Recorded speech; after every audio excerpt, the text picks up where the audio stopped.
Mic check, mic check.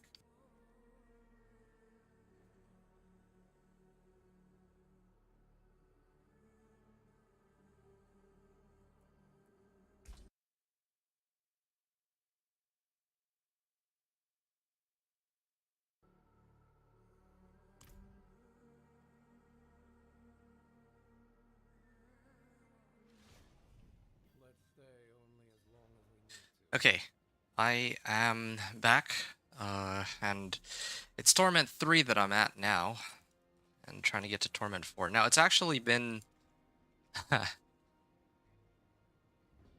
it's been a couple of days since my last play session, and that's kind of because I haven't actually had as much time to play as I wanted to on this PTR. The other part of it, too, is I'm not exactly in a rush, I realize, to play more of the PTR. Originally, my plan was to do Dance of Knives Rogue and some other builds, but it just, I think, takes too long to do these walkthroughs right now. But also, the changes that they're making, I don't even think are, I don't even know how many of them are going to make it live. So, for the most part, I like to do these runs so that I have a chance to really show people what to expect in the new season. But this is one of those seasons where I feel like there's just too many changes that have been made to the core part of the game. So I don't even know how much of it is going to make it through by the time the season actually goes live. So it's kind of my thoughts. But again, I'll just do what I can. So the last time I did my run... Hey, Wickeds. What's up, dude? So yeah, hope that your weekend went well, and thank you for joining today. Yeah, I'm just gonna figure out real quick what I want to do here, and I'm gonna get into it. Yeah, I was just talking about like part of why I haven't. You got the alert this time. Nice, nice. Yeah, sorry I haven't been around the last few days. I was actually pretty busy over the weekend, it turns out, with a number of different errands I had to run. But I'm back now, and I'd like to at least finish the Thorns Barbarian. I don't think I'll be able to do another character on the PTR after this. I will probably just finish this one, and then roll out the build guide for it, and then that's gonna be that. I just don't see myself pulling another, like, 24-hour stream just to play another character. I figured when I never seen you pop up. Yeah, my intention was to play the PTR all the way through, but yeah, no, this PTR happened to coincide with a number of different things that ended up happening for me IRL, which is unfortunate because I thought I'd have more time. But even if I had more time, I don't know how keen I am on really playing everything, just because I don't even know how many of these changes are going into the live season, is kind of what I was just saying. So like for example, armor and resistances, right? Right now, these might receive a massive overhaul, and the same thing with temerity. I'm running temerity to try to stay alive for barrier, but maybe they are going to get rid of that, or make it so that barrier isn't as strong or something. Now, I'm not normally concerned about that with past seasons because they don't usually touch the core systems of the game, but this is kind of a weird one because I have no idea how much of this is going to stick. They have to change some of the XP stuff. So yeah, that's another pretty colossal change they need to make too. Because hypothetically, if the new season begins right now, I could get from, like, you and I could team up and get from 1 to 60 in under a half hour. Well, maybe that I'm exaggerating a bit, but under an hour, just by running Asmodan over and over. It would have almost made sense if Asmodan was something you can only do once per world boss, because it spawns in a world boss location, but it seems to be a repeatable activity that requires no materials, so I don't know what their intention there is. So,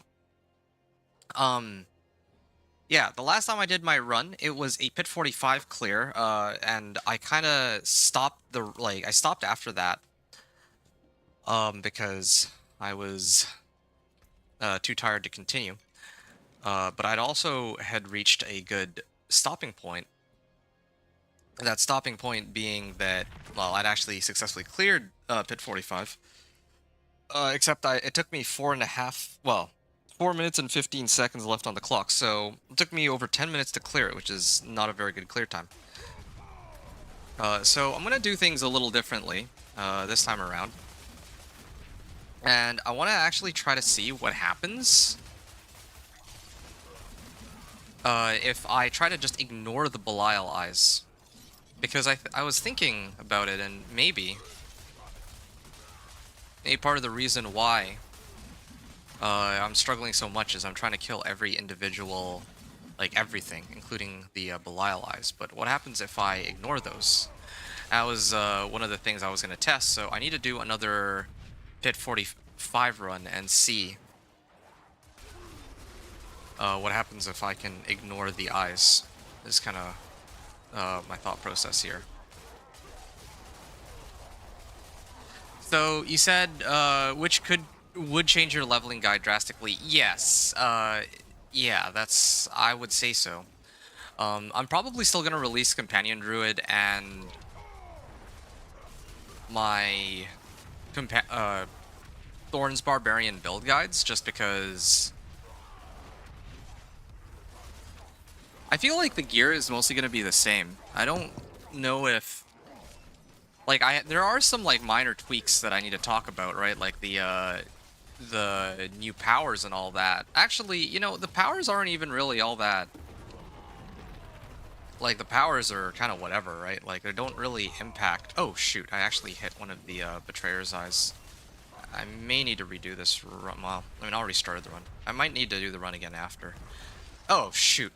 I keep hitting the Betraying eyes. Like, I'm so... It's, like, pretty bad habit. Me. I was wondering if they have them set to spawn every time because it's the PTR. You know, that makes a lot of... That would make a lot more sense, but I still think it would be, it would still be I think, unreasonably fast method of leveling, because, I went from Paragon level 1 to, like, Paragon 25, by just running him one time. Or like level 50 to 55 and then 55 to 60. But even if we take that off the table, right? You and I could still get to level 60 right now with the current leveling systems. We just need to run Vessel of Hatred campaign. Vessel of Hatred campaign, there are people completing that in an hour and a half. Not even like the entire like they do just the storyline, and that apparently seems to get them to level 30 quite comfortably. So, or not level 30, level 60 quite comfortably. So, yeah. There's definitely some changes that need to happen there, which I have like really mixed feelings about it, right? Like I'm okay rolling out my Companion Druid guide, considering that I might be focused on playing the Companion Druid when the season comes out, so I don't know if I'll have time to make the, like a video for him when that happens, but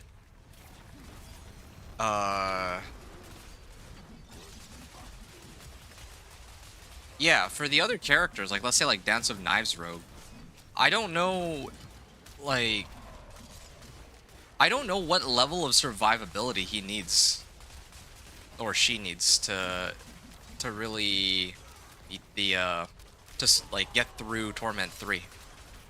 That's kind of how I feel right now, and it's not a skill difference either. I was getting frustrated at first because I thought, like, okay, maybe it's really just a me issue, like I'm terrible at dodging like skill shots or whatever, but no, it turns out that other people are in this same boat too. Every time I pulled up somebody's stream for Diablo 4, they seem to still be, for the most part, farming Torment 2 or below.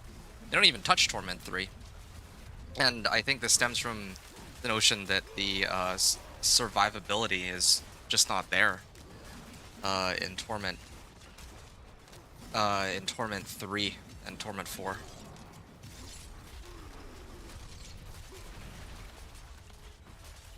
Yeah, I've actually had some time to really think about the changes too, and I mean, again, this is the PTR, so I don't want to really form too strong an opinion about it before the season actually goes live. But I think that now that I've had time to kind of stew on it a little bit, I actually don't think these changes are like a net positive for the game. I think the main complaint for a lot of people uh is like, yeah, the main complaint that a lot of people have about there being so much power in the game is that it makes a lot of the it trivializes a lot of the content. It makes it too easy. But this season it kind of flips over to the opposite extreme where it's just too difficult. Now you can have games that are uh difficult but fun, and you have games that are easy but not fun. And you know, you can have all sorts of stuff in between. But I think that for me, Diablo 4 was actually really fun last season. I mean, last season isn't like season 10 because of all the chaos uniques, right? People really enjoy that. That's a system that makes the game, well, not just chaos uniques, but the chaos perks too. That whole system made the game easier because we have so much free power, but it also made the game more fun. And that is something that I wish they would have chosen to optimize for more in this PTR rather than trying to make the game more challenging and just overhauling or readjusting things that I don't know how many people are really asking for it. Only now people are defending the new masterworking system and saying that, well, yeah, this masterworking system is a lot better because it reels in a lot of the power from before. But I would take the old, let's say, masterworking system in a heartbeat, because it it actually allows you to have some level of like uniqueness for your character, right? Right now, every character is going to go through the same exact process with the blacksmithing. Sorry, with masterworking, which, by the way, the new masterworking system is essentially the same as what the masterworking system from season 3 was. Like in season 4, they introduced masterworking. I remember thinking to myself, "Wow, there's no way they'd keep this because it's fun, but it's way too strong." But no, they kept it as it was, and I don't think there was necessarily anything wrong with that. Yeah, I don't think there was necessarily anything wrong with that because the old masterworking system was, it wasn't really, I mean, it wasn't a masterworking system. All it was, Greetings, brutal. Thanks. Goodbye. the old system was not a masterworking system. The old system was blacksmithing, and the way blacksmithing used to work was that it would just take the core stat on a skill, and yeah, it would take the core stat for a skill, and then it would just boost it up by like a small percentage. I think it was like 5, then 10, then 15, then 20, and then 25. I don't remember exactly how it went. All I know that it was when they rolled out masterworking, at least in my eyes, it was a pretty massive upgrade. The reason I thought it was an upgrade is because, again, there was like more decision making involved in how you would build your character. I would much rather um I would much rather have the freedom to have fun and build a character, or sorry, I would much rather have the freedom to build a character and have like a level of complexity behind that. Like, yeah, I mean, I know tempering exists, but um part of part of strategizing about building a character is knowing what things you want to prioritize when it comes to masterworking, and the new system has nothing to do with that. Indeed, I understand that the approach that they took was that uh, masterworking.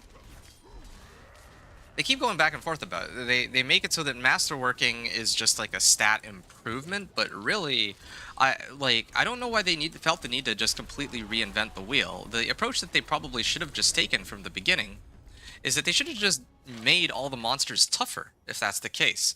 I think that would have felt a lot better. Well, I don't know why they're choosing to bring down the power of the power of players rather than focusing on buffing the strength of the enemies that we fight, or well, yeah, something along those lines. And I'll rant about that a little bit more later. But yeah, so 5 minutes and 25 seconds. Well, I'll just say 5:30 clear here. Um, is is my stream still up? Did it drop? Looks like no. Oh, it's good. Okay. So this was 50 minutes. Pit 45 clear, and I had 5:30 remaining with the same setup, but I'm gonna actually redo this because I did pop a couple of Belial eyes. I was thinking of the secret weapon that I came up with. Not really a secret weapon, but what if? Hear me out. What if I just didn't hit any of the Belial eyes? I've been hitting the Belial eyes without fail every time, but I realized that there might not necessarily be a point in doing so.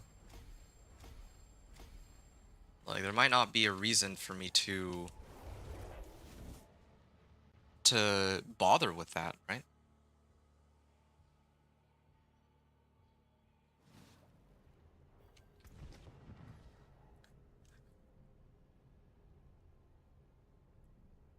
Yeah, I want to get like more glyphs and whatnot too, more stat boosts and all that, but it doesn't look like that won't be happening for a bit.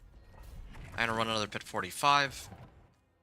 Not as fast as if I were run it on like pit 30 or something and just dog walk it, but again, I think it's important for me to test the limits of the build. I'm gonna avoid Belial here, the eyes. I mean, getting a little better at it because I'm so accustomed to being very trigger happy. I'm hitting for 32 million here, which is, I would say it's not bad, but it's just these champion monsters that are a bit of a problem for me.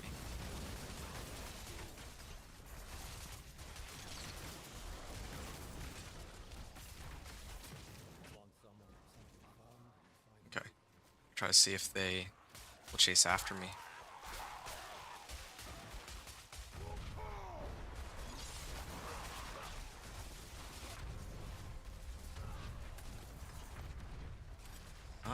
Trying to lure all the monsters in. This is probably not the best map for my Thorns Barb, but this is giving me a bit of a better understanding of how this all, much it can handle, I guess, in the higher pit tiers. I think that's pretty. My run is a little slower as a result of it.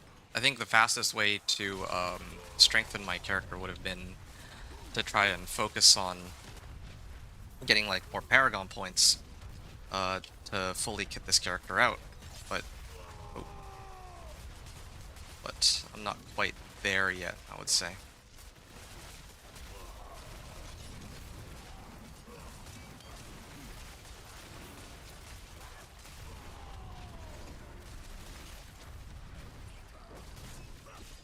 Not bad, but again, it's not great either.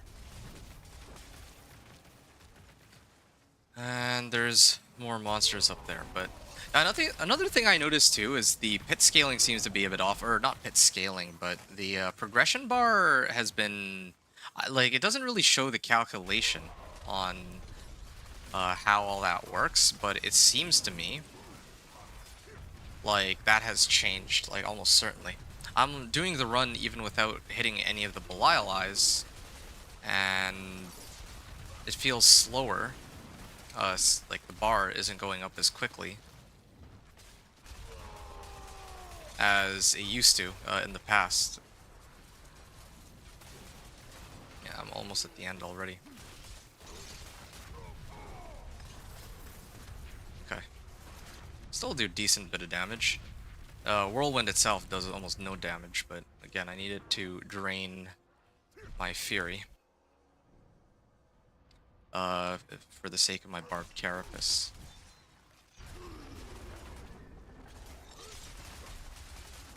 Yeah, make sure I still don't hit the eyes.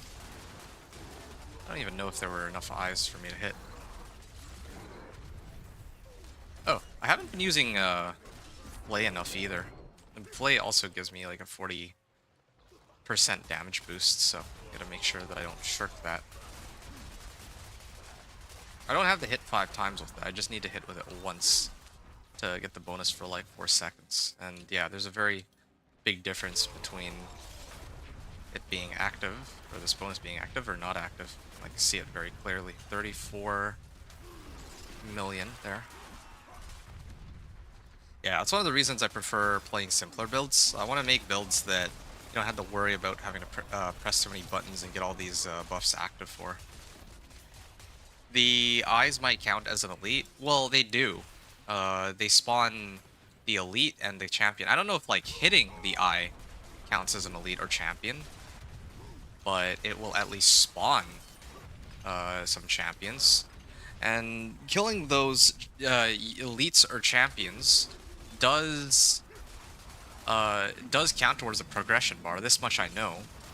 But the reason why I skip them at this point is because I feel like the amount of time it actually takes to kill those elites is not worth the amount of progress I get on the progress bar from it. Yeah. So again, I had already tested my first my first bit 45 run where I was actually hitting the Belial eyes.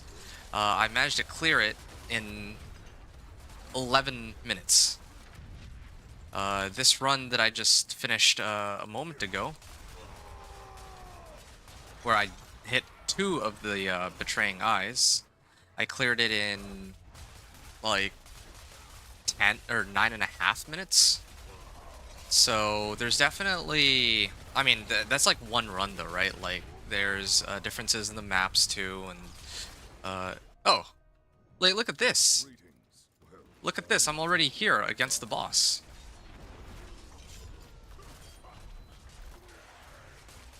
Yeah, this is there's something weird with the progress bar. I wasn't even close to completed it. I don't know if you saw that, but I was like not even halfway done. Or well, I was a little over halfway done, I think. Oh. I need to wait for those bone things to pop up before I activate my skill here. I'm just gonna stand in the middle intentionally. If I stand in the middle, oh, there's a few things that happens. Some of these, well, oh, there it is.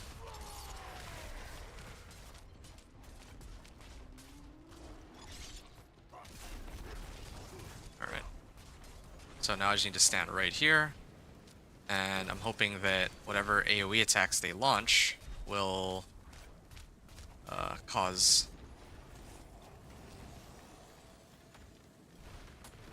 Okay. There. I see that the bone wall comes up, so my challenging shout is up more often.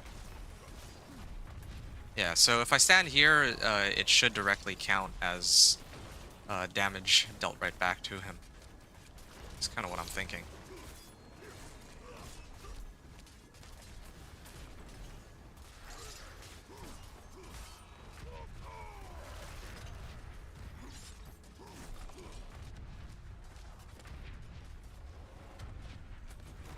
Hmm.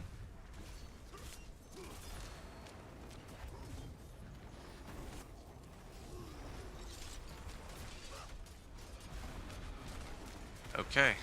And yeah, it's undeniable at this point. There's actually such a massive gap, and this is well, with me forgetting to use belligerence too, or is it belligerence?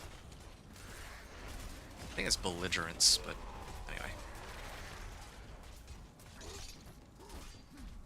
There's like such a massive difference in the amount of time spent on this run as compared to the previous run. And yeah, here I am just sitting in the poison pool, hoping that the thorns will take effect there. I'm gonna call it a 7 minutes and 15 seconds run.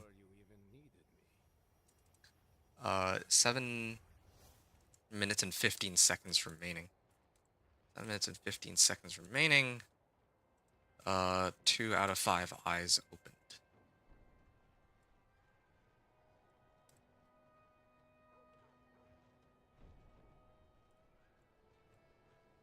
And this is with no eyes remaining, or 0 out of 5 eyes opened.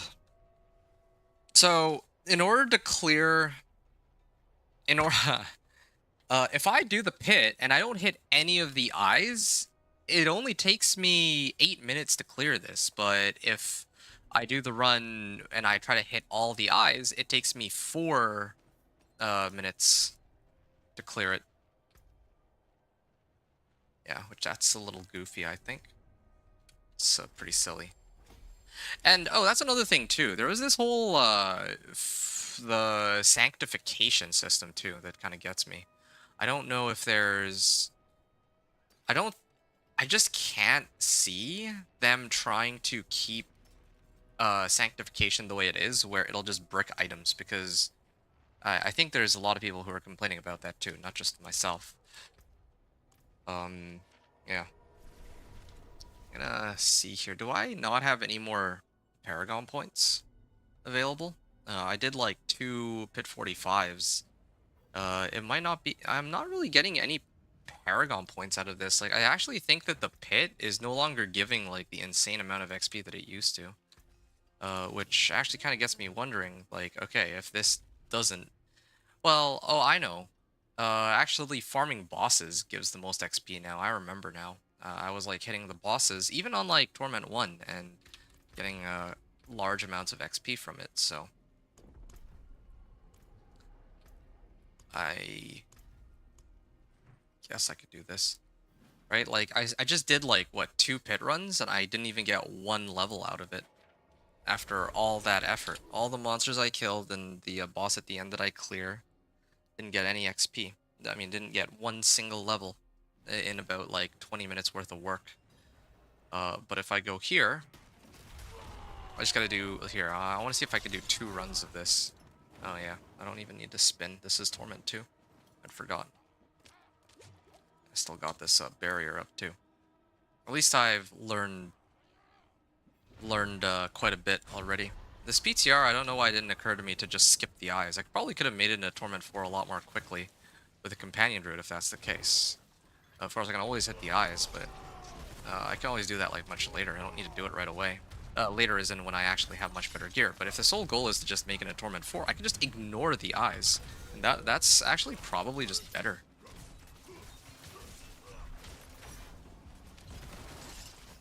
Yeah, good to know that even in Torment 2, well, that in Torment 2, that if I have this temerity, that I can survive off of it.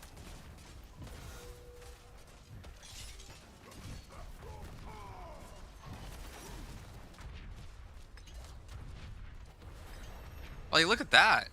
I know that this had a whisper attached to it, but I didn't even get 1 Paragon level. I got 2 Paragon levels off that. Like, bosses are so ridiculously overtuned in terms of how much value they give, as compared to doing anything else, especially the pit. So I got 2 Paragon levels. Like, I could just nonstop run. Like, this is how, in the current state of the game, the way it should be played is that you start the game on normal, and then you only run Asmodan, and then when you make it into Torment, you only run Asmodan. Now, if they were to remove Asmodan, then that's fine too, because you can just do Vessel of Hatred campaign leveling, and then you would go uh after, well, actually, if you do Vessel of Hatred campaign leveling with the way the leveling is scaled, it might very well be the case that you might be able to jump like 15 to 20 Paragon points with some of the objective or some of the missions that they give you and their rewards just by doing VOH. Next season, I'm probably going to open up Companion Druid VOH, and there's no reason for me not to either, because there isn't even like a seasonal activity. There's no seasonal quest line. It's not like some of the past seasons, like let's say the Witch Tide season, where okay, I could go hit the Witch Tides, and that would be, there's a very good case for it. In fact, I think Witch Tides were the fastest way to level in that season. Or maybe not Witch Tides, but what was I think season 8? Yeah, season 8 there were the Apparition Incursions, right, which are the reskin Legion events. There's a reason for me to run those. Now, even like season 9, there were the Nightmare Dungeons, but with the Forgotten Wisdom Nightmare sigils. Now I could choose to run those, but even if I didn't, there was the seasonal quest line that I could kind of go through, and kind of work towards. So that was nice. But in this particular case, I'm really not like this isn't like I'm not. I mean this. I'm not really trying to complain right this second. I'm just like trying to reason out to myself like what's the best approach for like what's the best approach? Like I'm gonna play like if I'm gonna start next season, fresh character, knowing what I know now, with like even the seasonal quest line isn't even like there isn't even really a seasonal quest line, so I can do whatever leveling activity I want. I can even play with other people if I wanted to. I either play with other people, or I do well, or I mean, I could just run Vessel of Hatred campaign, is what it's looking like, if they leave things the way they are. Look at that. There's no Whisper, and I still got 2 whole Paragon levels. So the way that the game is shaping up right now is that I would just run bosses again and again. But the funny thing about this whole ordeal is that the funniest thing about this whole ordeal is that I don't even need to burn boss materials in order to farm these bosses. I can just finish the run, go back to town, reset, and come back, and just rinse and repeat. And that's the fastest way to get Paragon points, and also the fastest way to really level up. Once you get to a level where you can actually handle the bosses, like I would just non-stop run whichever boss makes the most sense for me to clear. Um, yeah, that's kind of what I'm. That's the vibe I'm getting right now. And in fact, I don't even think I need these. I lose out like 1,000 life, right? Yeah, it is a kind of a big blow. But I'll be one step closer to my next glyph, which is Exploit glyph, I think. Or whichever one I decide to put in here. I'll have to look at my Paragon board and all that. My build planner. Oh yeah, I leveled this glyph, so now I have 25 willpower. Okay, maybe I will have to look at my board after all. So, I guess based on the current state of okay, so Revenge glyph. Let me put that on first. Revenge is supposed to go here.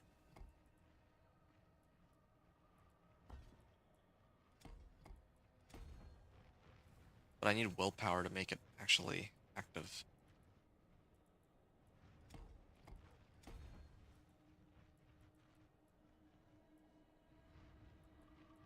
I could go for Might glyph here. So now I have 4 glyphs active, or 4 glyphs at, well, yeah, I have 4 glyphs active. Now I just need to level my last glyph.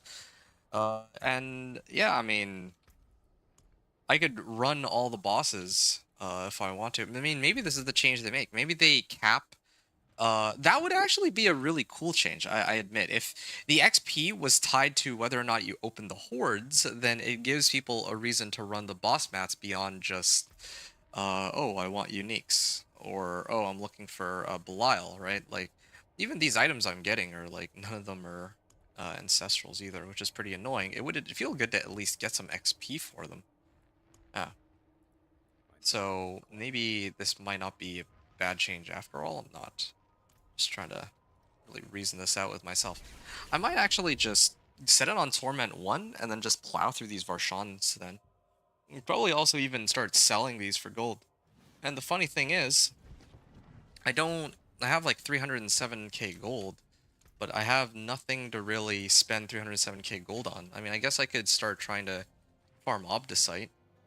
Comes down to it, but farming Obdicite is a bit of a pain. Like, the rate at which we get Obdicite is so much slower now than what it used to be, is what I noticed. So, a lot of stuff to consider there. Okay, elixirs and incense are wearing off. Let me take a look at how many... I actually have a lot of materials, too. Where did I get all these materials from? I don't know if I got all these materials from Whispers, or if I got it because I was running bosses. Because I think maybe bosses also give materials. If they give materials too, then they're really a one-stop shop for everything. Why would I run anything else, right? Malignant hearts. Okay, I'm gonna run a whole bunch of malignant hearts. I don't even know, like, why do I have so many malignant hearts? I guess it's because I just did nothing but run whispers. That probably has something to do with it. Okay. Well, in that case, let me finish this. Let me try to get my, like, I know what I need to do. I just need to get all my Paragon glyphs online, and I think that that's already enough uh, to clear Pit 55 potentially, except the boss. I don't know what I'm going to do about the boss for Pit 55. Maybe I have to roll for Seething Hive Master. I think Seething Hive Master is the best because he has an attack that will pelt you like... He has an attack that'll pelt you like 8 times or something. And, well... Okay, I got like 1 level out of that, but I was able to kill him in like 10 seconds in this case. Maybe they give a lot more XP if I can clear them in like higher torments. That might be a possibility. Hey, Shard of Arathiel. I could consider running it. Oh, what's this one? I gain increased damage for each damaging skill I have equipped. Oh, when each of those skills are used? So what that means is if I got rid of, let's say, Warcry, or Wrath of the Berserker, then I get a lot more damage from Saber of Saskal.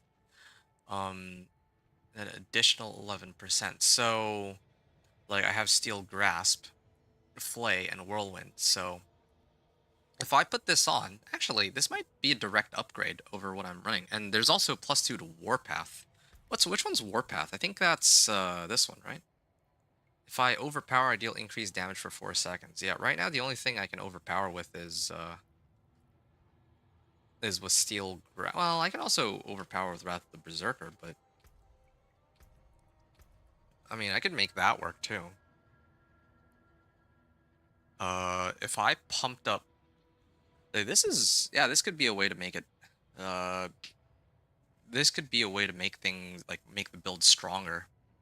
If I replace this ancestral legendary axe with Saber of Seskal, I'm trying to see if there's other ones that I could use.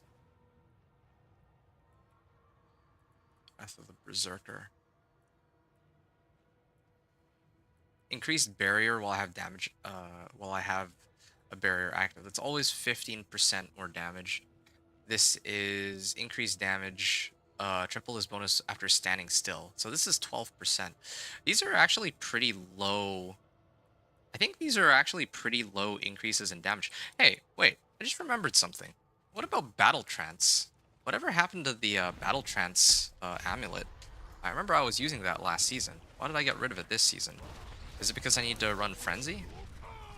Might be because I need Frenzy. There. So every run of Arshan I do... Oh, no, this one I actually got... No, I got 1 level out of this. I think if I set it to Torment 2, I'd get more XP, but it takes a lot longer on this particular build. If I played, like, you know, a build... Any other build, probably, I think it would be a lot easier. Huh. I could keep running these if I really wanted to. Strength. Yeah, right now I'm just trying to get enough points to have this active. That's all I'm trying to do right now, in case anyone's wondering why I'm just running the boss over and over nonstop. Like, look how quickly I'm leveling, right? And it's also with the boss mats, too, that I'm turning in. All these boss mats I gathered from rewards, and also because I did a bunch of whispers. No, wait, I think I killed some treasure goblins that gave me boss mats, gelatinous Cyraxes. Well, there were those, and then I remember when I was doing whispers, I was just non-stop doing whispers. I didn't want to run the bosses because I already had all the uniques I thought I needed. But now that since I already have all the uniques that I needed, I didn't see any reason to run bosses. But if I think about it, with how quickly I'm gaining XP from bossing, this is, yeah, maybe this is what I should actually be doing. Just farming free levels. Every run is one full level, right? And it's fast too. And this is like Paragon, like 160 to 165. If I set it on a higher difficulty, or and this is on Torment 1. If I set it on a higher difficulty, if I was, let's say, like Paragon level 1, this would be like, if I translated that to a lower Paragon level, then I think I'd be getting like 20 levels per one of these runs, maybe. So the scaling on this is so bizarre. Is this Battle Trance? No, this is Unbroken Chain. I need to look for Battle Trance. I also have a whole bunch of Exquisite Bloods. I'll need to run that too.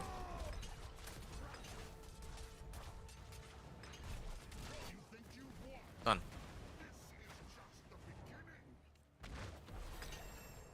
Corrupted Eye of Belial. 2 more levels out of that. Okay, there. So, that's done. And then now I could go for my last Paragon Glyph if I want. And then I'll have all 5 glyphs and legendary nodes active. Yeah.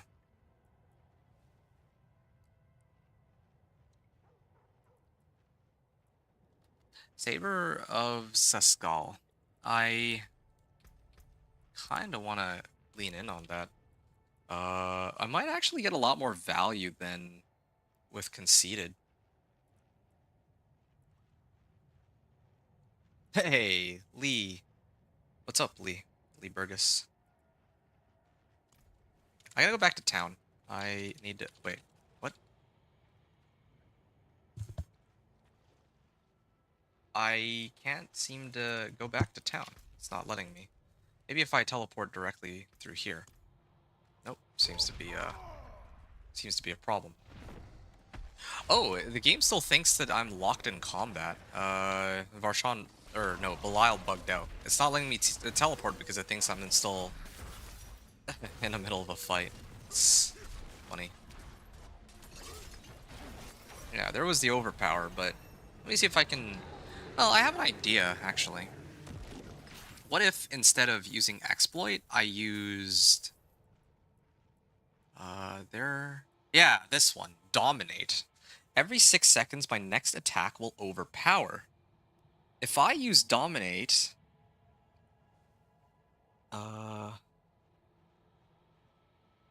Yeah, if I manage to pick up Dominate, then it would trigger Warpath. Yeah, I think I might actually do that. I can get a lot of damage that way. Anyway, yeah. What are you up to, Burgess? You around? Yeah, hope all's going well with you. I don't really think I need Exploit, because I already have Steel Grasp, and I pretty much never run out of charges on Steel Grasp. So I might actually do that. I'm gonna run, instead of, yeah, this season, I might actually try to pump up my Overpower instead. Wait, do I still have more mats? I do. Yeah, I could. Might as well just run them. I'm just in a bit of a rush, well, until I run out of slots. Again, I could probably take this on Torment too, but I don't think that I get as much value. Like, I get what? One extra level and 1 extra item from the chest. But in exchange, I have to spend like a minute trying to bring down the boss. I don't think that's worth it. Mott rune. Nice. Just gonna try to drain these all out. Get more Paragon points. It's kind of funny. This is one thing that is kind of fun.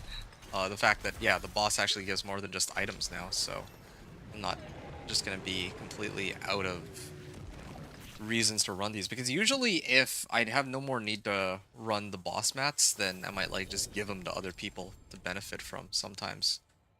But now there might be a reason for me to hold on to them, and or even just burn them when I get them, so that I can get more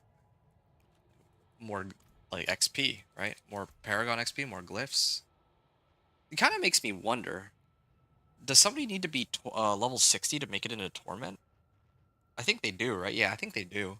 Otherwise, it would have been great to just run bosses, like just do bossing to like level them from 1 to 60, but I don't think that's possible, unfortunately. Yeah. Okay. Now here, there's like going to be a whole bunch of Zir that I'll do. Paragon 170. Yeah, I can get my last glyph up, and then I'll level the 2 glyphs, at least. And then I'll get Warpath too. This will be good. And then I can get rid of I'll keep Anger Management. Anger Management's good. But like because well, what does Berserking give? Just trying to understand this real quick. Berserking grants 25% increased damage and movement speed. Okay, so 25% extra damage is good, but I don't know. Do I have anything else that goes well with Berserking? That I don't know.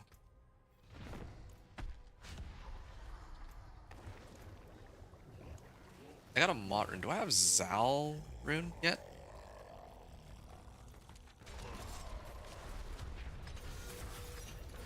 Okay.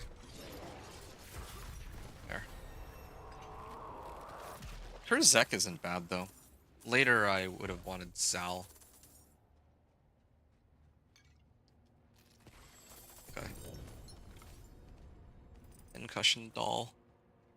I've been good. You just been playing Borderlands 4, and you, how was your weekend? It was pretty busy. I wanted to play more Diablo 4 PTR just so I could, do more build guides. Like you know that I'm doing my Thorns Barbarian right now, but I was hoping to have a chance to play the other.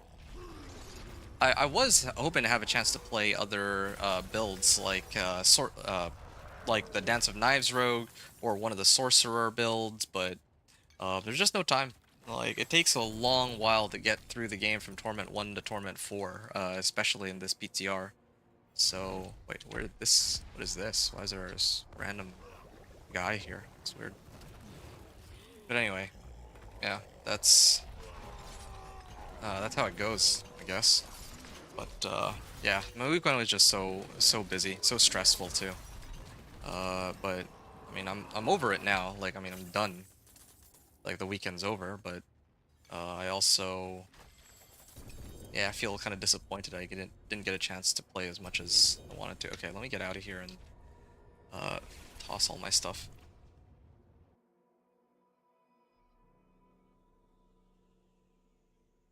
Let me look at this. What is this? Casting a damaging brawling skill disables it afterwards.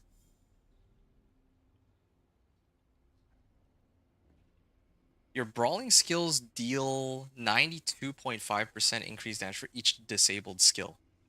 Well, that seems like an awful lot of damage. The problem is if I replace Temerity for Chain Scourged Mail, then I think that I'll just die. Like my barrier is the thing that's keeping me alive. I don't know if I have a way around that. Increased fire damage. This is for direct damage. It's a max roll, but it doesn't help me. So damaging. Oh, this is for a damaging brawling skill.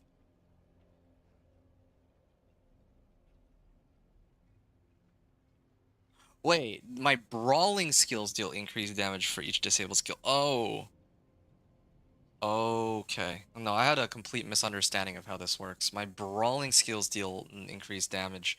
So, what are some brawling skills? Let me just go find them. Kick, charge, leap. So, yeah. I would have to use like charge and leap, and then my next kick would have like an extra 300% damage or something like that. Is how the skill actually works. It says damaging brawling skills, so my war cry doesn't count. So yeah, this is unfortunately quite useless to me. So there are 2 items though that I would like to do further analysis on. Saber of Saskal. Which one's my best one?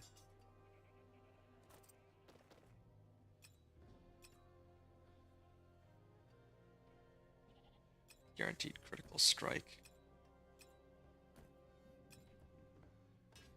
Steel grasp. Well, increased damage for me for 5 seconds. I mean, that is an option, but probably not as good as my polearm. 3%.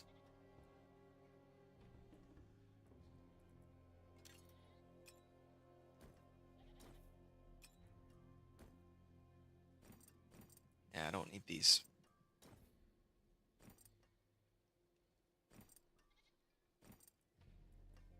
Okay, Shard of Varathiel. I don't know if I need Shard of Varathiel. If I get rid of Whirlwind, then are there any other boots I can pick up? That's something for me to consider here. I wish there was a way to filter by boots. It would be nice. Like, I guess I could... Can I... Like, does this even work? Or do Greaves not count? Yeah, I mean, so, these were boots, right? No, I guess not. I guess I can just look for boots and find all the boots. Unique boots. Yeah, okay. 100,000 steps. This doesn't really help me.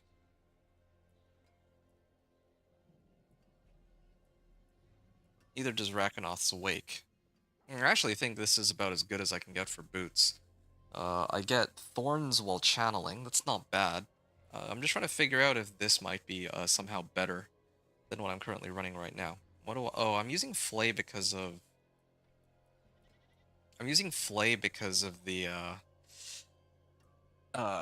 damage reduction in Thorns, and because it triggers Belligerence. But if I were to look for Battle Trance, I had Battle Trance before. Maybe I should use this. What if I use this? Gain percentage strength. Does that more than what I have right now? Yeah, I actually do gain a bit of strength. I don't really get much in the way of crit chance. I get Frenzy. Let me see what I can get from Frenzy.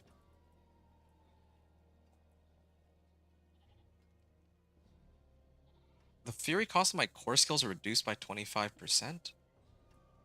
Damage reduction and movement speed.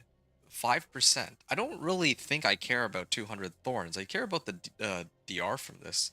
It's like the main reason I would use it. And what's the other one?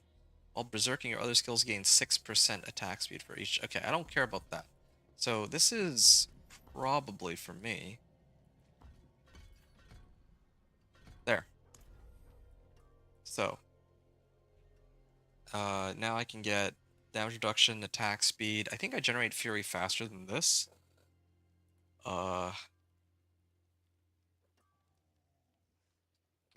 So that would be with Battle Trance, but then if I run Battle Trance, I have to get rid of one of my other items. But still, this is fine. Always, pretty much always going to be at max stacks anyway, right? Because I'm just non-stop hitting. Then I need Needle Flare on something. Oh. Oh, that's why. I'm still running Vehement Brawler on my two-handed mace. I may have to get rid of that. Because this is only, like, if I take this off, 33, goes up to 36 seconds. That's a bit of a pain, but... What about Needle Flare? Maybe I can put Needle Flare on... I can put Needle Flare somewhere else, I guess. There's nothing wrong with that. Like, I can replace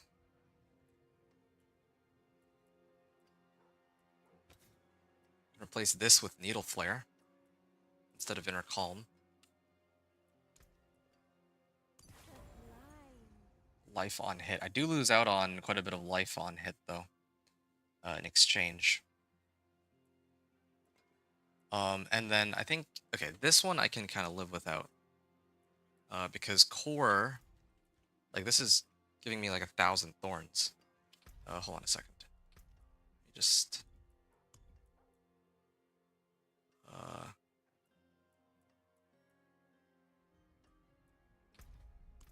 okay. Feels a little laggy for me, so I was going to turn down the settings.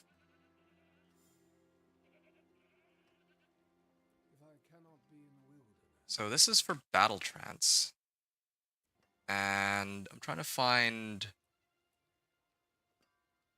I mean, I could just try it and see if it feels any better. I already have like a benchmark. But then again, I also am still in the middle of running all this.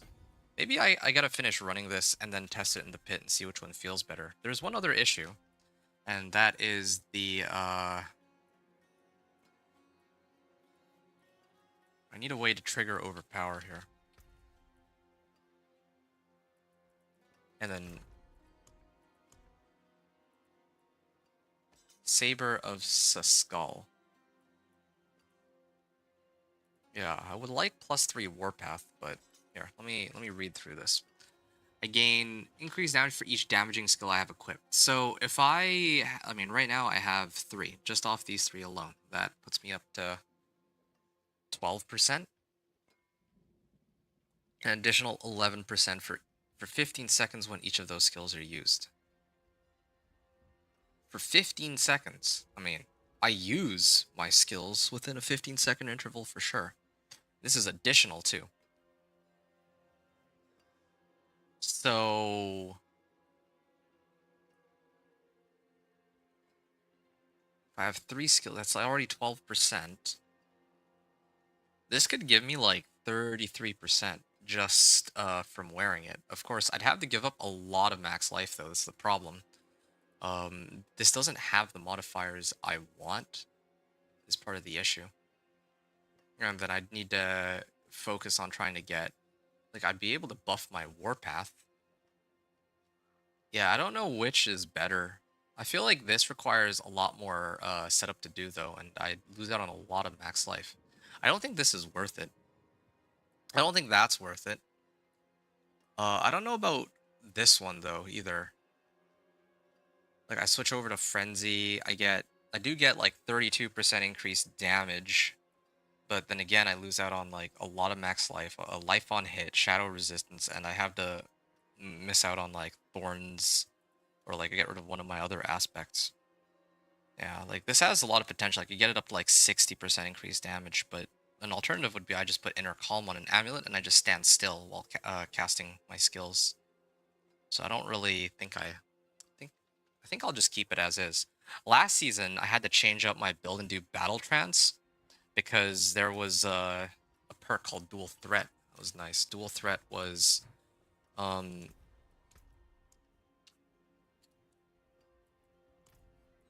yeah, let me put this here. Dual Threat allowed me to like trigger Frenzy whenever I used Flay, or in reverse. I can't remember, but that was a pretty crazy interaction. Pretty crazy interaction that allowed me to get a lot of good damage multipliers. So that was worth it at the time. Here, I don't know. I don't think it's worth it nearly as much. There's one other question I have. There's Exploit Glyph here, which I could use, but I've already been using Steel Grasp to apply Vulnerable. And then there's Ambidextrous. Or, no, not Ambidextrous.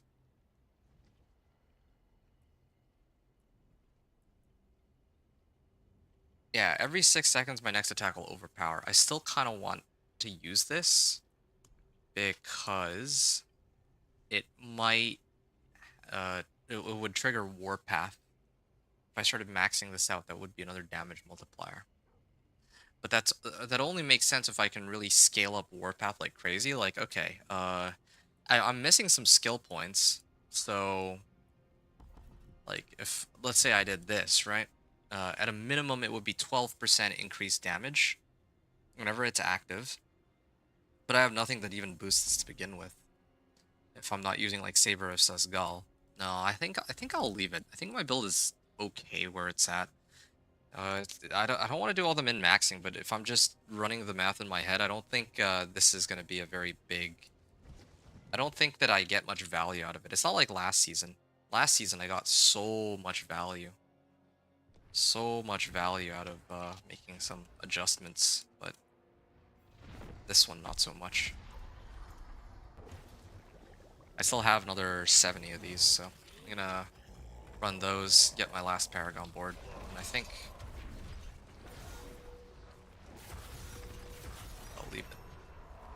Frenzy. It feels like that was much faster.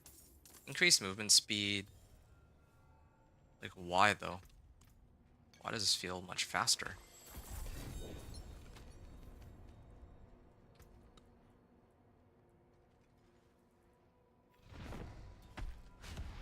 Oh, 200% increased damage. I think I could switch over. It's got a higher effect, but then again, I need to transfer all of the gems from one to the other. Well, maybe not actually. I can just probably just do this even. I'll wear this instead and put these in. Okay. Well, that still begs the question though. What do I want to put in here as my last Zan rune? I'm still hoping for a Zal rune. Zal rune for huge boost to damage and all that. Yeah, let me get this up. Hooves of the Mountain God. Casting a basic skill while at maximum fury. How is your fury? Basic skills now cleave, dealing increased damage. This has. Oh, I guess you can't kill me so easily on Torment 1. There. I'd only really be picking this up for belligerence, and I think Warcry is probably better. Casting a basic skill while at max fury. Now cleave. No, I don't think I need that. Like, a lot of these are very, like, conditional effects. Like, they'll give damage either under conditions or... Oh, this is a good one. This is an upgrade, too, I think.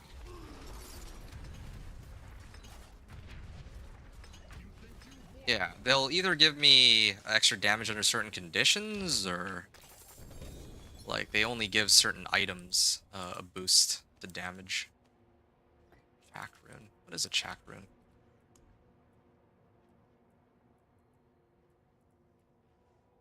Lightning bolt.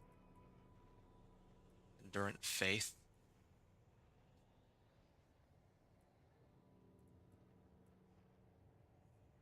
Yeah, I could run this. I will probably run this. 94% barrier. My max life. Like how the roll is 40 to 100 on that too.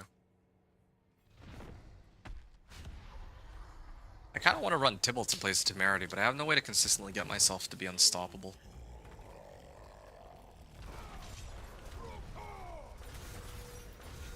Sword. Gain 5 Fury. Nah. I think I just...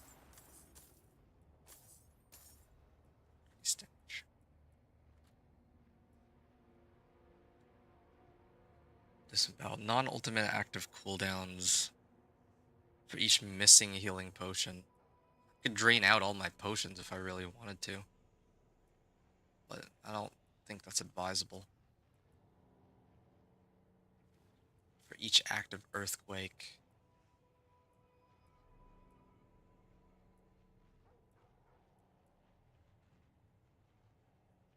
Maybe this one? If I ran Marshall, then casting a shout skill. I only run 2 shout skills though. Don't come back that often, do they? Maybe. Maybe I could do that. Go back to Marshall Glyph. Exploit is tempting, but again, like I already have a way to apply vulnerable as my main issue with it. I think I'll do Marshall.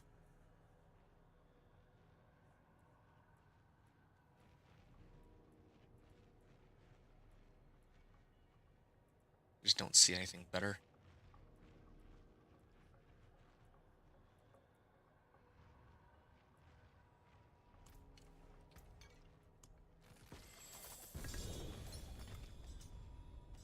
Rune. Okay. Saber of Seskal. And yeah, see, this is 3 to Warpath now. Really good rolls. Weapon Mastery are now core skills that have 100% cooldown reduction but cost Fury. Well, I guess this would be a Weapon Mastery skill. They do percentage of normal damage. I don't care, really. For Steel Grasp. They also cost Fury. How much Fury? 20 only?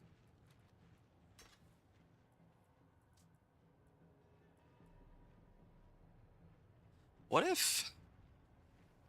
What if I ran that as a core skill? But I don't actually channel that, though.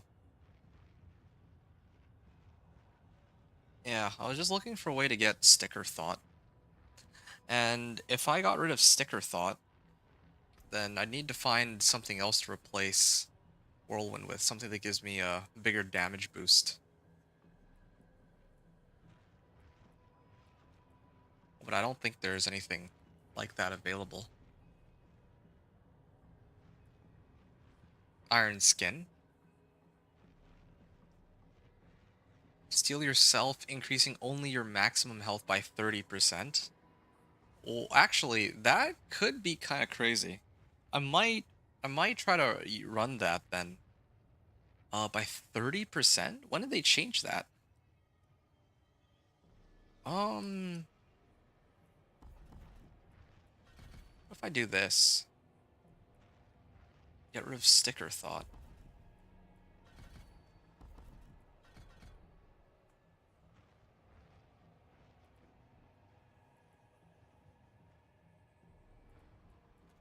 Or is there something that can guarantee overpower?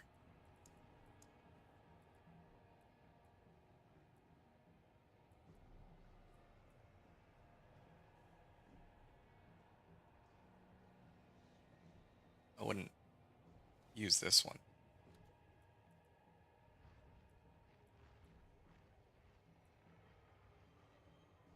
Yeah, Rupture. What if I ran Rupture?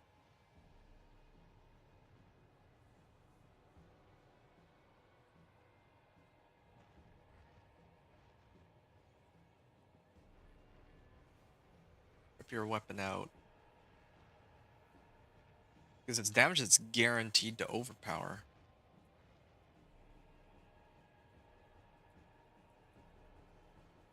If I run this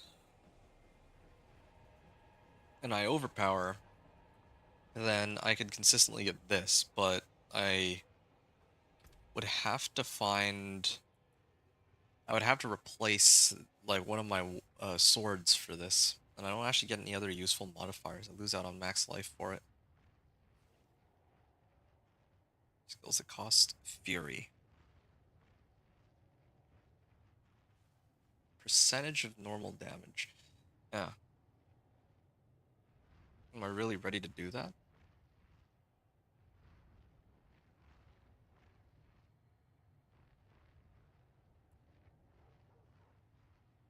Warpath.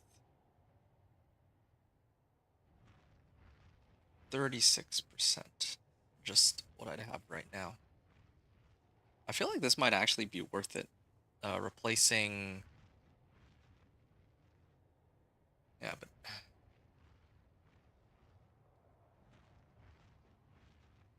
Well, there's a few choices there. There's another thing that I'm a little curious about. What if I did Iron Skin? Oh, okay, it only increases, like, the 30% health doesn't scale. It's only the barrier absorption that does. Percentage of my max life. So what if I do this? What?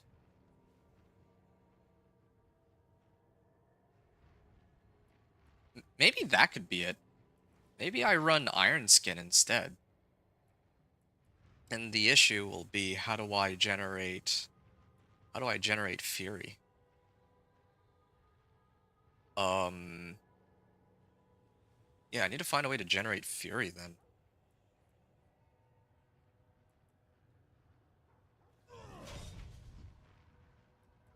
So I can always use this when I'm at max life now? They changed that. I think maybe they changed it this season because there's a typo. It says maximum health. I don't think it was like this even last season. So I think it's only the current season that they've changed this. Okay, well, maybe I run Iron Skin then. Run Iron Skin with the other skills. So a lot of...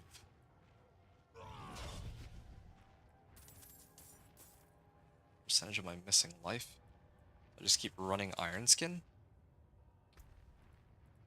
I know it seems a little silly that I'm trying to figure this out while I'm on the, while I'm recording here, but, I mean, this is me kind of playing around with the changes of the new season, helping me determine how to, like, if I do put that build guide together, how that's gonna all fit in. Let me actually just finish these and go back to town. I think I'm actually pretty close to the end. I have other boss mats I could run too if I really cared to do that, but I think the sole goal for me was to have all of my glyphs active. That was my main goal. 15k life. Now I just need to get Zalarin. That would be nice.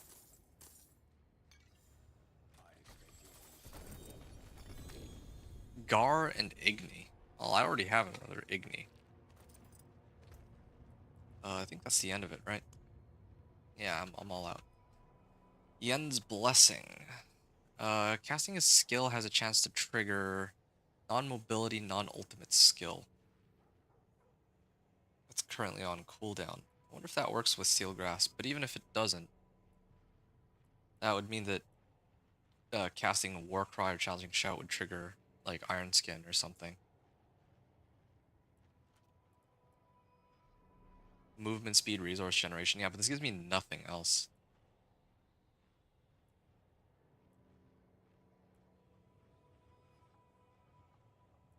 Mighty Throw. Temerity. Okay, let me get back to town. Let me upgrade some of my equipment.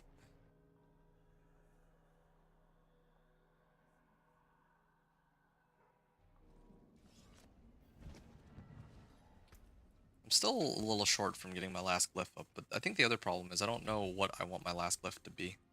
So I'm a little reluctant to progress any further here. I'll keep my forge hot. Okay. Return soon.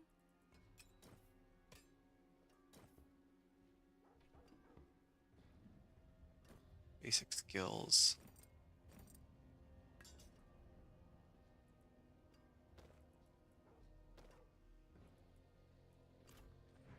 Alright.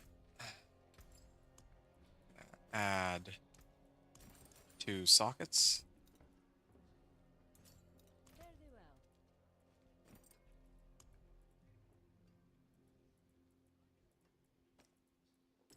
Challenging Shout. No, I don't really need that. I don't even know if I really need her Zek or Poklum for that matter. I want Zalrin specifically. Zal and Zan. I just don't have those runes. Zan I can understand because that's a legendary rune, but Zal I should already have. As a matter of fact, I might Where the stars are. try to craft some runes here, since I can actually afford to.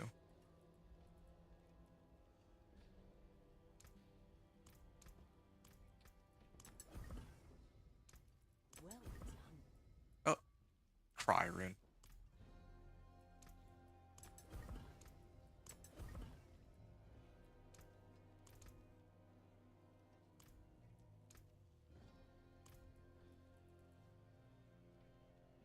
Rune. Okay.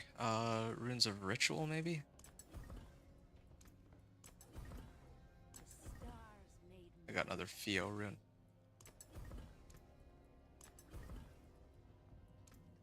Not really making this very easy for me. I got Querun. I can get like a ton of barrier. I get Iron Skin, Querun, and a Temerity. Like, I would actually be unkillable. Well, sorta. I'm not really having any survivability issues anymore either, though. So I don't know. I don't really need this much barrier. Actually, maybe that's the trick. Maybe I just gotta get rid of Temerity, since I have so much barrier now.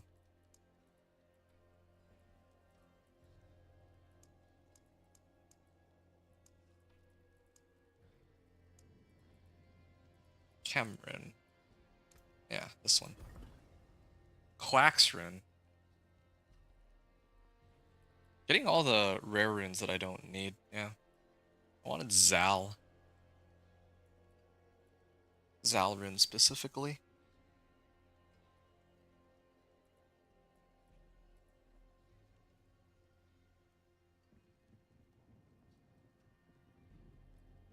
Spend percentage of my maximum resource.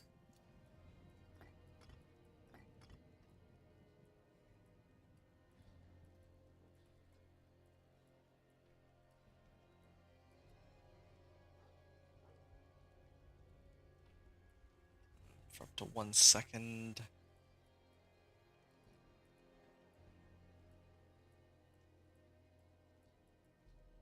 Yeah, I just don't like any of these runes, really. I can't believe I'm saying it, but Lumrune is actually better than what I have right now. I'm always berserking. How much do I even really need that, though? 25%. And movement speed. Do I get anything else of value while I'm berserk? I think I get, like, some damage reduction, don't I? Or did I not run that at all? No, I guess I didn't this time. I would run that. Um,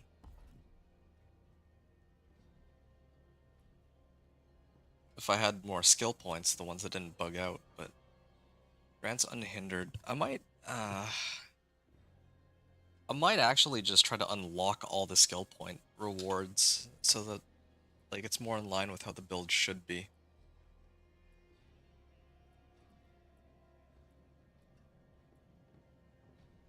One 1% max life. One. Hold on. Let me see this real quick. Wow, okay, that's bugged. It says that I only get one max life per second. Generates fury. Resource generation. Hindered. Wait, its barrier absorbs 30% more of my max life? That's a pretty big barrier then. So then maybe the trick would just be to perpetually keep Iron Skin up, if that was at all possible. With Tactical Iron Skin? Okay. Then what do I use for boots instead of sticker thought?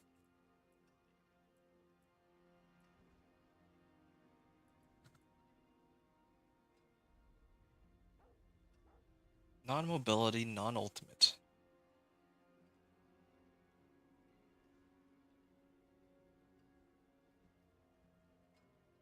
Yeah, I don't know which one I would want it to cast, though. No, I wouldn't use Yen's Blessing.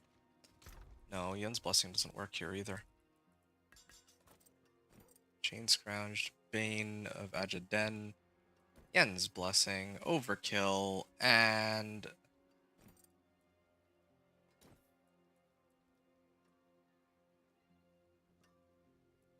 now I need a way to drain out... like, this is a Fury Drain, but... I don't know... I don't think that that interacts at all with my key passive.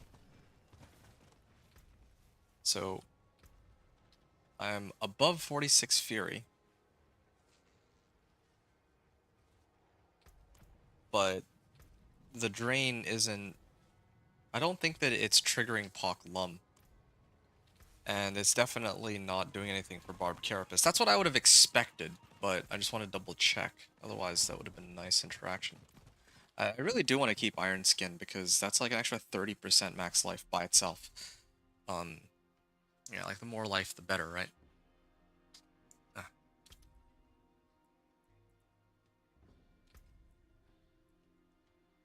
Heal for 20% per second.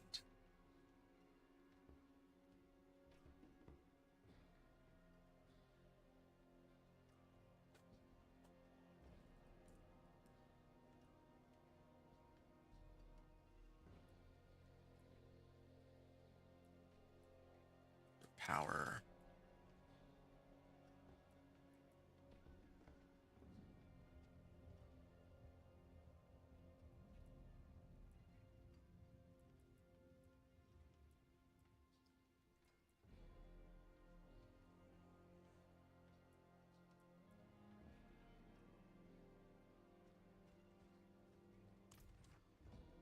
What other things can I get here? It was double swing. Oh, yeah, this doesn't help me.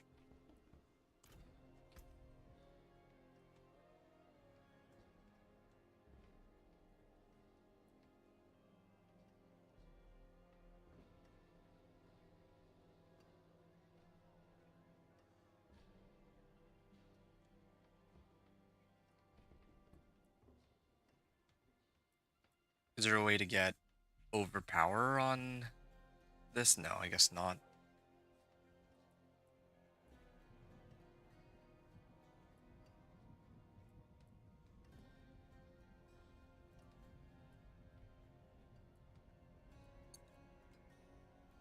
Strategic ground stop. I think this is how I used to get my Wrath of the Berserker back up, but I do want to get Iron Skin if possible. Steel Grasp.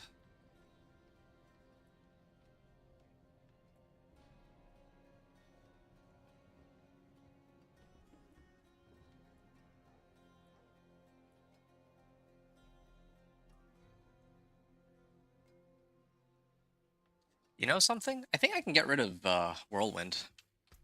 The reason I think I can get rid of Whirlwind is I think I actually get more value out of having Iron Skin on my skill bar. I just need a way to drain it out. I think I might have to switch to Wrath of the Berserker or something.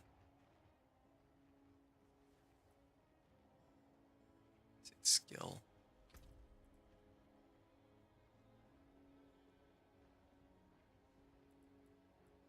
Since I realized that if I trigger Iron Skin right now, I go from 9,800, right? Let's say 10k.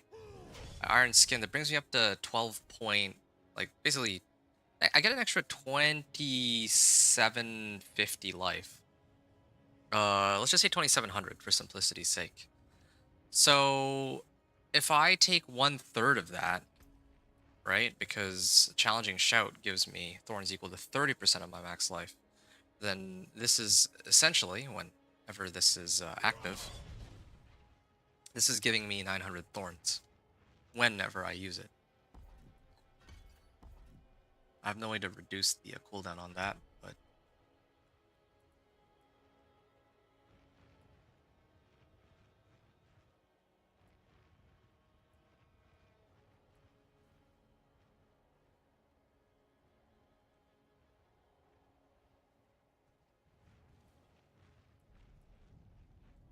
I'm just gonna go unlock the remaining skill points. This is actually a bit of a pain. Like I should have all the skill points at this point.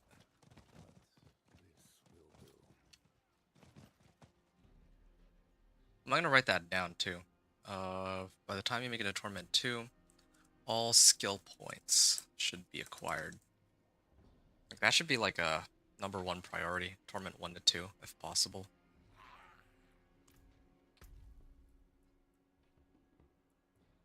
Yeah, this is the last place that we would get skill points, so we'd have to turn these in. Fight lesser evil Belial, so we need to be minimum level 60. But then afterwards, it's Paragon points we get. So now I have the question, progression. Grant skill and Paragon point rewards. If I click that button, I also end up getting all of the Paragon point rewards too. I guess that would also be a priority. All Paragon points. Yeah, I mean, we would need to do the season journey. That's pretty important, right? 1, 2, 3, 4, 5, 6. What about here? I'd say most Paragon point unlocks.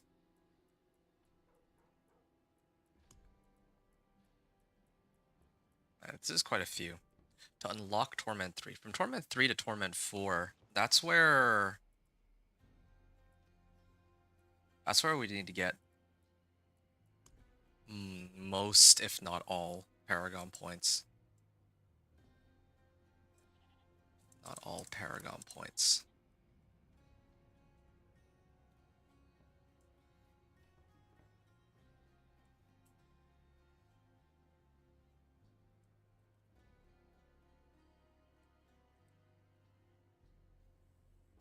Okay. So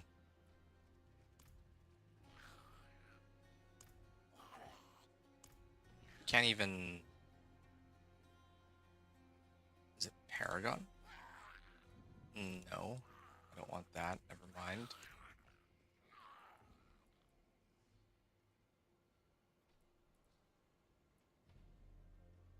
Unlock all waypoints and reveal map. Unlock all torment tiers. Set Paragon to level 200. I think I should get the Paragon point rewards. And I'll just calculate it based off of what I have then. If like right now I'm at 177, so uh yeah, maybe like minus 10. Well, there's an easy way to find out. One, well, I would be able to complete this. Uh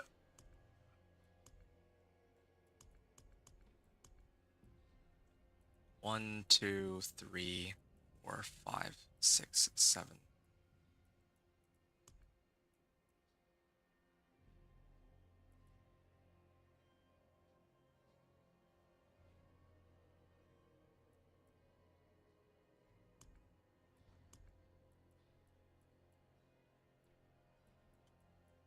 This is way too much work to figure out. Maybe I'll just do some more bosses to get it over with. And I'll turn these in. Since I don't plan to make another character anyway, might as well just use these. Wait, did I just open them on Torment 1? I did. Oops. Realm Power. One skill point has been unlocked for all characters on this realm. I could claim these. Picked up these rewards a while back.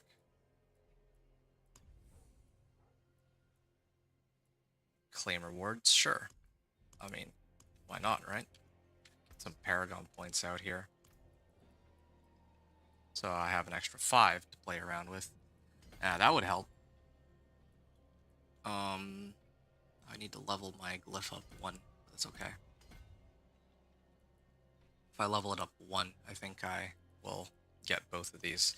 So I'll run a pit in a little bit, but first I want to play around with my points here. Well, actually, let me see what rewards I get. Rank and cash. Oh, yeah, a bunch of materials I don't really need. I guess that might not scale with Torment. But this might. Wait, did they give me Artificer's Stones? What's even the point of giving me Artificer's Stones anymore? That's not a stat line that exists.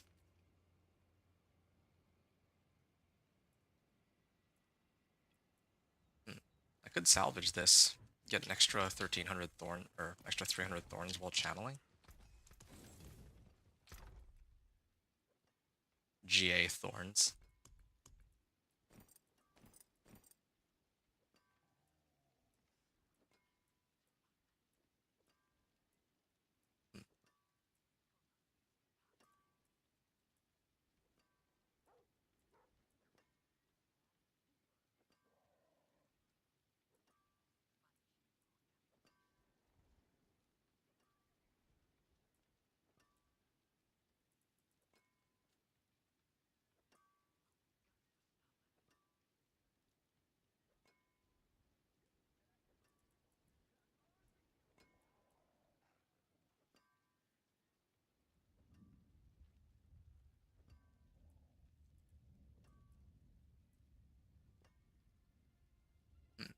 Hmm.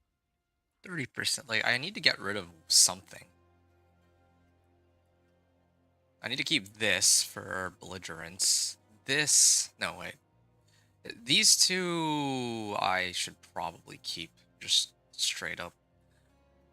Maybe Wrath of the Berserker? Do I need Wrath of the Berserker? Get, like, more damage out of it. Especially with the Vehement Brawler.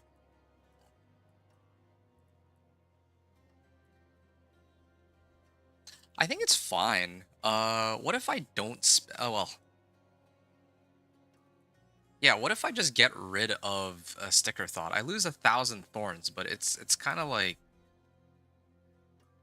If I lose 1,000 thorns... 1,000 thorns is a lot, though. Is there really nothing else that channels?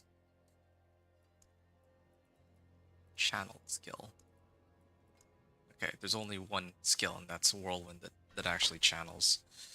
Channeling Whirlwind.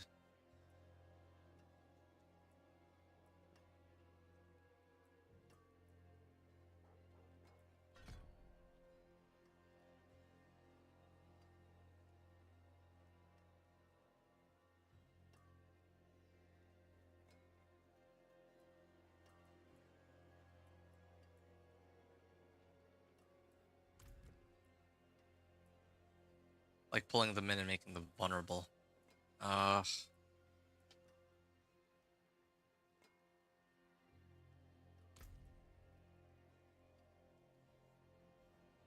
I don't know what to get rid of. Actually, to have nothing to get rid of, if I lose the thorns, then I guess that's like the only way. This an Are orc? there any other? Let me see. Well, there are other options actually. What if I did? What if I did this instead? Distant enemies are pulled you and take increased damage. What other ones are there? Whirlwind pulls enemies to you every 4.5 seconds. Like, maybe I could use that in place of Steel Grasp. That would give me a reason to run Whirlwind. Okay, why don't I try that then? Whirlwind... Well, then I wouldn't have Vulnerable, though, is the issue now. Uh...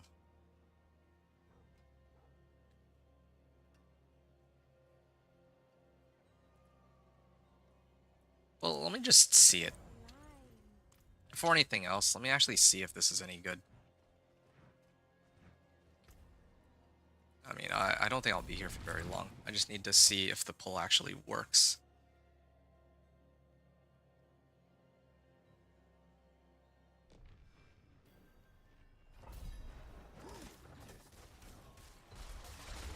Okay, I'm gonna channel, and I want it to be able to pull the ones all the way back there. Yeah, when I see pull, it needs to be able to pull from a little bit further out than what it is right now.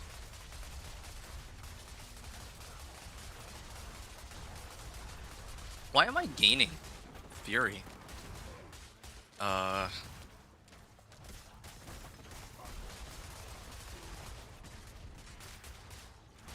Is it because I have enough resource generation with this? Maybe that has something to do with it. Well, they are actually doing quite a number to me.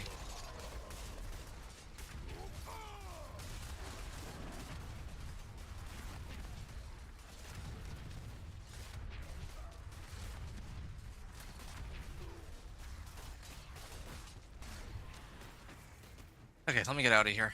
This is clearly not working. I could use the other one. Yeah, I have no way to apply Vulnerable here.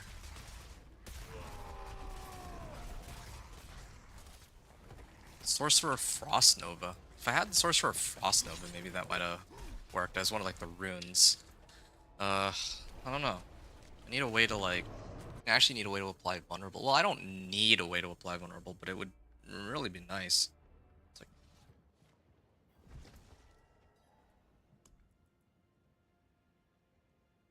exploit Glyph.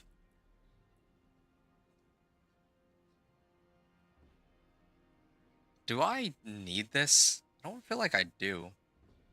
If I'm running this, it would be to work with Iron Skin.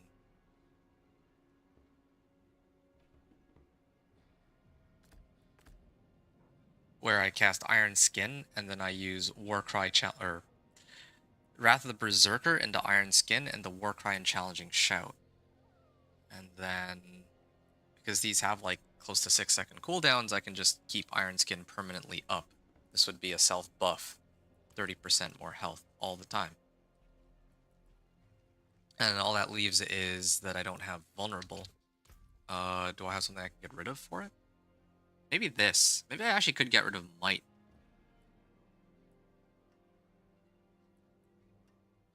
If I got rid of Might...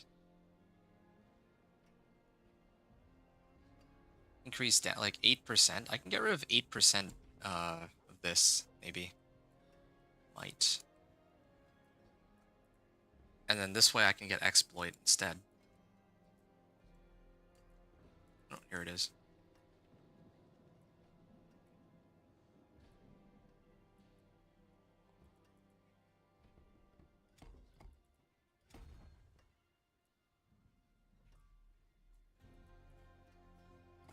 Exploit.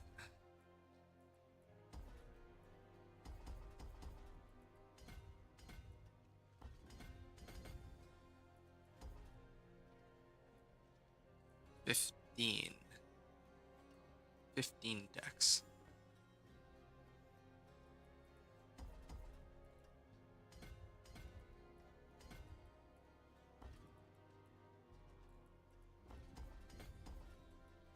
What if I go like something like this? I can get vulnerable this way. Then I can replace. Well, the whole idea is to get rid of Whirlwind, though.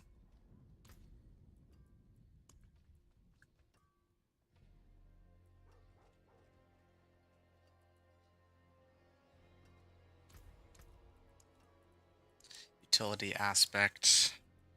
There's also like mobility aspects I could run, but I guess none of these are like too helpful.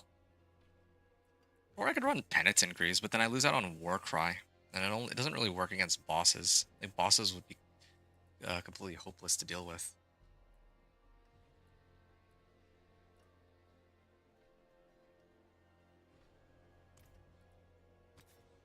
Every 3 seconds.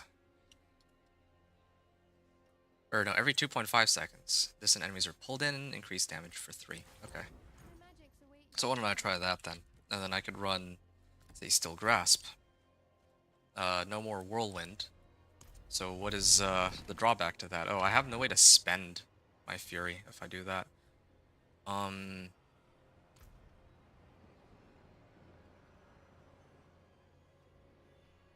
could make Steel Grasp the resource spender. Get rid of Elemental Fate, or Inner Calm, or Conceited. Replace it with Shard of Varathiel. Or, no, the third blade. But then I lose it on max life, too.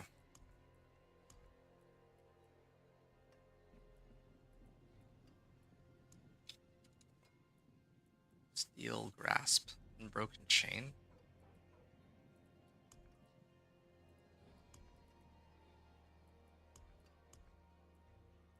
And then there's the third blade.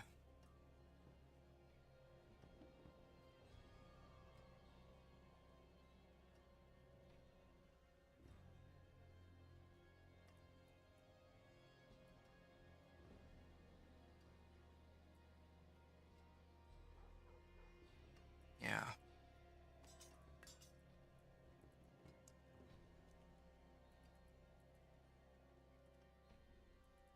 Well, do I always need to be Berserk, though? I don't always need to be Berserk because... Or off of this, because I already have Warcry and Wrath of the Berserker. Those already give me Berserking for a good long while. Maybe I can survive without this aspect, actually. Shard of Varathiel. Varath. Oh, no, I have it on hand. So then there's this. Or third blade. Which of these two would I rather try out first?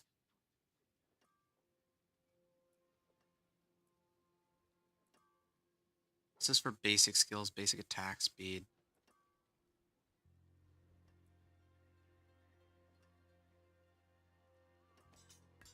And I could actually just run this, yeah. Yeah, okay. Let me try this and see what happens. But again, I did lose out on like 1,000 of my thorns, and I also lost out on a chunk of max life. So this better be worth it. I also lose out on 2 belligerents if I do this. Yeah. Well, let's see what happens. I guess this also makes me wonder then, Do I really need this Wild Bolt aspect? Here, let me find out here.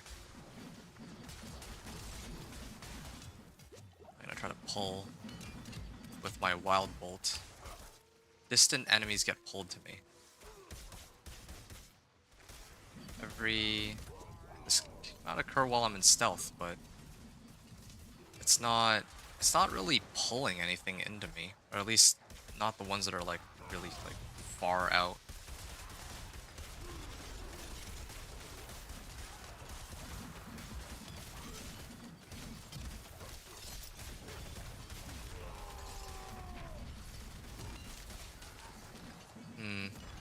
What other Paragon nodes do I have? Not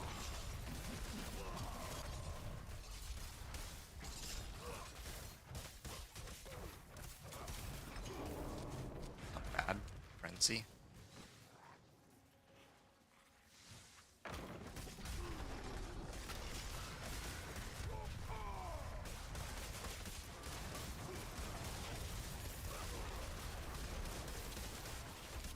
$14.8 million. I mean, I can just infinitely pull them. I actually kind of... Okay, hold on. I'm curious about something now. I have, like, my... I feel like my pit clear is a lot faster than what it was before. But I also... I think it's okay. I need to just find a replacement for this. That's the main thing. I actually kind of... Well, I lost out on a lot of life. I wonder...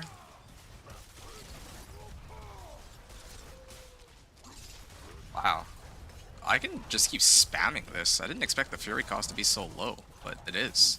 So if I can just keep pulling them in and applying Vulnerable, then I don't really think I need the exploit glyph. Because Steel Grasp is already applying Vulnerable all the time. So, in that case, Steel Grasp, I think I know how I'm going to play this build. So, I'll put my Iron Skin as right click and Steel Grasp on this button. Do I need Frenzy? I mean, is there something else that'll give me more value? I mean, this will give me some more Thorns. It's fine. My Paragon board, again, I'll probably replace this for Marshall. Well, actually, Marshall's already active. You go back to Might here, because I don't need to apply Vulnerable, as I mentioned before.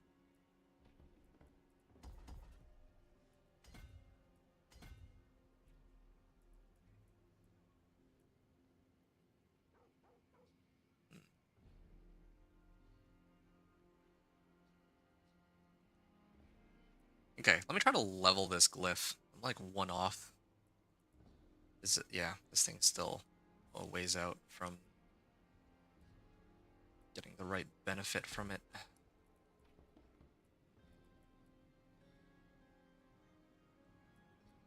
This is a level 1 glyph.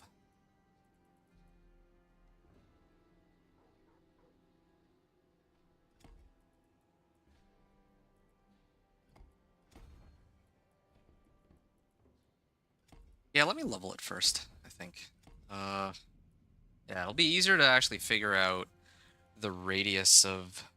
Well, and I need Paragon points too. That's the other issue. Do I have other Paragon points I could turn? I just need one. Sure. Yeah. 3 Paragon points have been collected. Chest armor. Less than life per 5. So I guess I can put this on. No, I might glyph. I'm short 5 strength, but then again, I don't even really have anywhere I can get strength from. Oh, here, there. So now I got 8% more damage there. This martial glyph is active, so I can always keep pulling monsters in with Steel Grasp, and then eventually, well, I just spam Steel Grasp and Iron Skin until I have a big enough, and my shouts until I have a big enough pack, and then I'll use all my skills to do what I need to. As for my basic skill, well, there's got to be something a bit more valuable here. Maybe this. Critically striking 4 times with bash using a two-handed weapon. Your next core or weapon mastery skill will overpower. And that would in turn trigger this. But I'd need to clobber, or I need to crit like a whole bunch. I don't really have a way to guarantee crit. At least not with my current setup.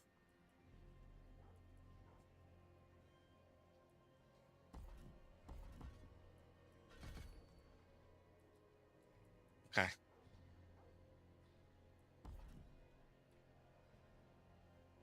Core and weapon mastery have a chance to make him vulnerable for 2 seconds.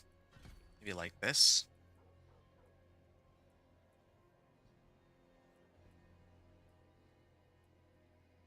Would be nice to get some other benefits. Deals increased damage and heals you when it damages a healthy enemy. Like right now I'm just using this as a stat boost, really. I was hoping for something a little more exciting because right now, um,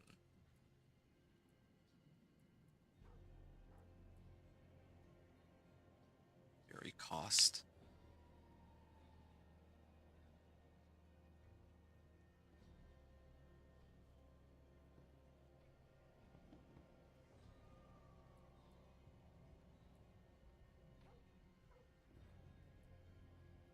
Is that a little bit from belligerence too?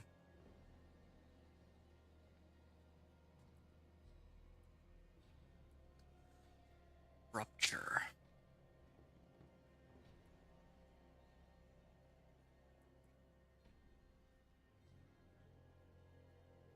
That could actually work. That could actually potentially work. My Fury regen is pretty high, so what if I replaced Frenzy for Rupture, and then I just used Rupture instead, and I took all the points out from Belligerence and I tossed them into Warpath, so that I can pump my damage up like crazy. But if I do that though,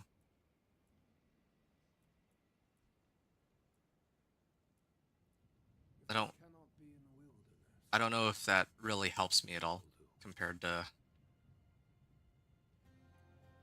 like, that doesn't really benefit me either way though. So just looking for something that can give me like good value, I suppose.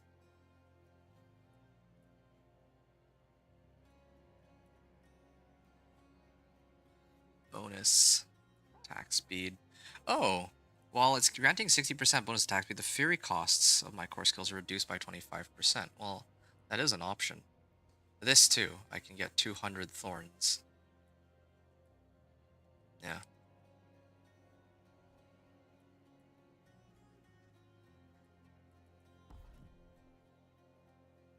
Maybe something like this.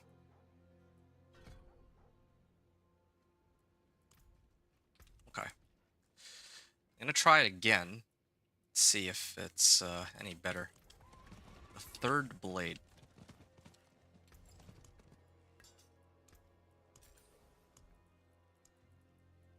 What color and brilliance.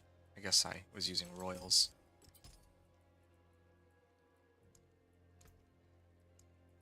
Royal rubies.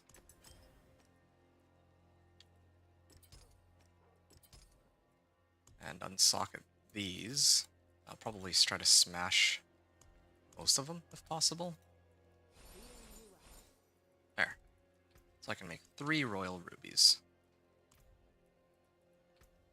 Maybe I will only make 2, just in case I need to upgrade to something a little later. Okay, there. And then gonna get a little bit more value out of these. Okay. And maybe try to get some extra max life too while I'm at it. Yeah, I'm gonna try this again. I'm gonna pop my elixirs and incense. I'm sitting on a lot of materials now, and I don't really think I got that much from running the bosses. At least doesn't look that way. So maybe I got it from somewhere else instead. Okay, so this is my, I want to call it a new and improved build.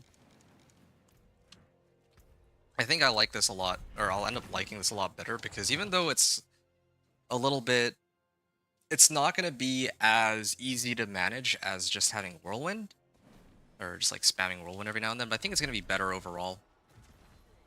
Okay, I'm going to start raking them in with Steel Grasp. Whoa. Oh, they hurt. Oops. I was trying to pull them all in first. I guess I could just use my Berserking. Yep. Just gonna keep pulling them in with Steel Grasp. The bigger the pack, the better. I'm actually able to pull in packs so big that I think these monsters are dying so much quicker than before. I remember I was struggling a lot with trying to kill these monsters before, not too long ago. But now, it's so much easier in comparison. Oh shoot, I'm doing it in the wrong order though. I should always be using Iron Skin. Now I'm sitting at like, while Iron Skin is active and Challenging Shout is active, I'm sitting on 19,000, it's almost 20,000 life, and that's before Zalarin.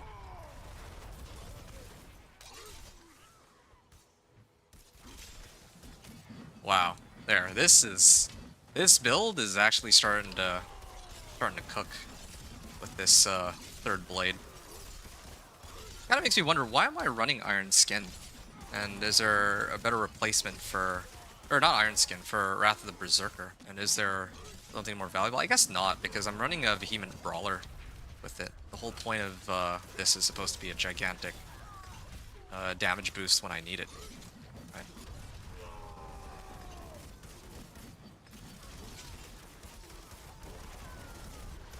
Okay.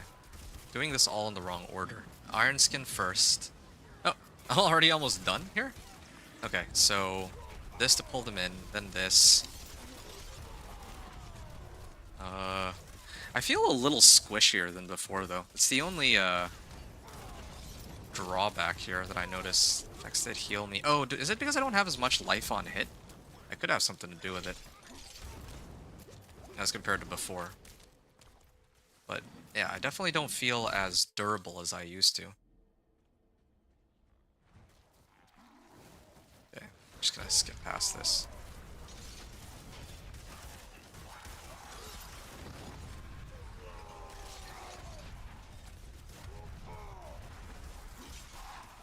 Okay, I'm starting to get the hang of this. This build feels a lot stronger now, now that I've set it up. Or maybe not even stronger, but, because I can Steel Grasp whenever I want. I can pull the monsters to wherever I want them to be.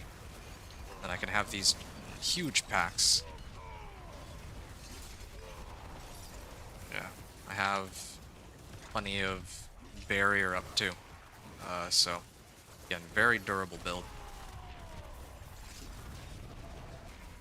Except I don't know why these guys are taking so long to go down, though. These guys are usually tanky. There. I wonder if they do count. Like if the progression bar is just bugged. Oh, speaking of which, I still have these boots. There's gotta be better... There's gotta be a better option. I need to go find one, but... Oh, I know. I think I have an idea. I might try to get the hectic aspect where if I use 5 basic skills,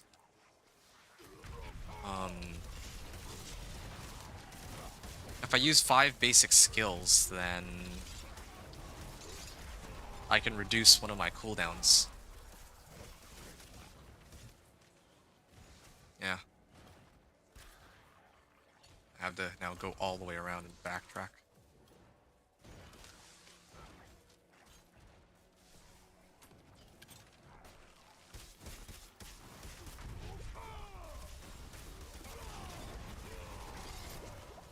Wait, is my Wrath of the Berserker knocking them away from me? It shouldn't be.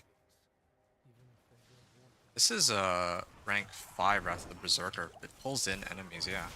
That's what I'd expect.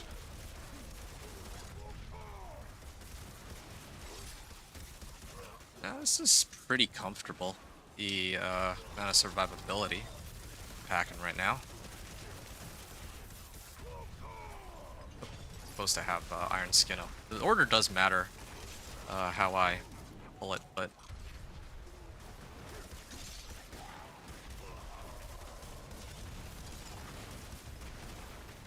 oh, there. Greetings. Well done. I appreciate till our roads cross again. Okay. This is the build feels better than before. Really it does. Like, a lot better than before.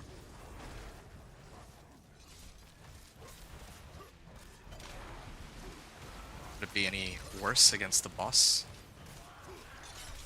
Maybe it's because I'm up against a drowned sea hag. Not sure. Do I have... I have the right aspects. I'm no longer always berserking. But that's okay, because I have Wrath of the Berserker and Warcry, so I'm not really too concerned with that front. Yeah. And I only really lost out on about 400 life and 150 life on hit. This is much more valuable, where I have GA max life. Sure. I don't think there's much I can do here, though. Maybe if I activate these.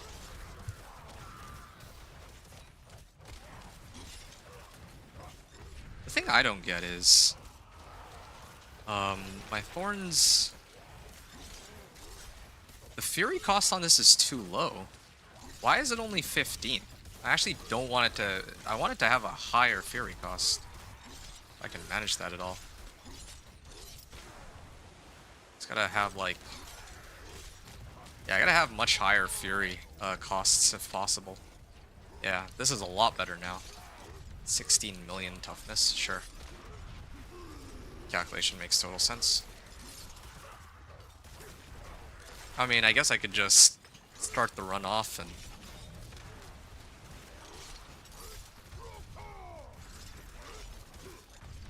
just keep spamming this every now and then. Yeah. Not bad. I'm gonna call it an 8-minute run on this. Close enough to 8. Well, maybe 7:45. Alright. 1 hour and 58 minutes in. Pit 45 clear. 7:45. And then the main adjustment I made was anger management aspect to the third blade. And aside from that, it would be Steel Grasp. Oh yeah, Whirlwind to Iron Skin. Okay.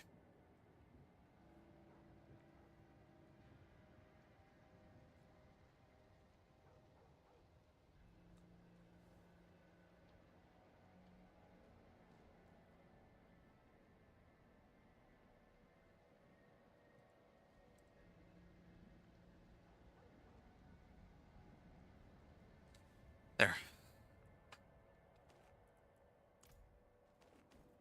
Oh, and I also have now all 5 Paragon glyphs. I need to actually level the ones that are lower. Oh, I got 5 glyph upgrades out of that. Oh, that's good. Gonna like that at least for next season. Well, Marshall will be next, I guess. All glyphs, rank. Okay, I can type again. Oh, sure, yeah. How much have you messed with the seasonal stuff? That's... You know, it's funny you ask that, because I hate to say it, but there isn't really much seasonal stuff to interact with, and I'll elaborate in a moment. I just need to write one more thing down. This was 5 all glyphs. All glyphs. All legendary nodes and glyphs active. Yeah. Is it going to be worth it to switch around depending on what you're doing? Well, let me break it down for you, right? Now, normally Normally in a new season, they'll roll out two things without fail. The first one is the powers, right? So last season was Chaos Perks. This season, or sorry, like the season on live server right now is running Chaos Perks, and now we have Divine Gifts. And this, the gift system only gives like, it gives better rewards, and it gives you like, let's say, fortify, barrier, armor, and resistance. These divine gifts don't actually allow you to suddenly create builds. Yeah, you can't really make builds with these divine gifts. They're actually like, this is probably a season in which we've had less power from the season perks than in past seasons. So that's something to keep in mind first of all. Secondly, when we're talking about like regions, right? Like I know that in season 7 they had witch tides, which were great. Season 8 were recent skin legion events, like okay, not great, but something. Season 9 was the nightmare dungeons. No, yeah, it was Nightmare Dungeon. And then last season was Infernal Hordes. This season, all they've added in are capstone dungeons. So there's no stuff to really there's nothing to really switch around like activities wise. It's the same activities, really. Granted, like if you go to like Harassed Undercity or the Pit, yeah, you can change the end boss into, you know, it's one of the lesser evils like Andariel or Duriel or whatever, but uh there's no, when you ask like have I interacted with the seasonal stuff, well, there isn't really much seasonal stuff to really play around with. There's no like complexity or depth to the divine gift system compared to the chaos perks. And the activities that they're adding in, I mean, I can't even really say that they're being added in. They're just reskins of existing activities. Are, well, yeah, it's the same activities, sounding more and more like we are changing a lot but removing a lot at the same time. I I hate to say it like that because I typically prefer to be like positive about changes, right? Maybe I don't know if I really give off that vibe in my videos at all, or my streams. But I try to be very positive with the game's changes, but this is probably the first season in a while where I found it very questionable. Season 8 PTR, I was disappointed because the boss powers were like too strong, but still, I was like thinking, okay, the game is, uh, well, at least there were the apparition incursions. Here, I don't even really have any activities that I can run with other people that are particularly new or even attempted to be reskinned. Earlier, I mean, I know I just said that it's reskinned activities, but this is actually worse than reskinned activities. I would say.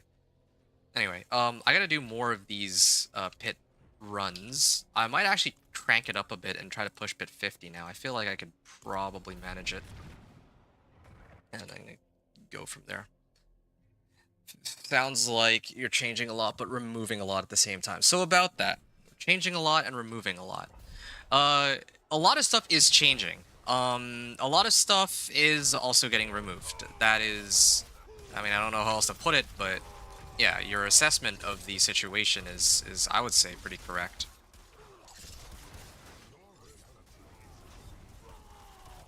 I don't know how else to put it. Like, yeah, there's a lot of stuff they did get rid of, right? Objectively speaking, this is true. Like, masterworking is now like a stat-based, or it just boosts like stats. How can I say that something didn't get removed in that case? Like it did. So.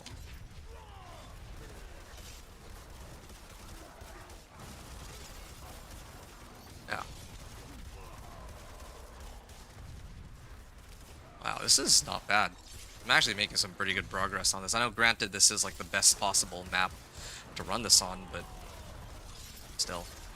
I'm also using the wrong perk. I'm supposed to use the hectic aspect, the one that um, allows me to reset one of my skills faster.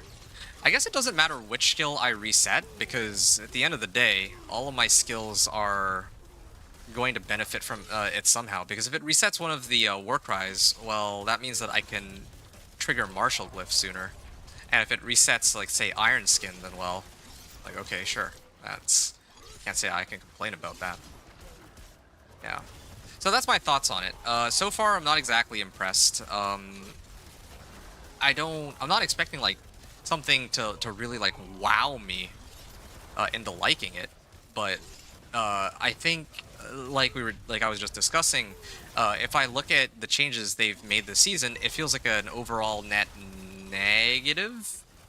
And if I look at just the seasonal content, like what exactly did they pull in for the season? Like they haven't really done anything, it feels like. I don't think they've done anything really. Um, like this reskinning existing activities is the main thing that they've really done. Am I dead? Like close to it. Yeah, these guys are more painful to deal with though. I need all the DR I can get actually at the end.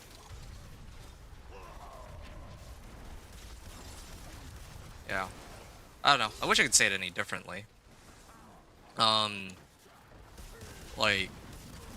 what I'm trying to think of like things that are positive. Oh yeah, tempering. Tempering is probably the main thing they adjusted that's like I would say better overall now.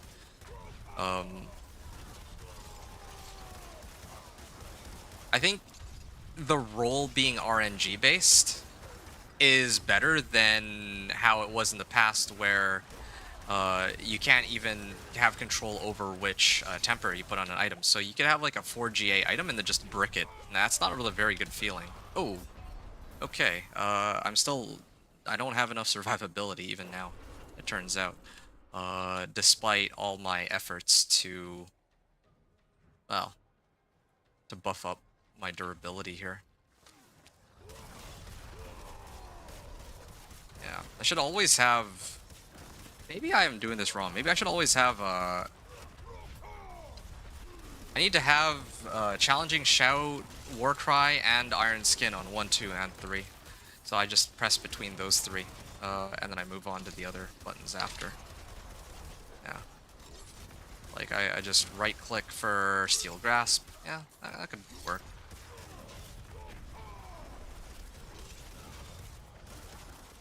Iron Skin is just always active. How is that? I don't know why that is. Why? What's resetting Iron Skin? I don't know what's resetting Iron Skin here. Oh, yo, these guys hurt though. I don't have enough damage reduction despite my best efforts. Like, I have a decent bit of barrier, but still not enough. Like, look at this.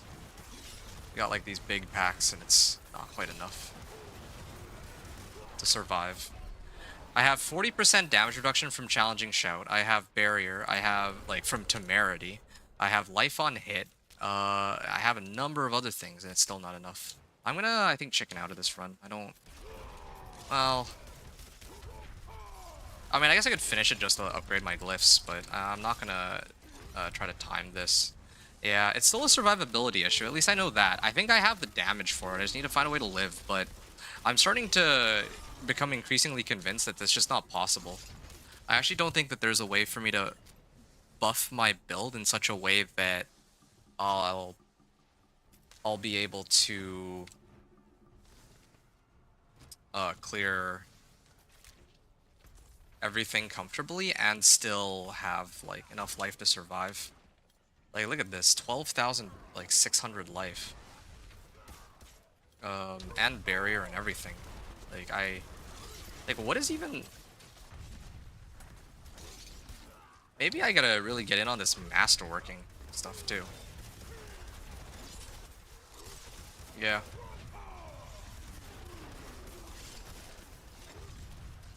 I don't know. Masterworking seems... I don't even know what to say about masterworking. I feel like I could try to masterwork.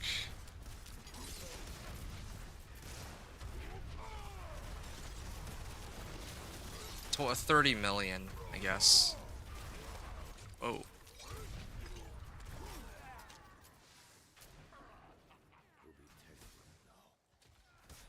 I can start pulling with Steel Grasp. Oh, shoot. I can't even... Do I have my elixirs and incense up? I'm guessing I do, right? I still have elixirs and incense up, and I'm still getting ragdolled. Right? Let's says death penalty. Do I...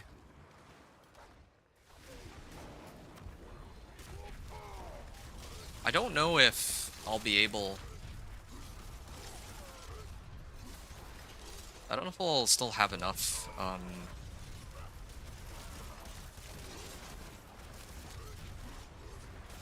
don't know if I have enough timer to actually kill the boss, now that I really look at it.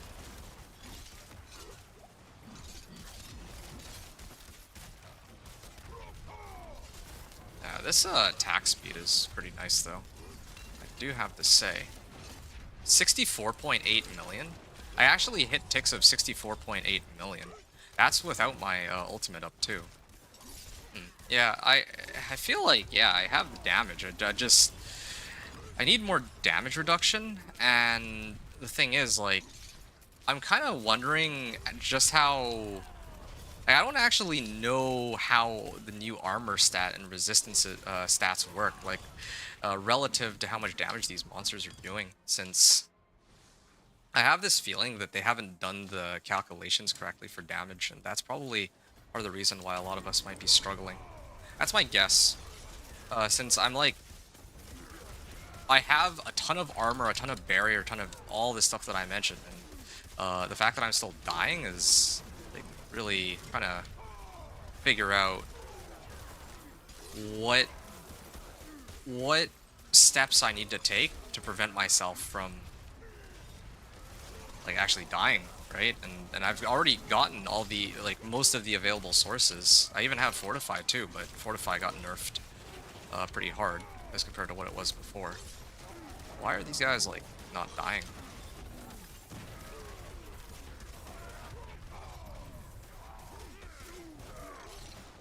Okay. Yeah, and the progress bar too. There's definitely something going on with the progress bar because I don't ever remember it being this slow. It's very slow. I don't even know if I can take on the boss in Pit 50 anymore. I did it in the wrong order again. Well, a lot of learnings overall. But I probably should have chickened out a while ago of this run because I'm not going to finish on time, I don't think. I need to fight the boss. Yeah.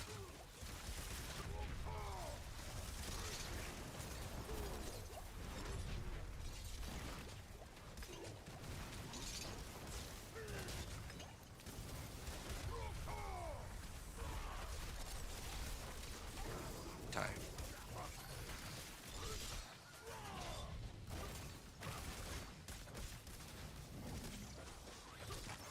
Yeah, I don't like that I have no idea where on the progress bar I actually am either. Because sometimes I'm like, oh, well, I'm actually making pretty good pace, and then it feels like it's like much slower. I can't see the calculation, so I have no idea how it really works. I can just have to take it on face value. And then sometimes it just skips all the way to the end, right? So...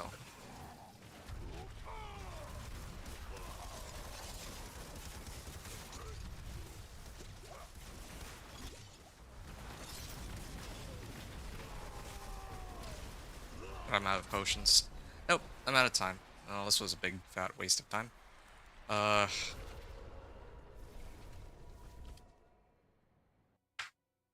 It's still possible. It's still possible to clear Pit 50 if I don't, pull in too many monsters at once, I guess, but...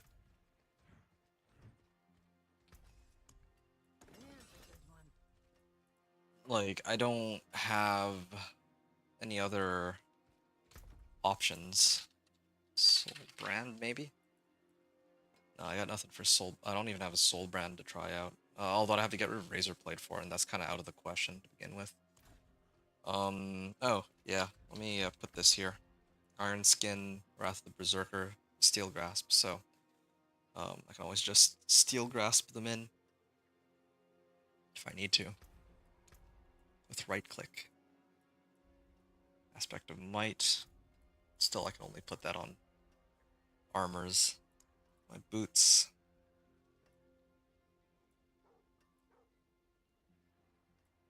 Dazing an enemy.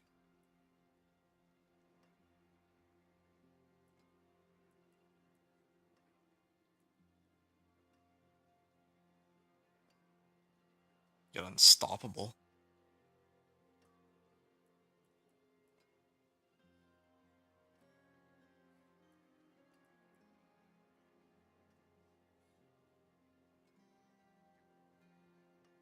If I get rid of Temerity, I'll probably just die outright, I'm guessing. Because I was thinking, like, what if I got Tybalt's for more damage? But I don't think that's the way to go.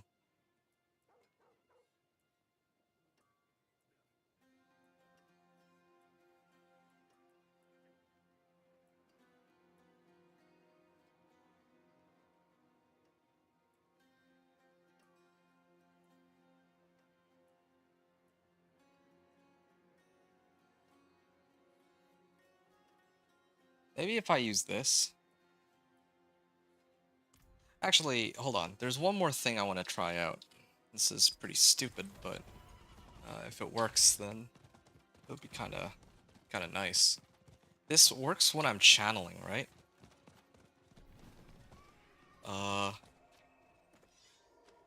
Does this count as a channel?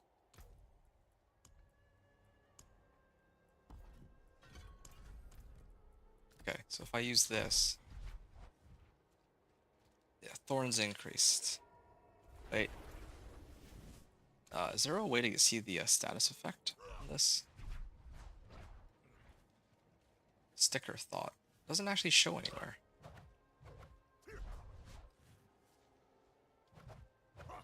Doesn't actually show. Where's my...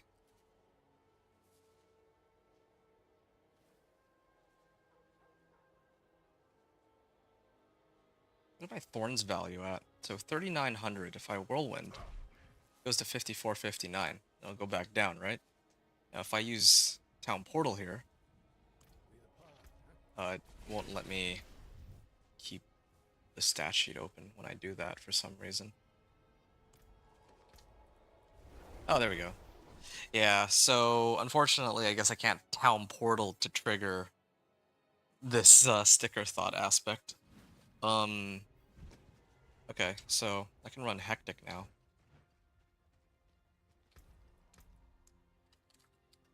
And I'm actually gonna run a couple bosses real quick. Just so that I can grab a couple max life modifiers. This one specific. Well, I guess I can sort of live without it. Yeah. Me. This Kurzak.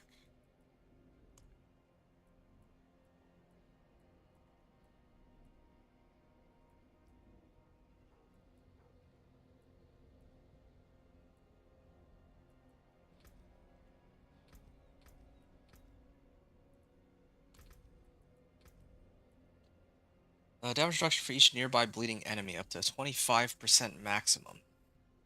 Do I have a way that I make them bleed? I think there is, right? I think it's this thing right here. Increase thorns by 9%. When they hit me, they take an additional 15% of thorns as bleeding damage. Over 5 seconds.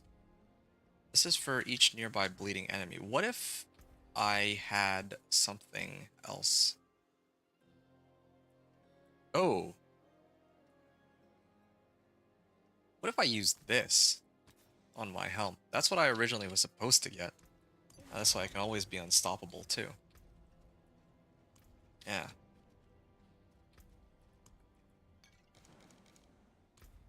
I'm gonna try again. Bit 50.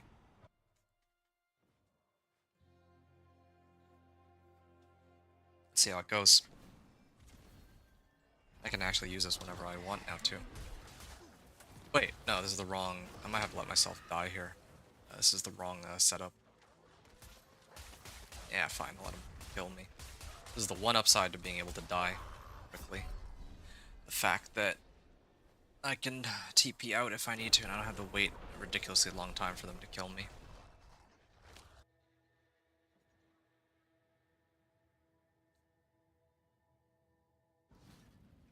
Okay.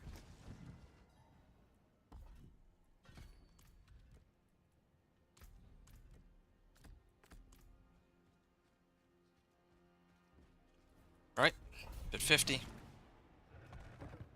And I'm gonna keep going. I should probably also repair my gear at some point too.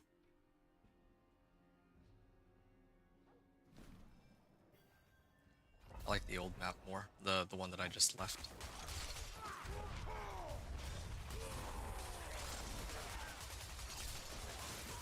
Okay, just gonna keep pulling them in here.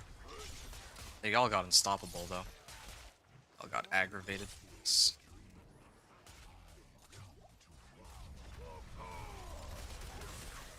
Alright. My iron skin is not up often enough, it seems.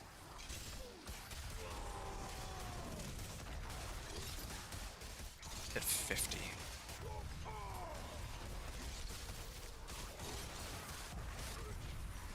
Yeah, with this big a pack of monsters, I can at least do a lot of damage.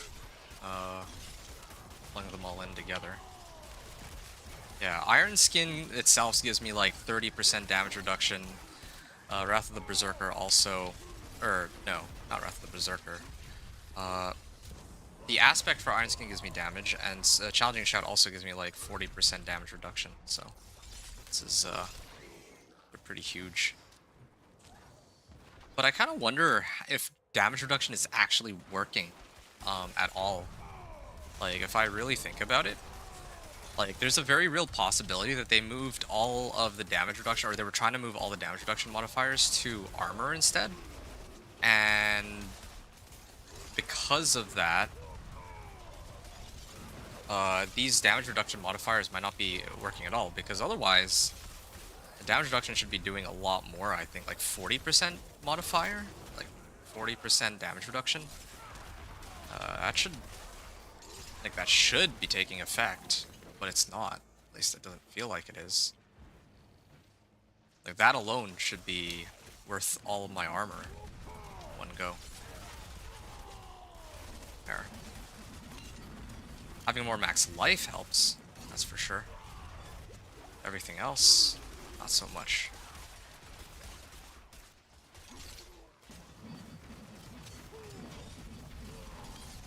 Oh, yeah, that's the other issue too. I haven't been using my basic skill.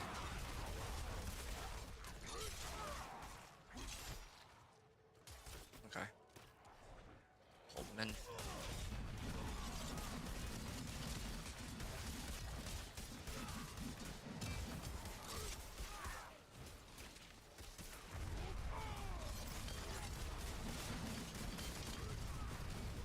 Okay. Yeah, once I have like a big enough pack, I can just start using Belligerence and Steel Grasp. Steel Grasp to pull them in, and then Belligerence to boost my damage like crazy. Yeah, and I think the highest damage number I've hit so far is that 60 million just now that I saw. And again, if I had Ahu Zan, well, that'd be nice, but sadly, no luck there.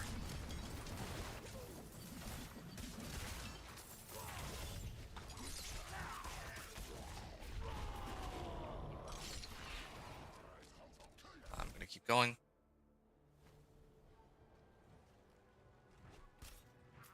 Down here.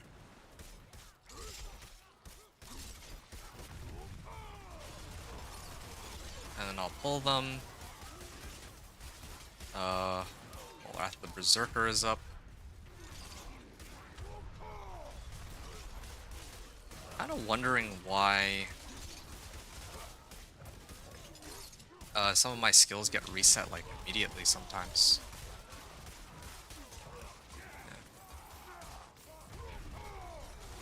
Like, just now, my ultimate got reduced by 15 seconds. What just did that? I actually don't know what was able to suddenly reset it like that. I don't have Ground Stomp. Otherwise, yeah, it would have been Ground Stomp, clearly, but here it's not Ground Stomp.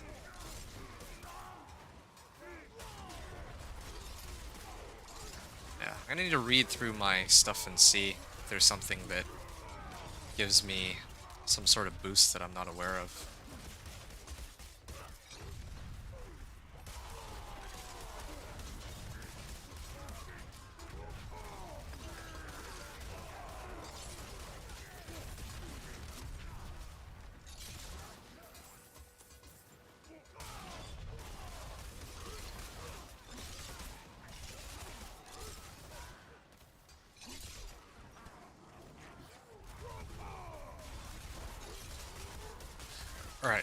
I'm gonna keep pulling, pulling, pulling, pulling.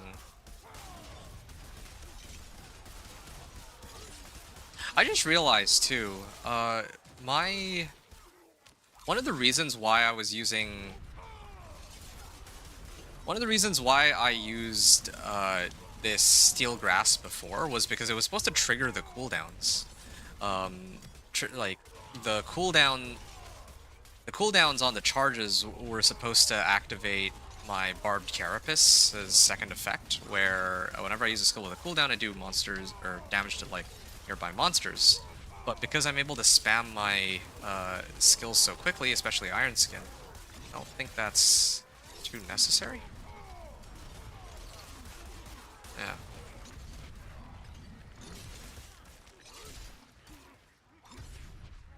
Just keep pulling.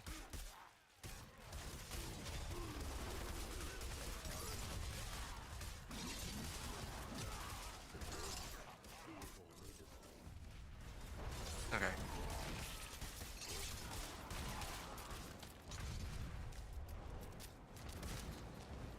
Uh, almost there. Yeah, this was a pretty comfortable run up until this point, though. Yeah, definitely much better than the last one. Now that I'm kind of getting the hang of this, and I have the well, I also haven't been using my basic skill very often.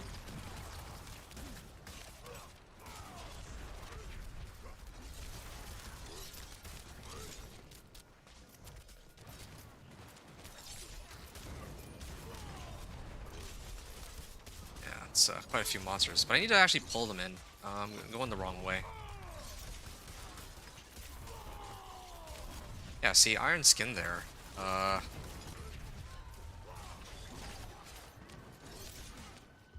13 seconds. After casting 5 basic skills. Yeah, I'm very confused by this. I actually do not understand why. I have no clue where some of my cooldown reduction is coming from. Even on the times when I don't actually shout.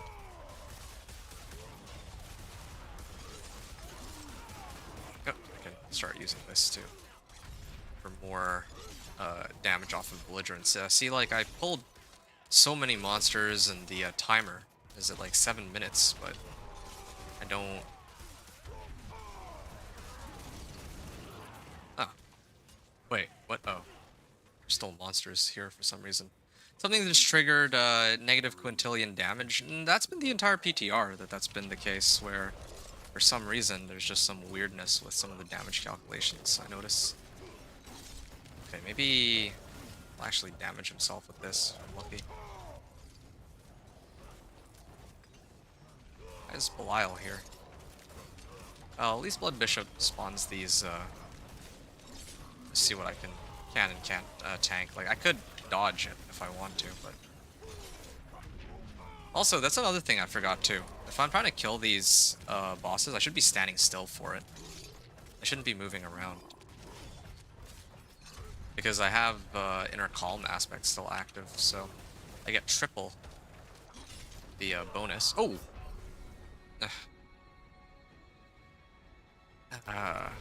This takes so long to kill him.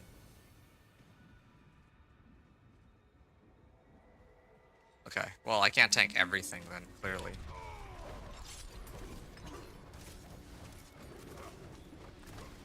There's Elias. Gonna back up from him. But it's only Elias. Everybody else is fine.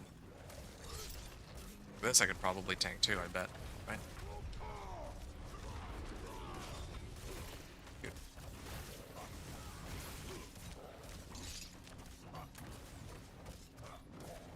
I don't know if I can kill him in time. There's Elias there.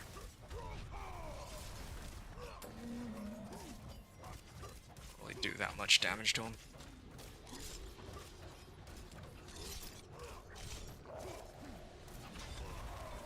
Yeah, my Fury spending is not quite there. See that there's the thorns increase. Cold, poison, and shadow damage is increased. Oh, now it's back down to physical. Yeah, that's another issue too. I don't like the new change to aspect of elements, where they turned it to elemental fate. The dumb change. I should probably replace that for some other aspect. If I can.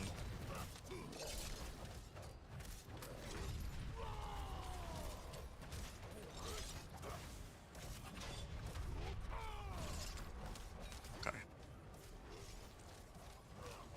Yeah, this fight's taking a little too long for my liking. Ow. Ooh, there's an Elias.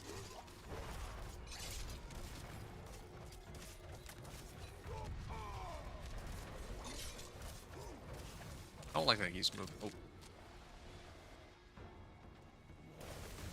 Okay, so in the last like minute and a half, I brought him down like 60%, I think.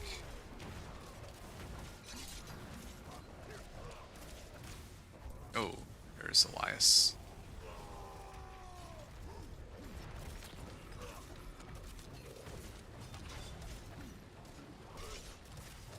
Wait, I can't see if there's an Elias on me because of that big boss that spawned. Yeah, I think I'll be able to clear this, but I will run out of time before I do so. Which means that I don't get to level my glyphs. Yeah, this is my character with all of my glyphs, or almost, well yeah, every one of my glyphs has the additional bonus active. I don't have them all rank 15, but still able to get part of it. I just have no response for Blood Bishop, or, well, for a lot of the bosses, really. Maybe I'll start hitting the eyes. Might do that next. I don't know if it'll be easier or harder, because I'm just pulling them all in together.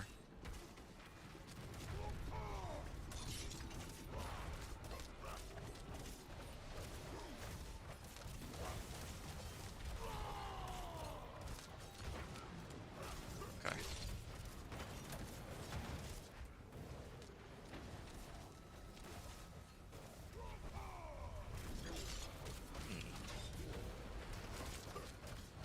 Yeah, I still have issues tanking Elias, but everybody else is fine. Looks like. Brought him down to half.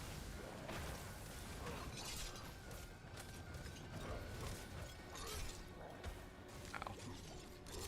Yeah, not doing a very good job at keeping my barbed carapace up either. I'll hide behind Subo. Oh, it ran out? Yeah, anytime the boss spawns, I always leave the area. Maybe that's part of the problem too. Why I don't do as much damage as I should be.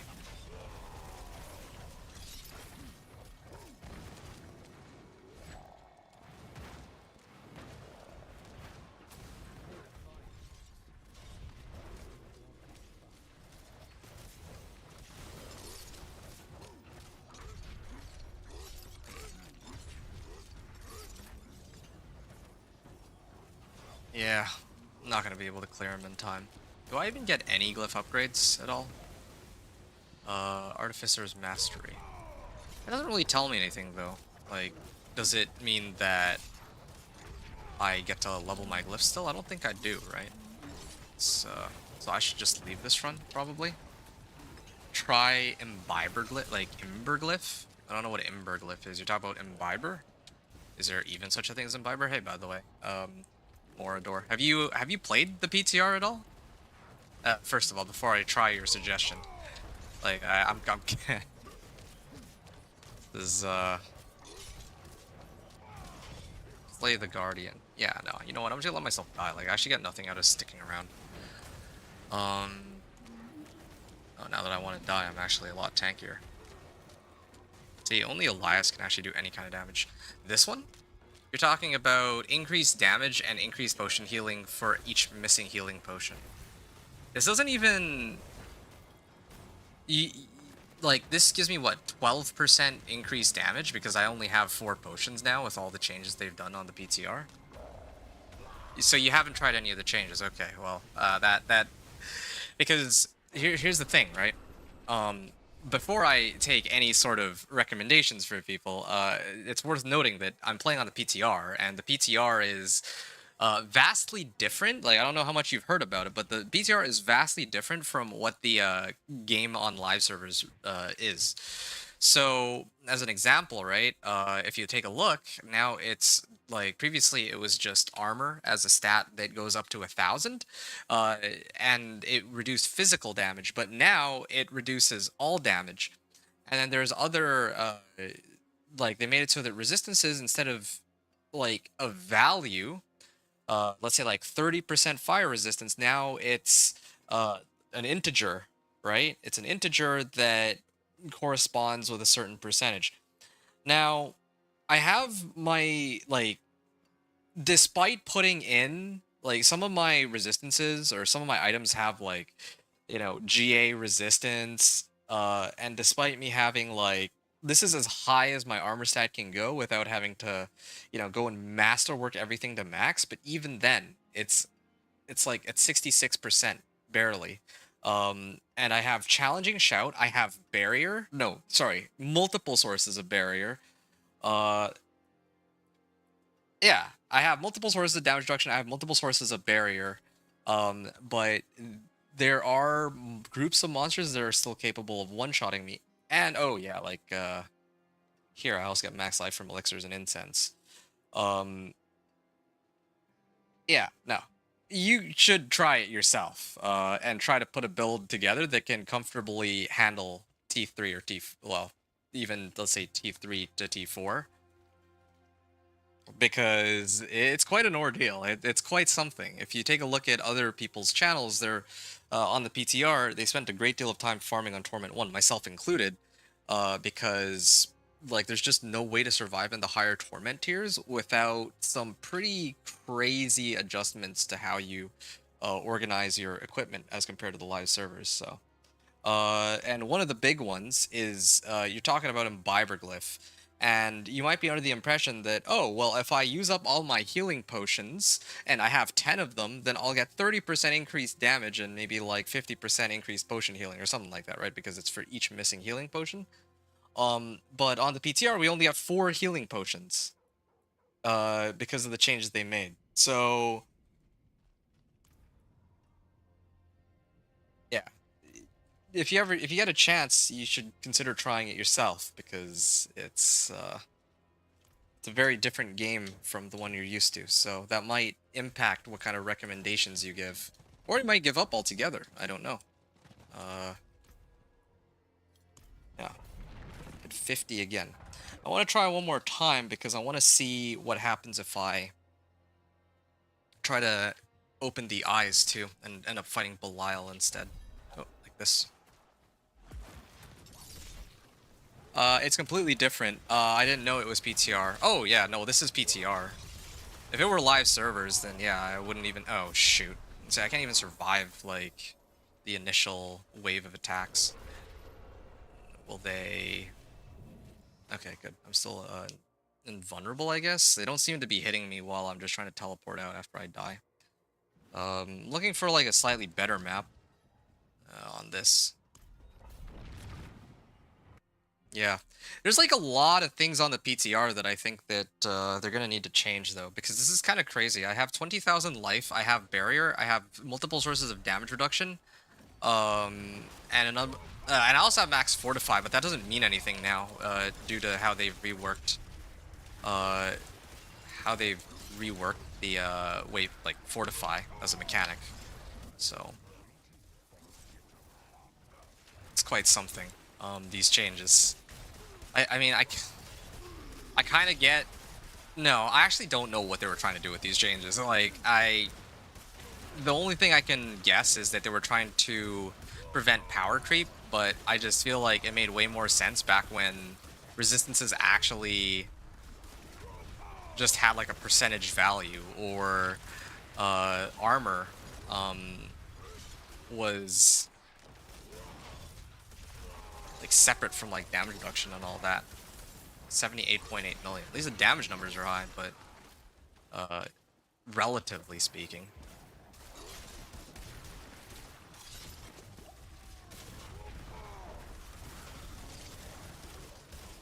Yeah.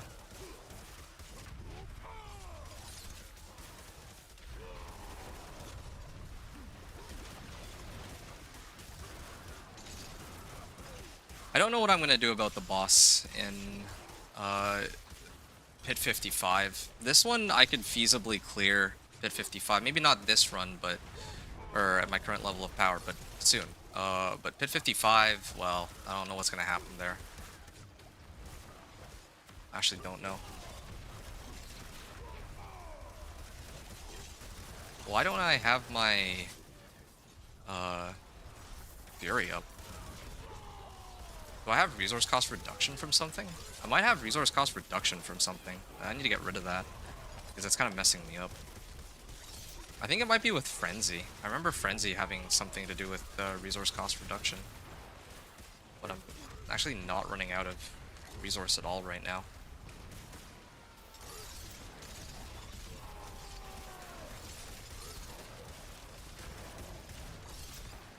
Okay, well, I'm barely over time on this.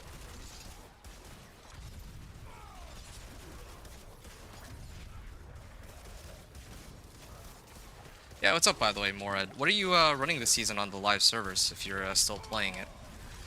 In my case, I think I'm mostly done. This season was, like, this season with the Chaos Uniques was a lot of fun. But it was, for me, very short, just because, like, I was able to complete the season journey very quickly, and I was also able to even beat, like, Pit 100 within, like, a week or something. So I kind of stopped playing for a little bit. Also, I've been playing a lot of Diablo 4 the last year, maybe like year and a half, and I was like trying to take some time to go and do other things, maybe just to switch it up. But yeah, I'm back now, and for at least a little bit with this PTR, and it's definitely been one of the more interesting PTRs in the direction that they're trying to take the game. But yeah, like last season was very, what's the word, power creepy. In some ways, but it was still very fun. I just wish that they would maybe tone up the difficulty of the monsters rather than trying to weaken the players. I feel like that would make the most sense, if anything.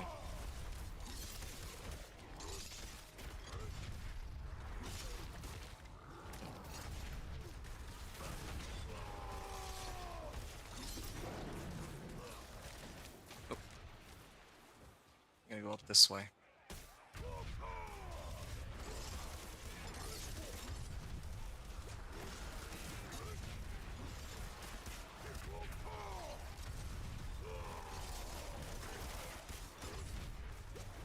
Okay, I'm gonna start pumping up my oh. Yeah, my Thorns is now up to max. At least that's the plan. Frenzied. Well, that just looks a little ridiculous. I have no potions left now. Like, how do I even kill this? And he's got Waller too. Nothing here. I can use this to give myself unstoppable, and I think I'll just run away from these monsters because they take too long to kill. Hopefully this region will be a little more forgiving.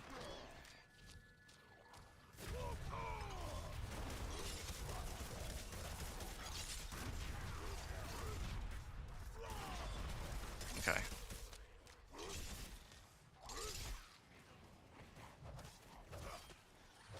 I still like the changes that I made to the build overall, but I think one of the issues is it'll probably take me a very long time to reach hit 55. So the last thing I'm probably going to end up doing is just try and play the like, I actually need to see this season when it comes out. I don't want to keep doing the PTR stuff and then like bash my head against the wall and hope that, or Like when I know that they probably aren't going to keep things the same way it is in the live server. Like in past seasons, that's fine.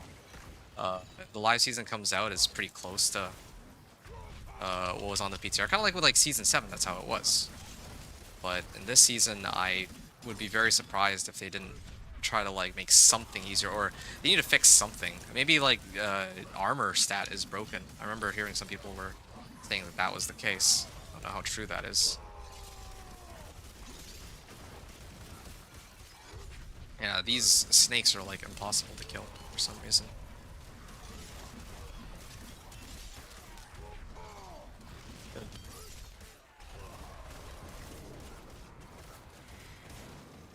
Yeah, this is actually taking an unreasonably long time, I think. I'm like thinking it back to my last run.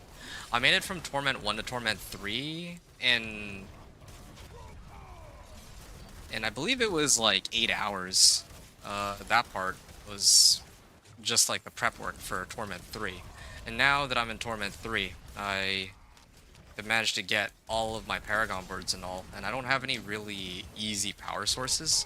The only one I can really think of would probably have to be if I got like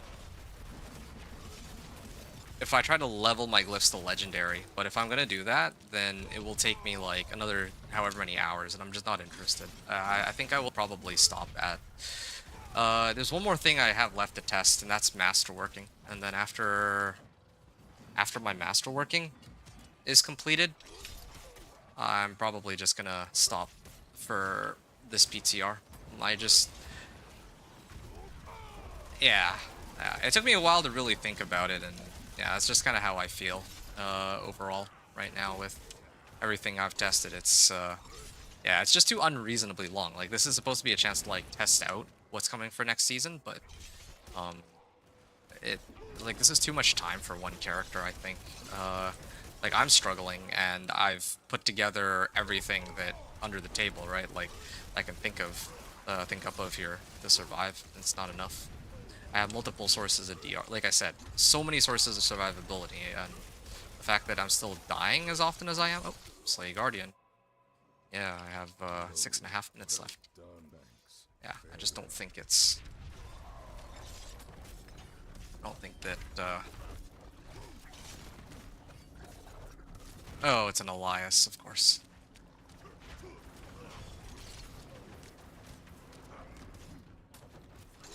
Oh, need to keep this going too.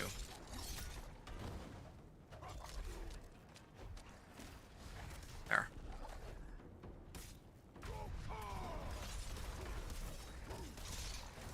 He actually spawned some ads too, right? I actually need him to spawn ads. Okay, I'm just gonna assume that Elias will spawn next to him any second.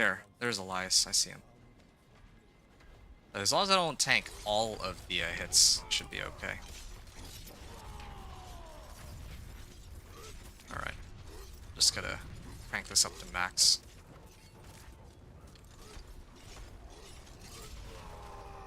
Okay. There, I see Elias underneath him. Be careful for that. Doing better than last time, but again, like I'm also at the mercy of. I'm actually at the mercy of whatever boss decides to spawn this day.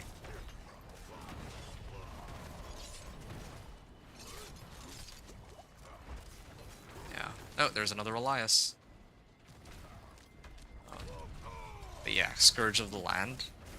Like this is probably one of the better ones too, huh? And there's.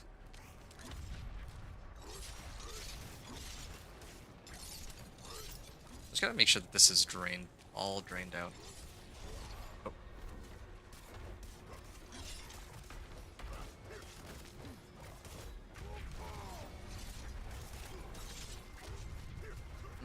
Yeah, if I have other ads spawning, then it's actually okay.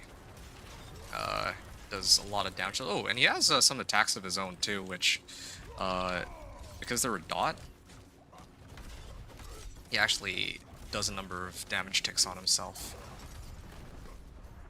And I got inner calm too. Okay, where's the Elias? Oh, there he is.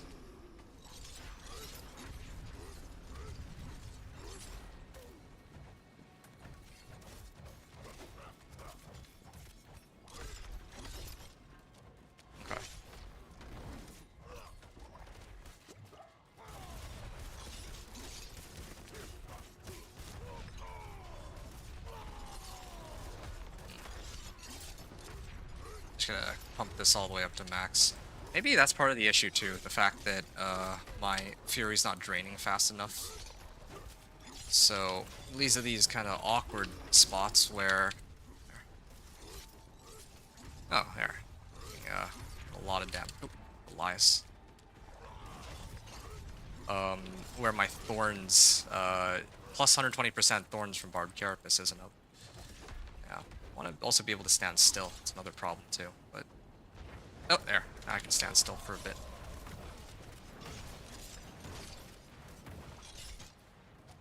Okay, now I just need to spawn some more ads. There's Elias.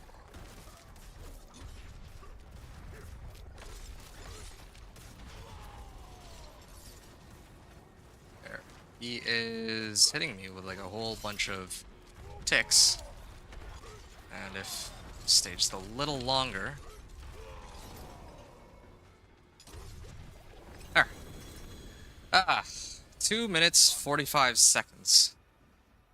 This is 2:45 clear.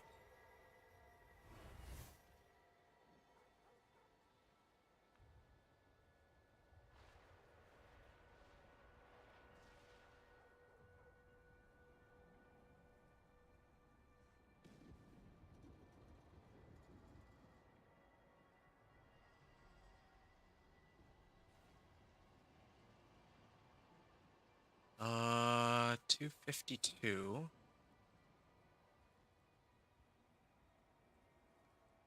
Hit 50 clear. 245, and I think using the same setup as before. I think it was 5 out of 5's, 5 eyes out of 5 opened. I have to, oh, it's only 4. Oh, right. I was actually supposed to spawn Belial on this one, but I didn't. And then I think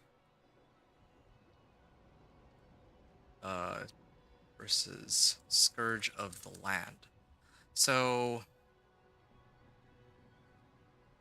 again, I don't really have any easy ways to boost my damage any higher. I can only really think of one. Well, actually, let me level the glyphs that I'm actually using first. I got 5 glyph upgrades. Nice. That feels good. All right, just 1 pit 50. Got it up to level 15. That's good. Shout. Vulnerable.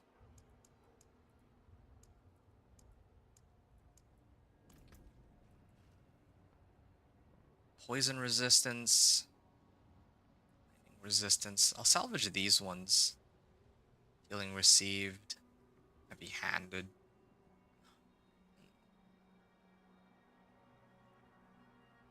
If I replace damage on this amulet for like a damage passive, this could actually be better than my current weapon or my current amulet. I'm gonna get out of here. I lose out on life per hit though. That would be the main trade-off. So let me actually see what I can do here.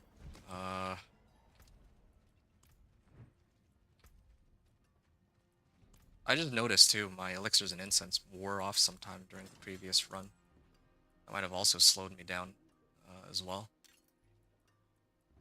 What is this? Thorns Wall Fortified. Do that.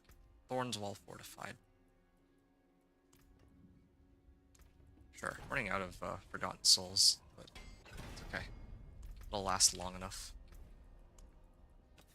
Unless, oh, yeah, it costs quite a bit to reroll. I'm not gonna, I'm gonna be gated on Forgotten Souls, not gold, it seems. Max life. Strength, max life, healing received, and heavy-handed. I mean, I could live with healing received as a GA because I have life on hit. Heavy-handed though. Yeah, heavy-handed doesn't even help me though, now that I really think about it, because heavy-handed, I have... Which one's heavy-handed? I think heavy-handed is this one. That's for overpowers, isn't it?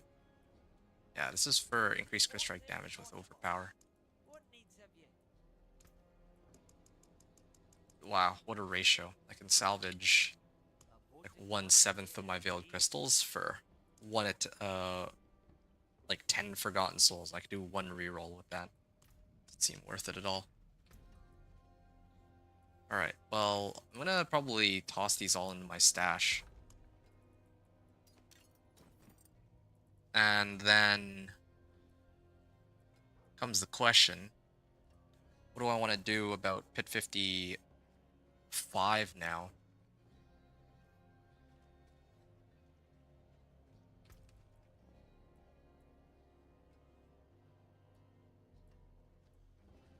I'm kind of tempted to start masterworking my stuff. I think I will, but the question is, or the problem here is that it increases the base stat of an item, right?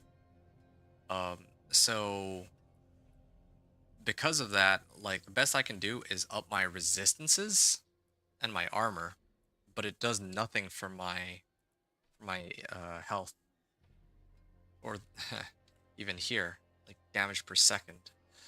It went quite a bit up, but that does nothing for me.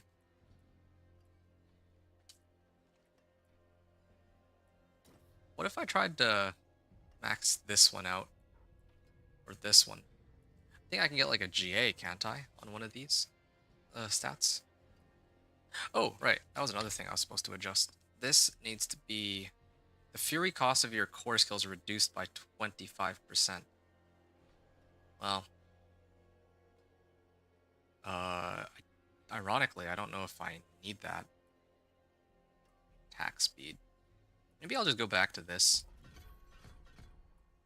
Yeah, keep it simple here so that I can keep steel grasping, and each cast of this will always get me 2 charges um for my key passive.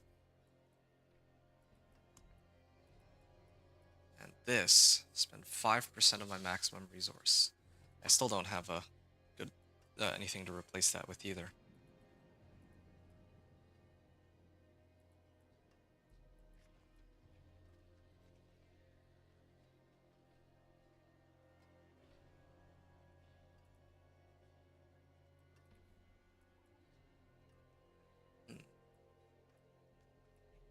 I could also run Q or Que rune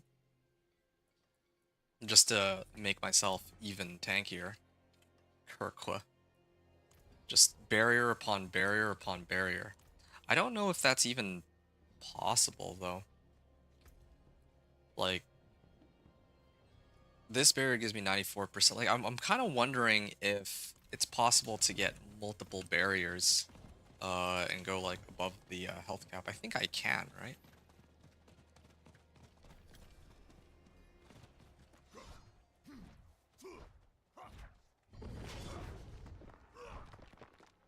Barrier. And oh yeah, I need to heal, I think. There. Yeah, the barrier only goes as far as my max health pool. So me stacking barriers is actually pretty pointless.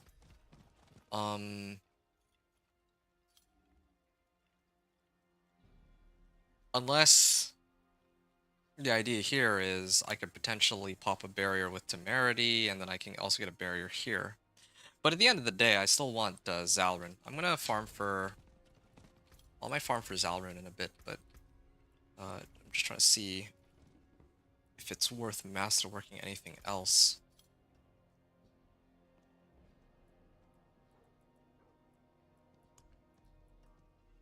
I don't even think that was worth it.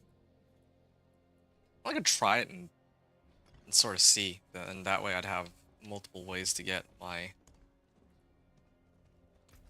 barrier up.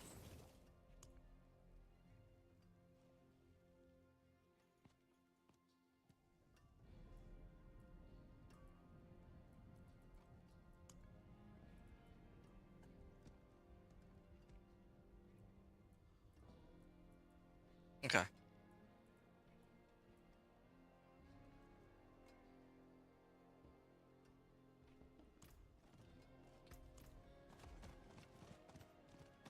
It says after casting 5 basic skills, right?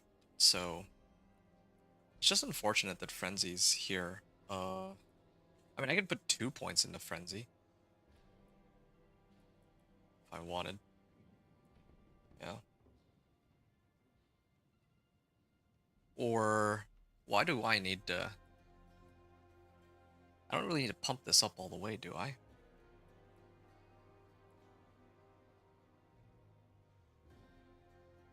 Nah. I'll just stick with Flay for now. I don't like that the attack speed is lower, so this isn't going to be as useful, but at least maybe my Steel Grasp will be... Like, I'll be able to trigger my keep passive bonus pretty quickly. Serrated Axe of Elemental Fate. This thing, too. Don't know if there's some better option.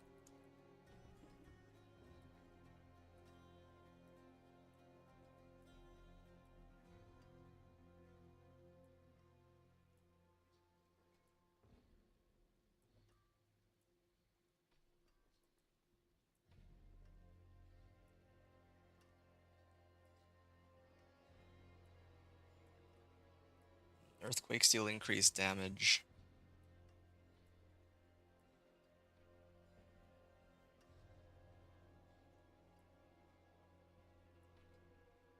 Steel Grasp.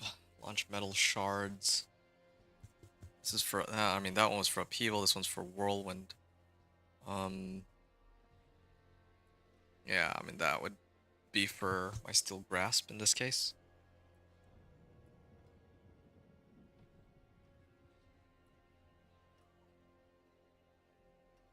After swapping weapons 8 times? Right. Next skill is guaranteed to overpower. I just realized something. Because I was using Frenzy, I was losing out on a lot of damage from having my polearm active. Like, I'm missing 15% damage. Yeah, I'm missing 15% damage while healthy. I was missing the 2 of my glyphs, so going back to Flame might actually give me a lot of damage here. 15% increased damage, 8%. Okay. Yeah, so I'll skip out on Frenzy. Yeah, I forgot that interaction.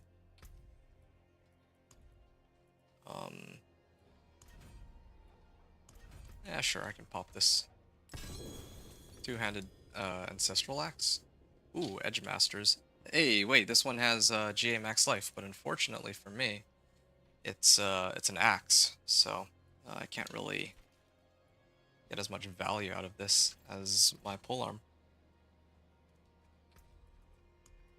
Well, I guess I can keep going.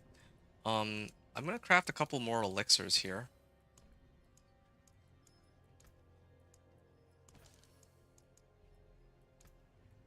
A potent quantity indeed. And I need to run like 1 Grimoire, just to, or like one of the bosses, just so that,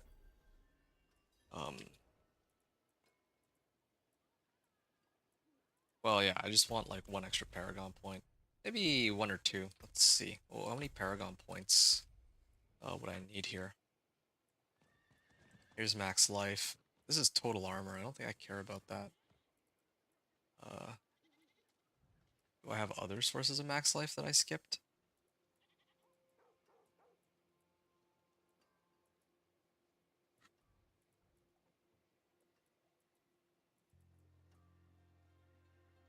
I could go up this way too. And even down here. Yeah, there's a few things I could do. Okay. What I'm gonna do is I'm gonna try and clear...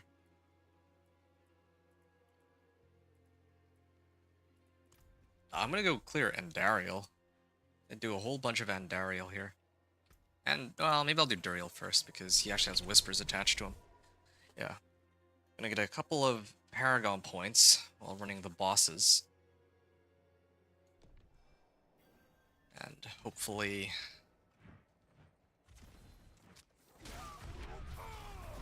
Oh, right, they die immediately. I don't need to cast anything. Hopefully I can get all the Paragon points I need here. For...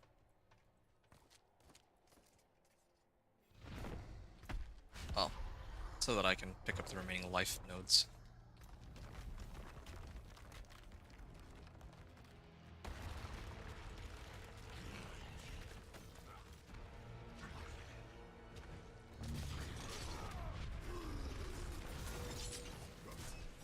Okay.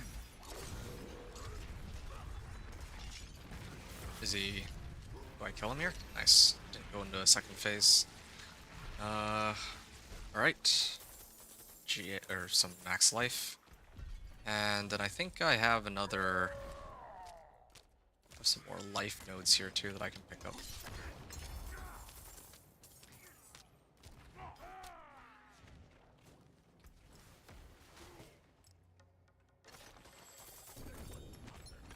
Yaks.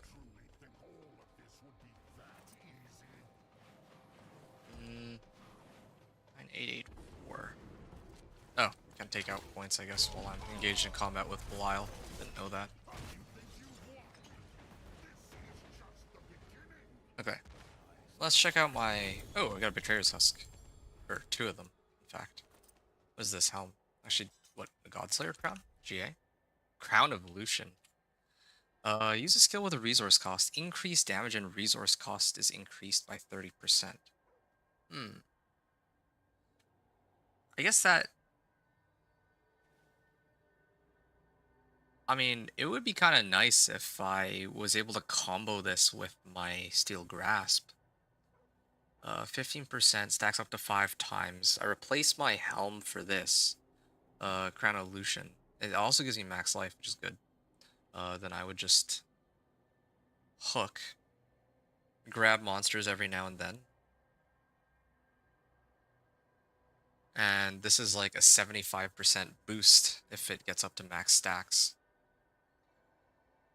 Grants a barrier for 200% of its healing. You drink your potion. Well, I mean, why am I even looking at Soulbrand? I'm not going to replace Razor Plate. The potion no longer heals. Yeah, no.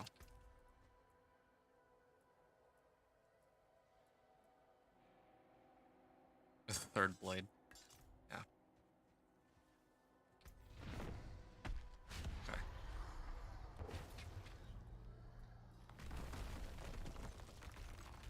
Yeah. Oh, I can actually pick up max life here. Okay, I'll do that in a second. I like how this attack of his doesn't one-shot me, but meanwhile, Lord Zeer's does. Can I not, like, kill him here? There. Okay. 9884. Or... maybe I have to be... I guess I gotta be in town or something. I'll just go and toss these in for now. Cameroon.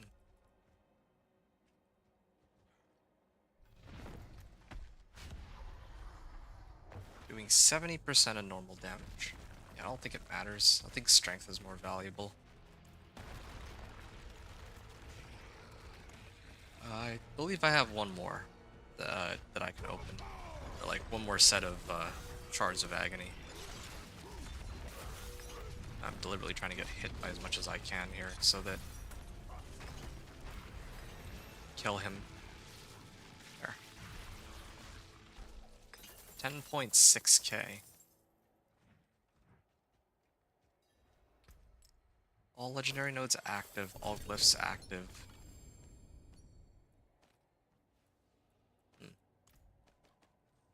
And I still don't have that Zal rune either. I think that's the end of this. I'm gonna go back to town.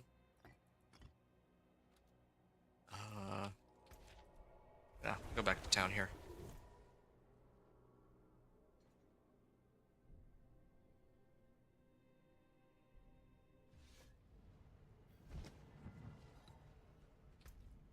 I'm gonna go Torment 3. Turn this in. Probably don't even get very much out of the Whispers anymore. I do wish that the rewards would scale with your Paragon level and not just your, like the fact that you're level 60.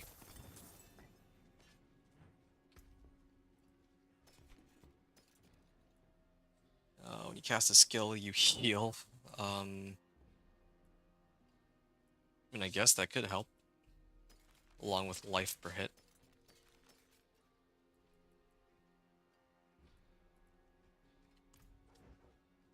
Greetings.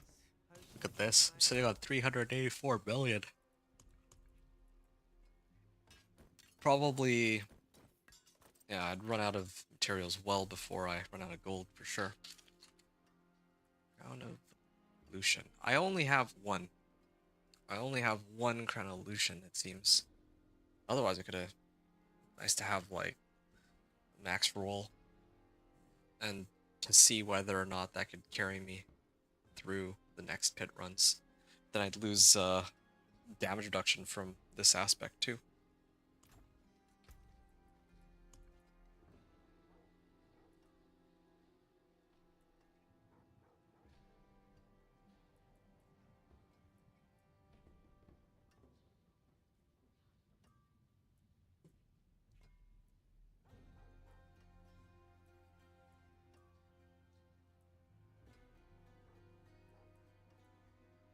Increase damage, close enemies.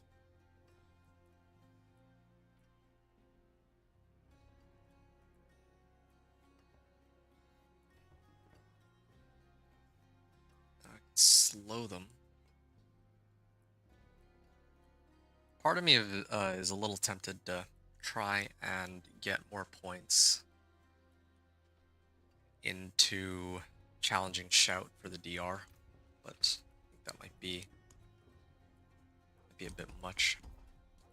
I'm at 10 points, or without these points, I'm at 9.1k, and then with these points,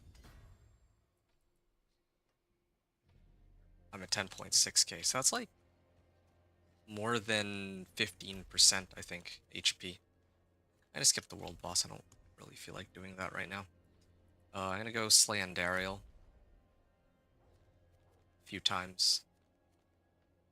I'm just trying to level myself right now. This is the only other way I can see myself clearing it. Like, yeah, I could, like I said, I could up my masterworking, but my weapon is still, well, since my damage isn't as dependent on my weapon, I don't know if that does me any good. But if I up my life, then I can get more thorns that way.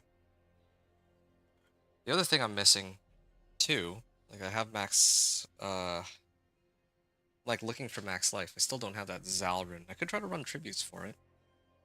Is game frozen?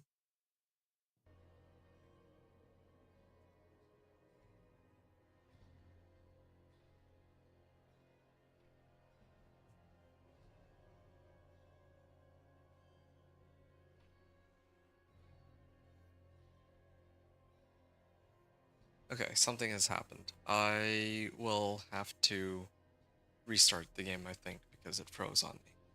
So I'll be back. 1 second.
Okay.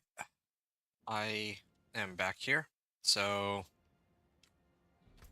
yeah, the game froze on me when I was trying to go fight Andariel. Actually, why am I on Torment 3? Should be on Torment 1. I'm gonna clear Hangman Hall, try to get maybe 2 more Paragon points, just so I can pick up some max life nodes. I think I might actually try to run the attributes as well. Yeah. The one upside to doing all this is that if they do decide that they don't want to change anything as compared to the PTR, at least I'll have a build that is almost Torment 4 capable that I'd be happy to play. It's the an interesting thing. But funny enough, I'll probably just commit to playing my Companion Druid next season, at least to start. I actually really liked focusing on one character last time, but yeah, think about it. There. Oh, I was actually so close to getting a 2nd level out of that. And I think I have max life. Max life, like what, here? Or here?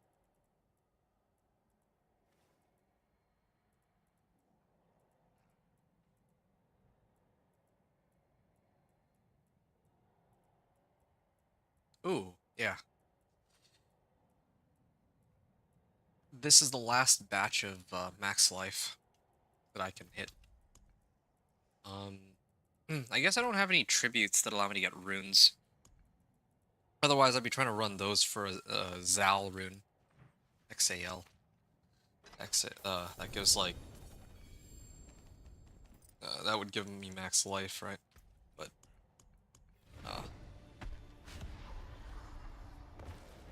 still no luck. Glad this fight is easier than the Duriel fight. At least now it is. It used to be way worse, for sure. There. Got 2 levels out of that. And I can start working my way up.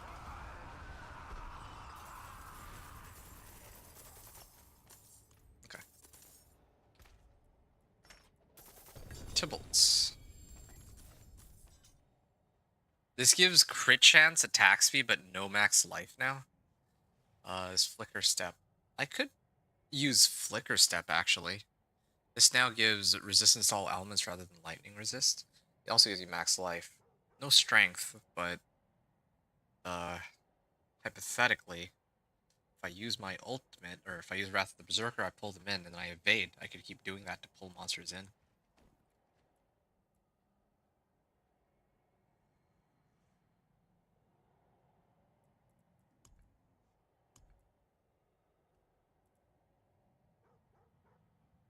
I could just burn the rest of my Stygian stones. Don't really see myself needing these for anything else, so I'll just get it over with.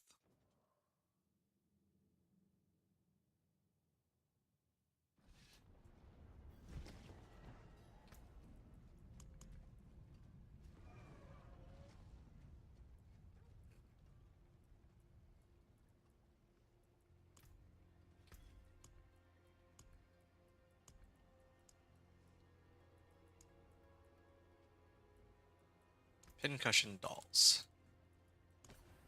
Yeah.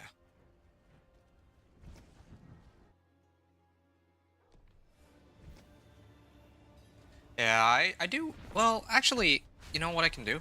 I'm just gonna spawn in as Alrin. Why don't I just do that? Actually, I probably should have just done that from the beginning, rather than... Well, maybe in the future PTRs. If I want to make these build guides, maybe I should just spawn the characters in that I'd want. That would be nice. Yeah, I'll consider doing that. That would save me a lot of time, actually. I could do that before I actually try to go through the game with characters. That might be a fun, different approach. I'll consider that. I don't know why I didn't think of that before. Making a brand new character, Paragon level 200, using however many Paragon points. Maybe using Obols to get a bunch of 750s and 800s, or and Ancestrals. least with the first character, I get a chance to try out whatever changes in the PTR, but yeah. Crown Evolution, and this thing has 14%. 14% increased damage. Yeah, I don't know. I'm kind of struggling to stay alive as it is. I don't know if it makes much sense for me to switch to Crown Evolution. There. Let me get all the way here first. I'll finish getting my max life nodes, and I'll figure out if I should throw on Crown Evolution. I think I may have to, but lose out on a lot of life that way.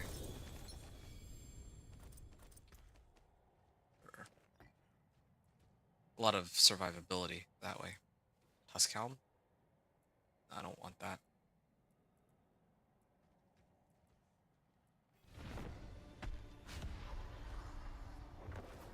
You become unstoppable, gain 100 of your primary resource? Wow.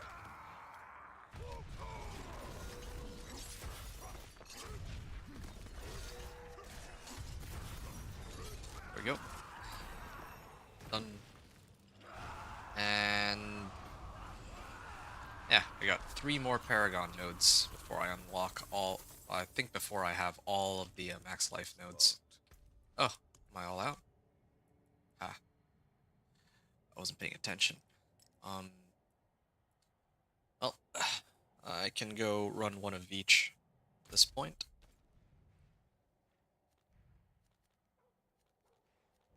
I'll go do Grigwar first.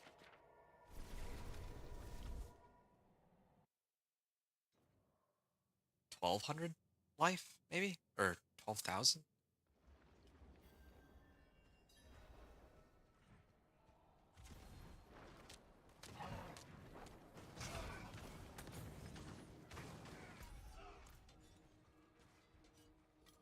Okay.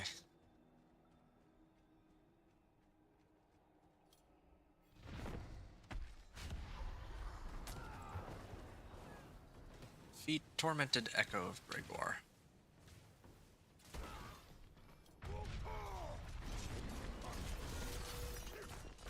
I don't want to try Crown Evolution. Well, actually, Crown Evolution might not be bad at all. Come to think of it, with Crown Evolution, never actually tried this. Ooh. Fury cost is already ridiculously high. Because I'm actually trying to see if I would be able to drastically increase... Wait, what? Oh, like, they didn't even give me a notice that Belial was spawning. Okay. How long does it last for? For 4 seconds. Zikrune Betrayer Husk, so I can spawn 2 of those if I want.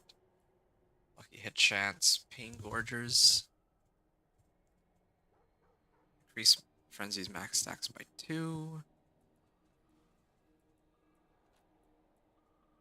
Yeah, 75% more damage.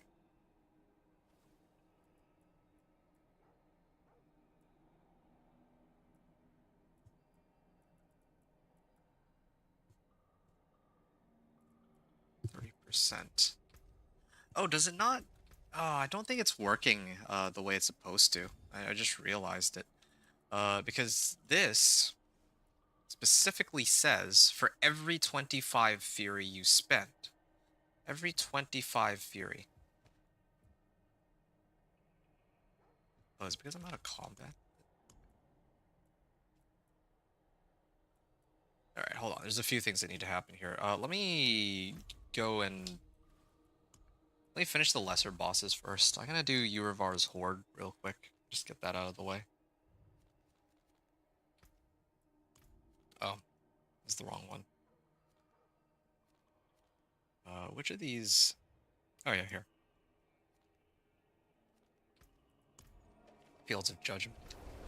I'm gonna run 1 or 2 of them, and then get more max life. And maybe I also need Crown Evolution, I'm not sure. I ideally would prefer not to need Crown Evolution, but that's like, what, 75% more damage, right?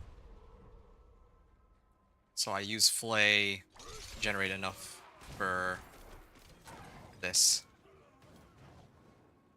And then I don't have to have to avoid spamming Steel Grasp. Oh, yeah, it's bugged. It's this direction. Just looking at the minimap, I mean, there's like, looks like I'm going into the abyss, but it's right here.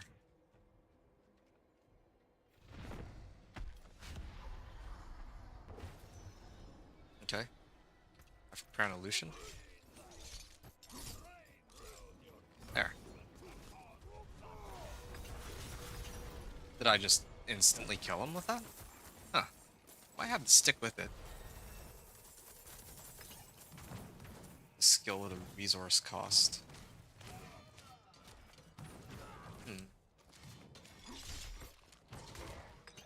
This has more max life than... no, actually my old one had more max life, but still, this is quite useful. I don't have enough to run it again, but I'm also tired of running bosses. I'm just gonna do this real quick, just get it over with. I just need like a smidge of XP and then I get to next level. There. Okay. That will be it. And now my life is up to 11.3k. Don't think I have anywhere else that I can grab life, so at least not from the boards that I selected. Furion kill. Total resistance, bleeding enemies, total armor. Okay, so at this point I am Paragon 191. I am going to reattempt Pit 50. Unfortunately, I can't do it with the same boss, though. Like, I want to see if I can actually survive with Crown Evolution, or how it feels, because this is going to be a lot of extra damage if I can manage it. Yeah, this is actually this is a generic damage, so it would work with my own... this should work. This should work with my Thorns. So, I'm gonna toss the rest of these in.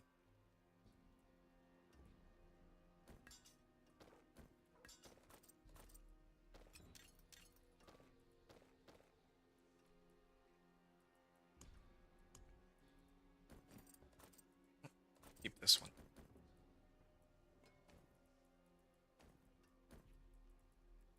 And there's one other thing. I know I'm not normally supposed to do this, but I normally like to simulate like a real like level 1 to Torment 4, but this is one of those times I might just spawn in a Zaldrun. I might actually do that. Okay. Why don't I start off with this? Let's see if I can, like, how long it even takes me to deal with Pit 45? Yeah, I'm gonna do a Pit 45. This is Pit 45 with all life nodes. Oh, wow. Because Pit 45 only takes, like, a couple minutes to run. At this point, it should only take, like, 5 minutes. So I don't have to waste so much of my time on a run that might not be possible. Okay.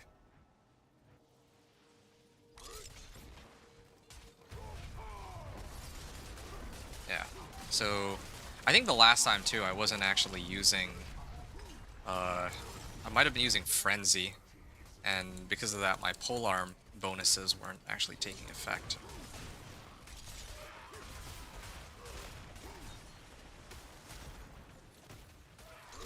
What is going on? What is even hitting me?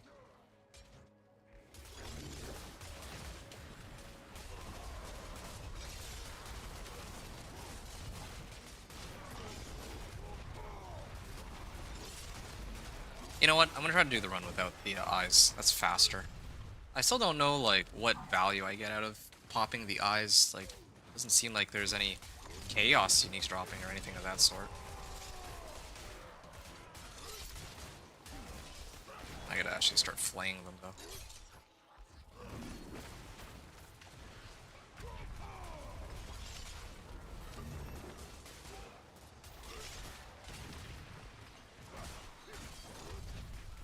Okay.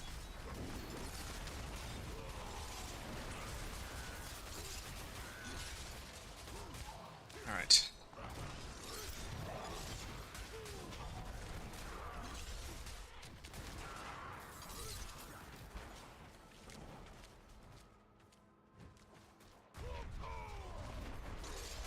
Gonna pull these up.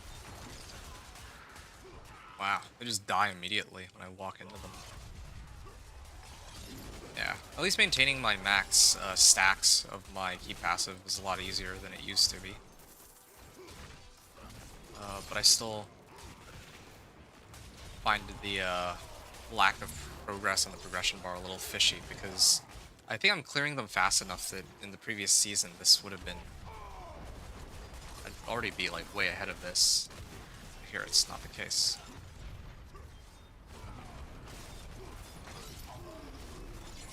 There.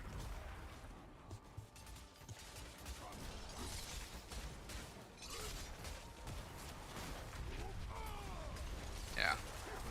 Knocking me around is getting annoying, so I'll just use my the things that give me unstoppable. That's another reason why Iron Skin with this aspect are quite handy. 45, huh? Wait, this is without elixirs or incense. I gotta actually throw on elixirs or incense. After.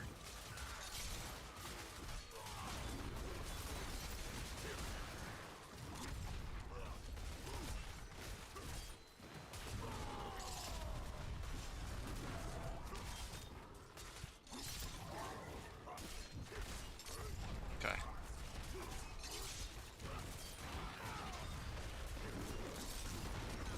There. And I keep going. This is still more life than what I had last time when I had the elixir, so shouldn't be too much of a difference. So I keep pulling. Yeah, I don't know if Crown of Lucian will be compatible with this playstyle though. Although maybe it... Oh, I guess it's still not enough, huh? I have all the survivability. Which kind of makes me wonder, what if on the next run that I do, I throw on Crown of Lucian? I wonder if my survivability will still be the same. I'm starting to question whether or not... Well, I guess I didn't have it active. It's part of the problem. Iron Skin and Challenging Shout. Still. Can't help but wonder.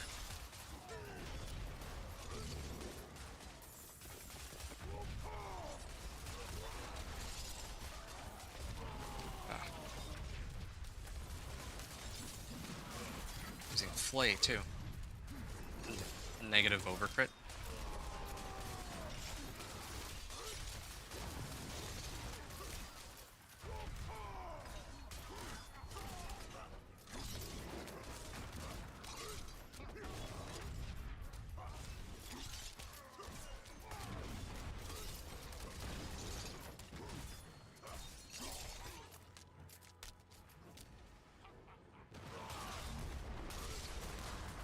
Okay.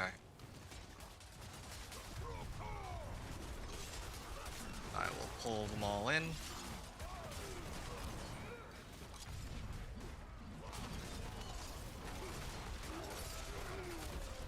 And just keep grabbing.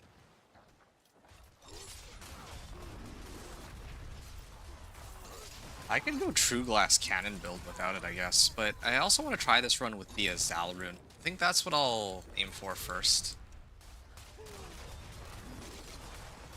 Yeah, I gotta go get that Zal rune.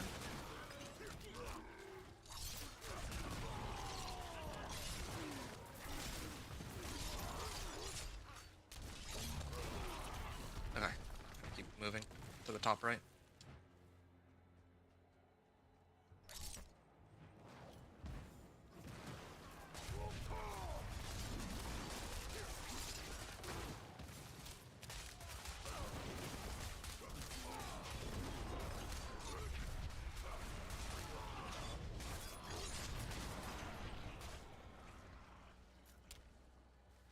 Okay, I'm gonna pull this in.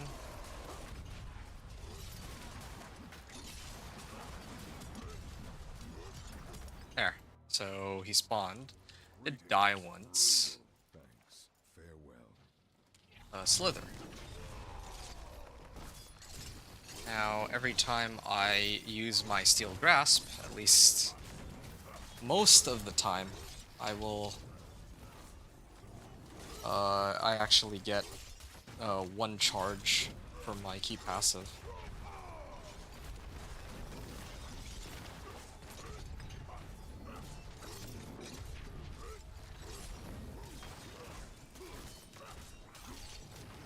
Okay, so I just gotta stand here.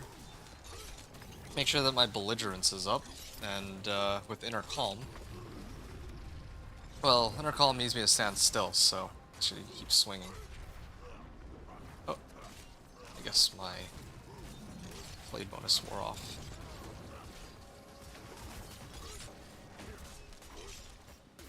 Yeah, I'm gonna get Zalrune after this. I think that's what I'm gonna do. It is interesting that my last time here on Pit 45, I cleared it with 7 minutes and 45 seconds remaining. Here, I have less time, even though I died. If I add like 30 seconds to this timer, I think I still end up clearing this run more slowly than the previous one. It's fine though. Now it'll be a good chance to play around with the different options. Oh, it's because I have Q rune now. I think I have to go full glass cannon. Yeah, I don't like this. I don't like how long that took. Let me... Okay, let me write that in. This also doesn't really make much sense to me because I switched Frenzy to Flay. So I should have gotten a lot of damage just from that alone.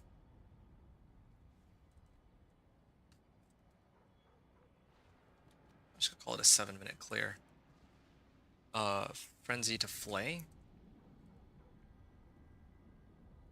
And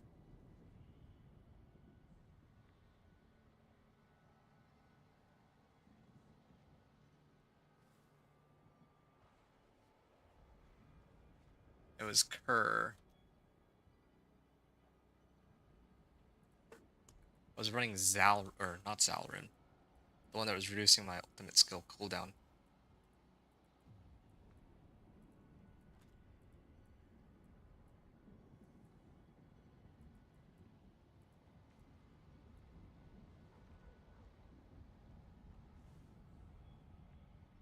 .5% of my maximum resource.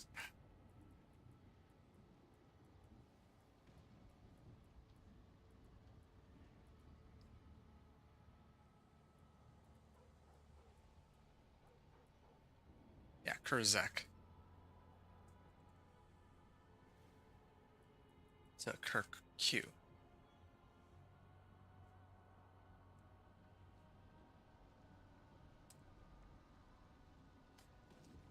Okay. Oh, gotta level one of my glyphs at least. I'll do this one. Try to get this up to legendary at least. If that's even possible.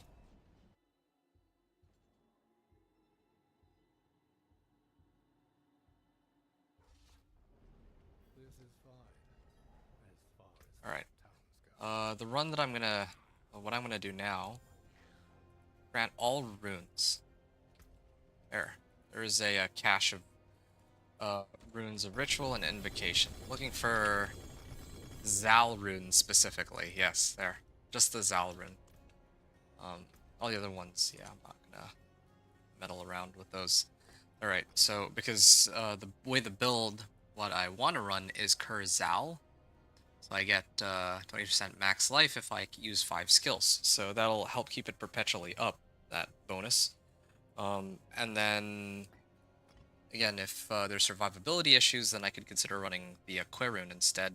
Or, like previously I was running ultimate cooldown reduction by 3 seconds, but I don't think that really does me very much good. Oh yeah, I also had elixirs and incense. Okay, let me trigger those now. Now I'm up to 16,000 life. And when Zalrune activates, I get another 20% on top of that. Trade-off is I don't get as much barrier, but then again, considering that I have Temerity, I don't think... Oh, shoot. I may have to reset this run now. Yeah, I'm gonna have to wait a bit. My barrier is still going. Well, I am tanky, I will say. That was... Actually, wait, hold on. There's an easy way to test out whether or not DR is actually working. Okay, hold on a second. Let's get up to max first. Right? Okay, so now I'm like maxed out on everything. 15,000 barrier. I use Challenging Shout.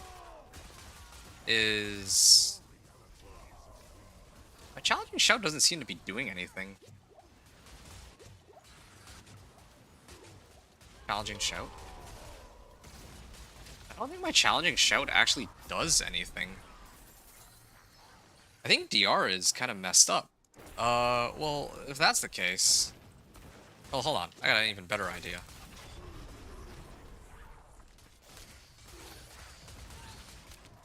Like, because if it's a 40% multiplicative damage reduction, then that means that I should be getting...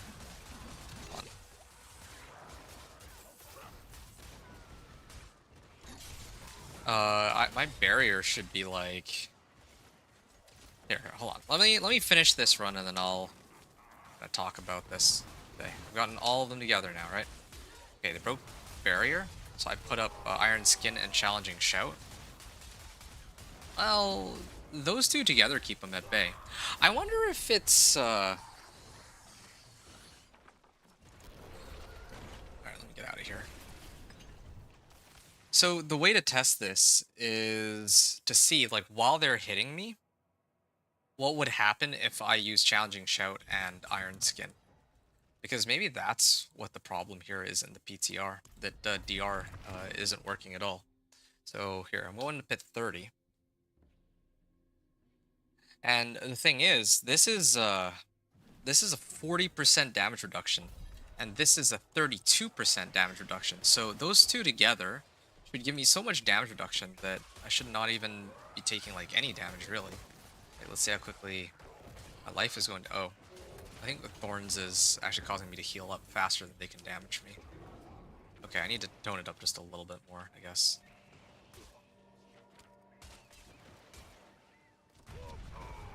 Okay, just activate everything, get out of here.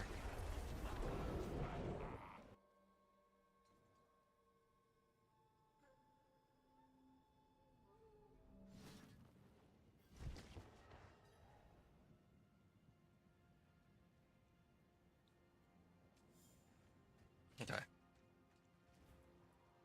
I'm gonna do... I guess pit 35 even was fine. Or I should have done pit 40 actually. Because the run that I did last time was like pit 45. But... Okay, my health is actually going down. Let's see how quickly it's... Well, my Barrier and Fortifier... Because I got life on hit. Wow.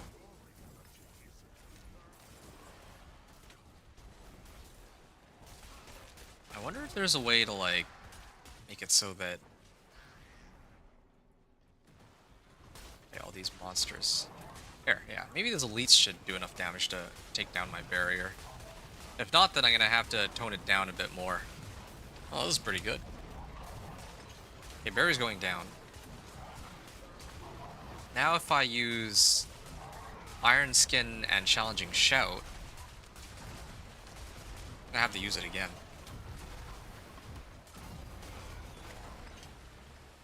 Yeah, I'm just trying to see, like, because usually if I make it to the point where I get like a 40% damage reduction, it's very obvious because suddenly, like, I'm no longer dying as quickly.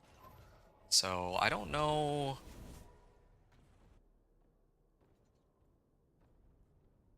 I need to put myself in a situation where, like, lots of monsters are hitting me and then I just as I'm about to die, you activate like Challenging Shout and Iron Skin, and see if I take a lot less damage. Or at least in the case of Challenging Shout. Maybe I only need to cast Challenging Shout, because Iron Skin kind of messes it up since it heals me and gives me a damage reduction too. Well, healing and a barrier, I mean. But if I use just Challenging Shout alone. Oh. Yeah, even here, there. Oh, here we go. Now, if I use Challenging Shout, do I suddenly take a lot less damage? And same thing with barrier too. Yeah, I think it does actually help me.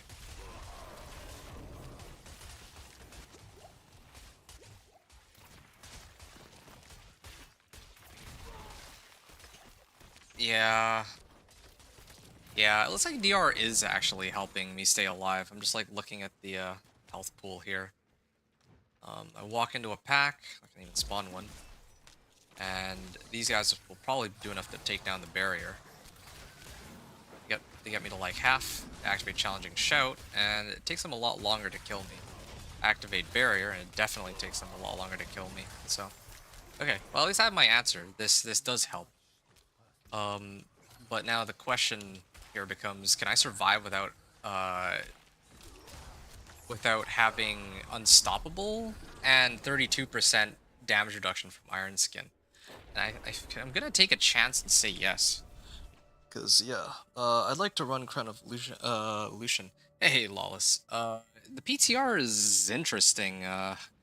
Like, a lot of the changes that they've done in this PTR I don't really like them, but it is kind of interesting seeing. It's kind of interesting seeing like what they're trying to do with the game and figuring that out for myself. Yeah. I'm not sure what to really say about it. It's like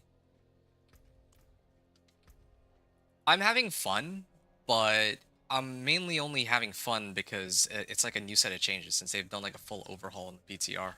It's like I'm experiencing something pretty new, I would say, compared to before. But I do hope that they revert a lot of these changes, like masterworking and like the armor and resistances. You heard what they're doing with the Lilith statues? Honestly, that's the least of my concerns. I never really liked the Lilith statue system. I mean, I did them, so they don't affect me, whatever. But I'm kind of relieved that they're removing it, to be honest. A lot of people complaining because they went through all of that trouble to find the Lilith statues, which is fair, I get it. But it also means that if you're like a brand new player to the game, that you're not going to be behind by like, what was it, 200 Lilith statues? So there are some benefits too, I would, in my eyes, to them getting rid of the Lilith statues. Well, they aren't removing it, you must not have heard. Okay, sure, lay it on me. When I say removed, I mean removed as... like, because the Altars of Lilith would give you like free stats, right? But they don't do that anymore. So I don't know what you're talking about. Like, they removed the bonuses. Like, yeah, you can go in the open world and pick them up, but it's not... doesn't really give anything valuable anymore. Some of the Lilith statues, I think, also even used to give like Paragon points and what. I think those got moved too.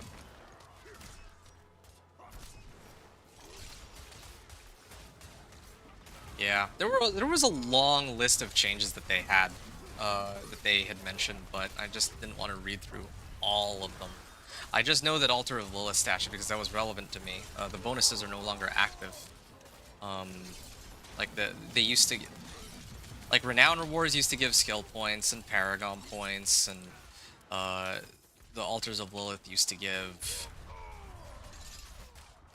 Altars of Lilith used to give like strength or intelligence, willpower, dexterity. None of that anymore. Right, they're removing the permanent bonus that does give value. The renowned farm now. Okay, well, Okay. You've played on the PTR, right? So tell me, how do you see your renown rewards? Like, what does renown do for you now? Because I can't really open renown. Like, there's no more renown page anymore. Like, that's gone, from my understanding, unless you know something I don't, which it sounds like you do. I'm gonna go down this way. Try to pull them all in. Yeah, with all this max life, it's much easier as compared to before, at least. But this will be like the top end of my damage. I don't know how I deal with like bosses. Ooh, I was reading chat for a second, or looking at chat.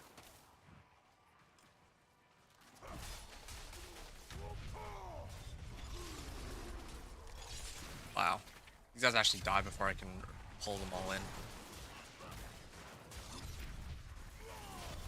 Yeah, this is still with a 32% damage reduction from my iron skin.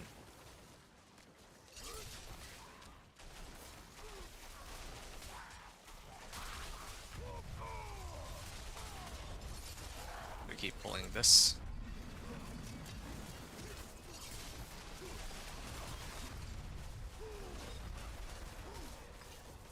And I think after this run, I need to test with Crown Evolution, right? To see if that one's any better. Yeah, I'm not really trusting this bar. It says that I'm only at 11 minutes remaining, but actually probably more than that. Probably made more progress than what that suggests.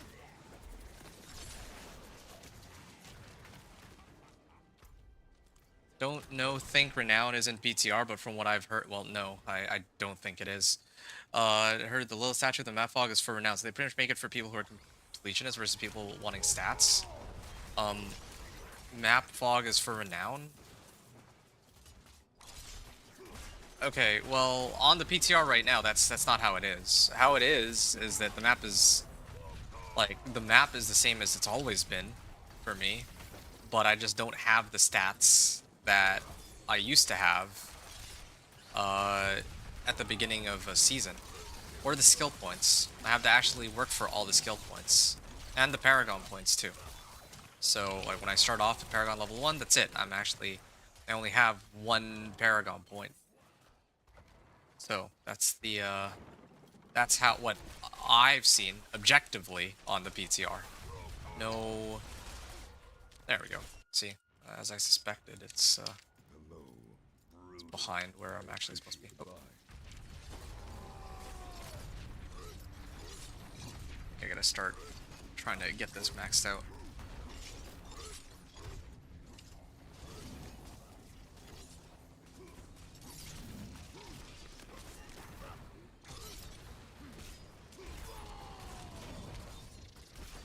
Yeah, this one still takes a while because of the bosses. Yeah, I may have to switch over to Crown Evolution, but I don't know how I'm gonna keep pulling them in with my Steel Grasp. Or maybe...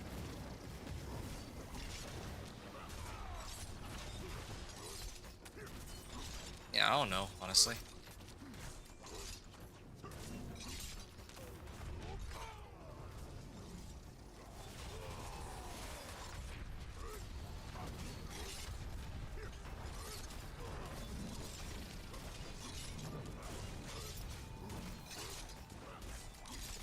I might have to just do Crown Evolution. That's kind of what I'm feeling. 8 minutes and 30 seconds on this. 8 minutes and 30 seconds. 8 minutes, 30 seconds with the setup that I am now. Well, yeah, Q into Zal. Elixir's active. 0 out of 5 eyes opened. And I gotta do one more run, but this next run is gonna be the most interesting of them because I am gonna run the Crown Evolution and see just how much of a difference that makes. Gonna upgrade this too while I'm at it. Wow, 5 upgrades. You said that, again, I can't speak for the devs since they're, uh, yeah, they don't, I don't, it's very hit or miss. There are some changes that are good. Like, I think that them changing it so that you can choose what you temper, but that the role is RNG, I feel like that makes way more sense, than the current system on live servers. But yeah, their changes to masterworking, for example, are pretty questionable. If they were concerned about power creep, then they should have made it so that the monsters scale, like at least in Torment, like that they get tougher, like that, you know, the monsters themselves are tougher. Don't make players feel worse, make the monsters feel stronger or something at least. He said, either way, I agree with the majority of people think Diablo 4 is going backwards. I mean, it's not a question. Well, in some ways, that's actually the truth, though. Like the undeniable truth, because the old system, like if we look at masterworking, like what is masterworking now? It will boost the base damage of the weapon, which is exactly what we had in season 3, season 1 or 0, 1, 2, and 3. It was only in season 4 that the developers finally decided, okay, well, why don't we try to add this thing in called tempering? Or not tempering, sorry. They tried to add in masterworking to replace blacksmithing, where now you can actually select a modifier, right? That made way more sense, or that was a lot cooler, because now the items that you make, you actually have some agency on how you're going to build that item. But now, this new system, well, it's not even a new system. They're actually just regressing back to an older system, which I think is my like part of the issue I have with what they're doing right now. Okay, I'm gonna try this again. And 2 rubies.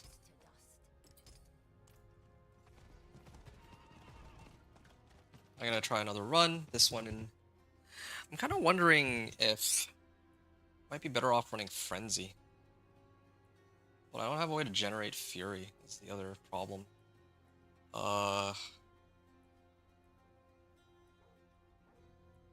Yeah, I don't have a way to generate Fury.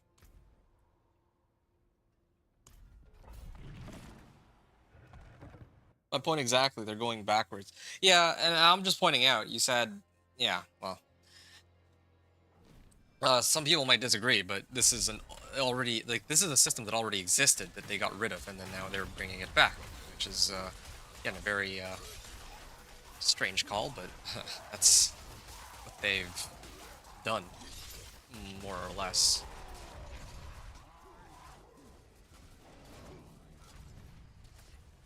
Okay.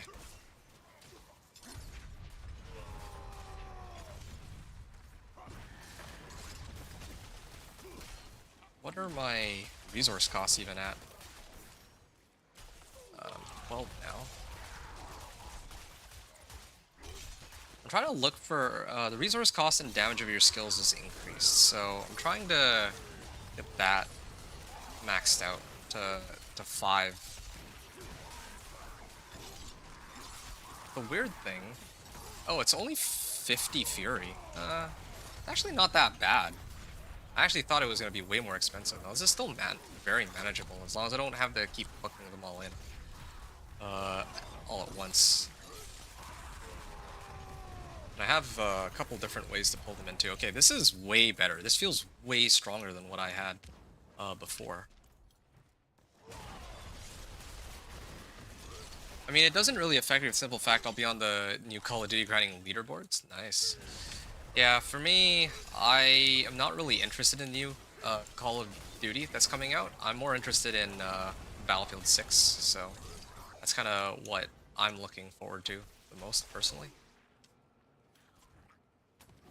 Yeah, but at least now there's like a little something for everyone. I think that's a good thing, and I think it'll also help push Call of Duty to have more updates to the game that will be better for it in the long run, is kind of what I'm thinking.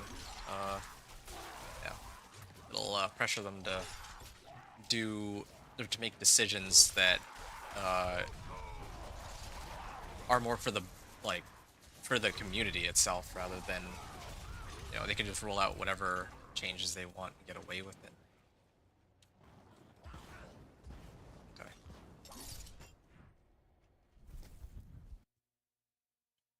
Oh, this is good though. I like this. My damage has gone way up as compared to before. Wow. Yeah, my damage is like is kind of absurd now. I think I'll have to do a video about this after all. Maybe it wasn't wasted time after all that I came into this PTR and tried this all out, because if this is how strong the build is now, then all that means is that when the live season goes up and, you know, they make all the changes they need to, then I already have a build that can very clearly handle it in a tougher version of the game.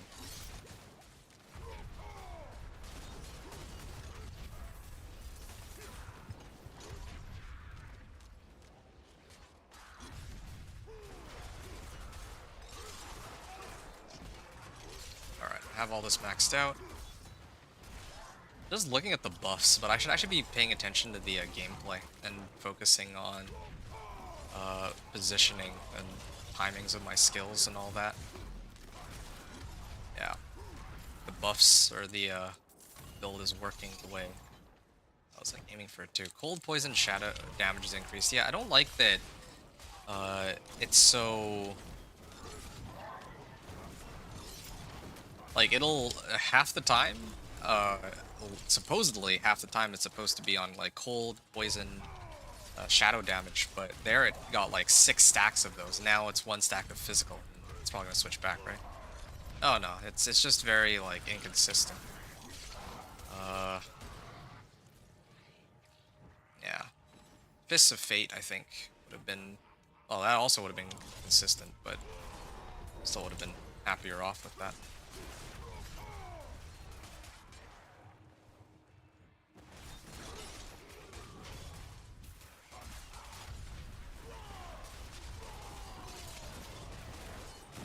Okay.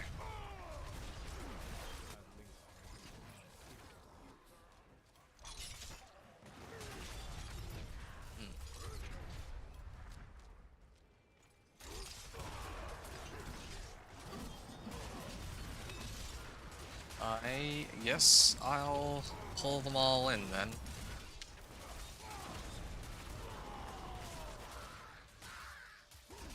And keep going.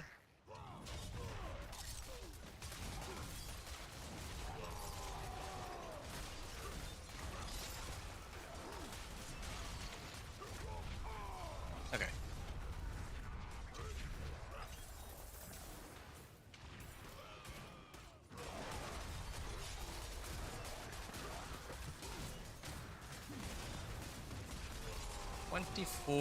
Okay, my health is now up to about 29k, so I don't know if I can really get it much higher than that at this point. I mean, like, yeah, I guess I could get like GA max life, but yeah, I have all ancestral legendaries. I have all life boosting paragon nodes and all that. Like, build is about solid as it gets, and the damage is there, and 30,000. Oh, there we go. Got 9 minutes left on the clock. Thanks. Goodbye. I'm gonna try to run another pit 50 after this, and then see if it's. Oh yeah, the damage is definitely there. Yeah, I'm gonna try pit 50 and see if pit 55 is feasible. I mean, I guess I could just test it by doing the first few minutes of pit 55, but I also am wondering if I might be able to upgrade my glyph. Okay. Just gonna stand still here.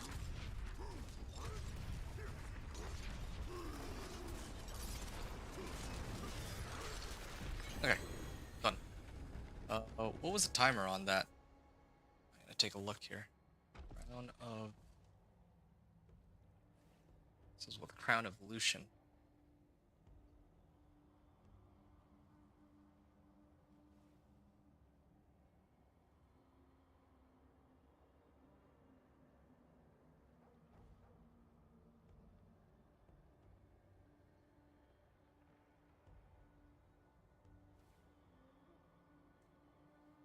Okay. What is... What was the amount of time that I had to spend on this? Like 8 minutes? Doesn't make any sense. Was it really 8 minutes?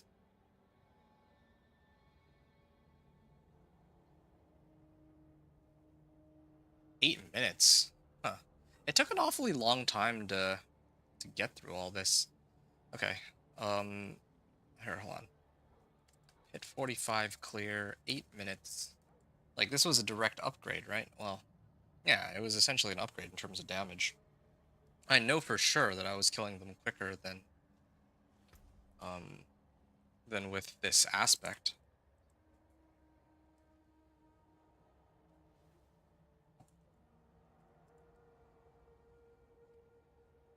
Yeah, because with Crown Evolution, I'm getting, like, what, 75? Or 14 times 5. That's like 70% increased damage, multiplicative, versus my Helm of the Iron Warrior, which was only giving me... It was giving me slightly more max life. It was giving me more base thorns. It was giving me 3%, but I don't care about that. So, well, I guess it was also giving me strength. Overall, though, yeah, 75% or a 70% damage multiplier. That should be a direct upgrade. Okay.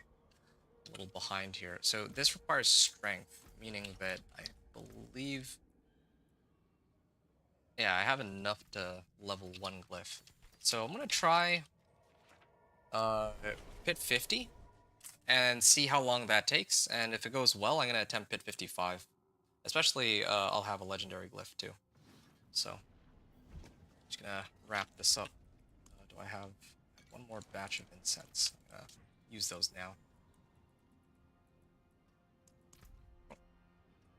Do we have any 150s on here? See the thing's still bugged.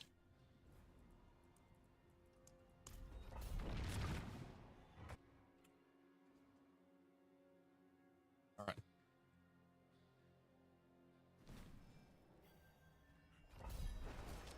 Keep going here? Or start going?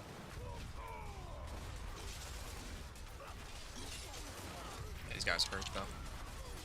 I guess with 29,000 life plus barrier and life on hit, it's pretty good. Like, I can actually keep myself alive pretty well with this combination. It's a bit of an understatement, I feel, but yeah, I don't really like this map, but it's okay.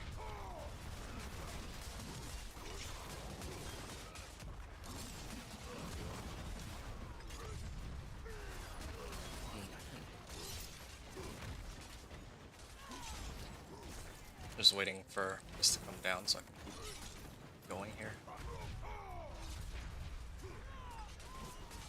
Yeah, no, with Crown Evolution, I feel like I have the damage for everything now.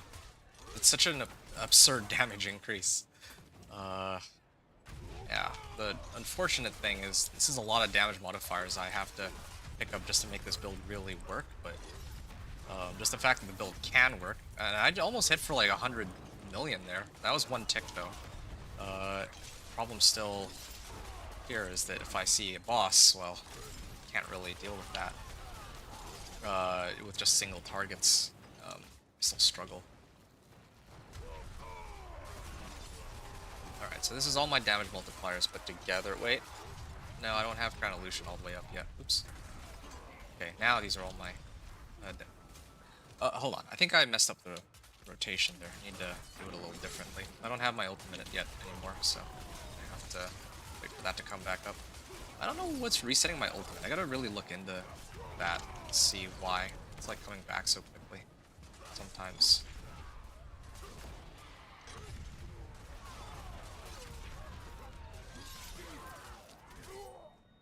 Okay. Cleared like the entire first floor, except for maybe that little corner there. It's okay though. Oops. I didn't time my cast properly. My toughness reaches like 37 million.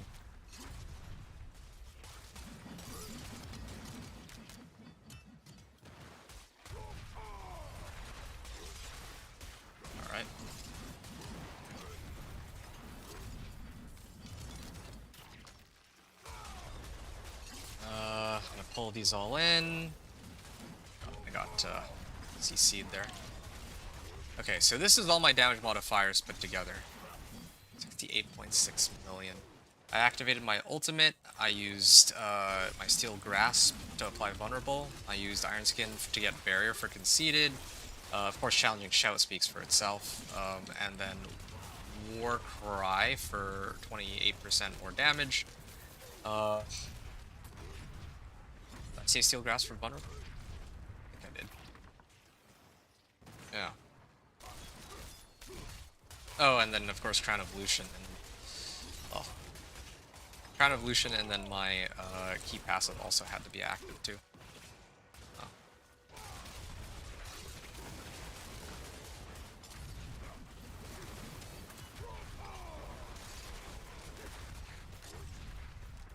Nice, not bad. Yeah.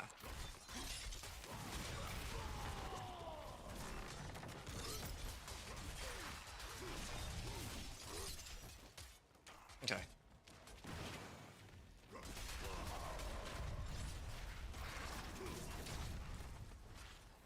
Head on up here.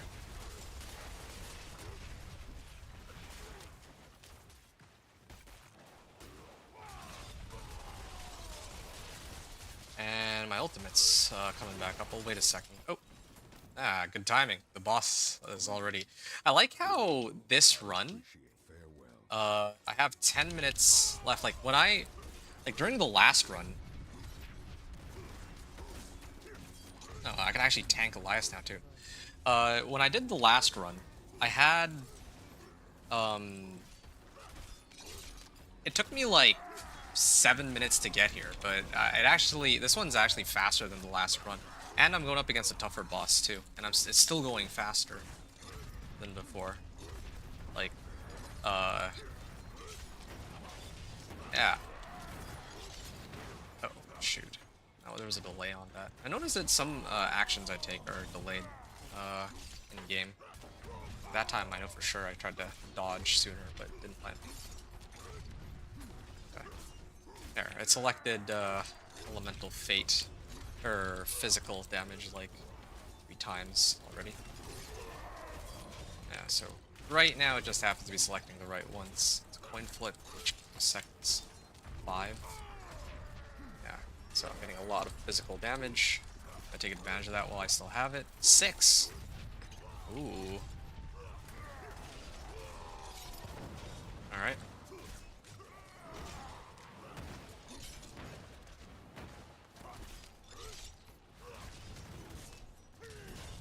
Yep.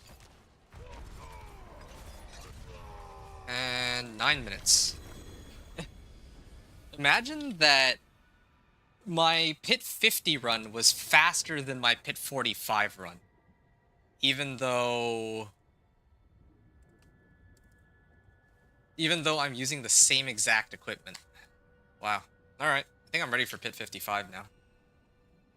Let me just look through my gear for a moment.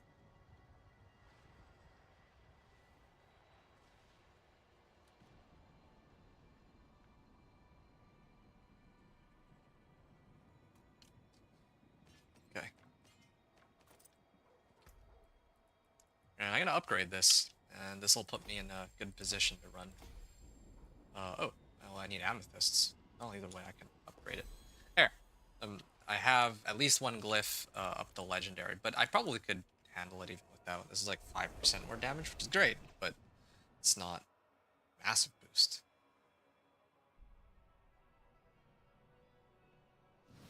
Okay. This will be my my attempt at trying to see if I can feasibly clear Pit 55. I feel like I can, but let's see what happens between 2 sets. Fate can favor granting the same bonus more than once, so I could actually get like 125% on physical. Okay. Your upper skewer radius and all bleed durations are increased by 84%. Yeah, don't need that. Let's salvage all these and I guess repair my gear and attempt Pit 55. I don't really have much else that I need to do, right? I could masterwork if I really wanted to. It doesn't help this character, like I said. Maybe I could get more armor if I really wanted to, but it's okay. I think I'm doing just fine. Got 2 more points. I want to toss them in something, but I don't. Maybe like this. Total resistance, total armor. 1356.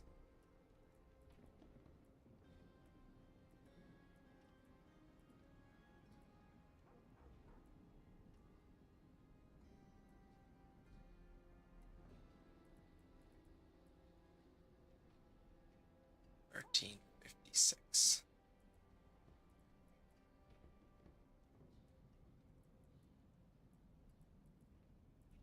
Where were the resistance nodes? Oh yeah, here.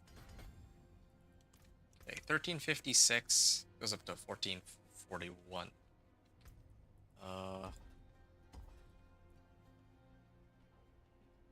It's 55.4. Yeah, I'm getting like 1.4% from these 2 nodes. Oh. Whoa, what a ring. This has strength, max life, life on hit, life on kill. But I hate to say it, I actually like my current ring more because, yeah, that's like a lot of GA life on. Wait, this is life on kill. If I rolled off life on kill on this ring for healing received, this would actually be the perfect ring for me, I think. Might do it.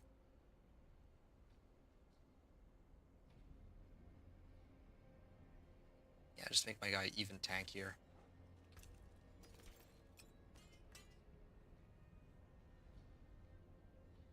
Strength, max life, life on hit, life on kill. Well, this is the last.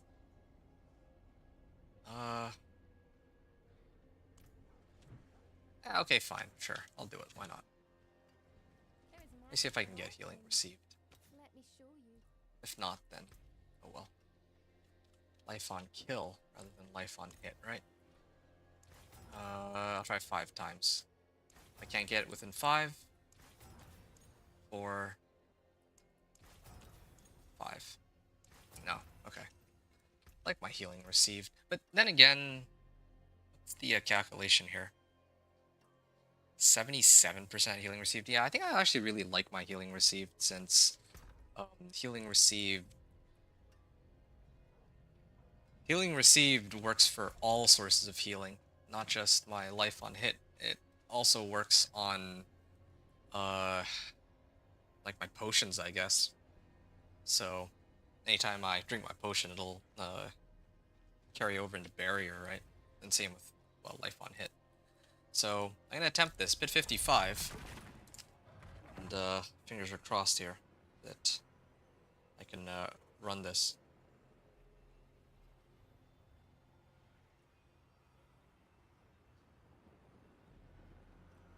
Okay, I'm gonna hit this then.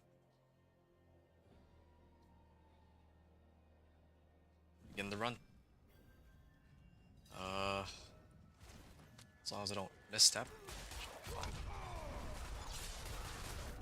Whoa, these guys hurt compared to the last ones. Yeah, kind of need to take a bit of a risk on this though.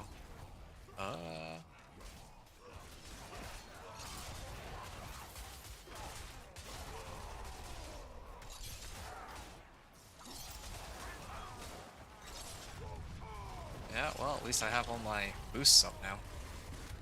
Yeah, I have the damage now. Crown of Lucian is actually carrying me, I think, damage-wise. Plus I got the legendary bonus. Well, I mean, that's like, what, 5% multiplicative. That's okay. Like, it's not... It's a big help. Or, it's a slight help, but not nearly as impactful as Crown of Lucian with its 75% damage bonus. I feel like that's like the equivalent of multiple of my aspects put together, even.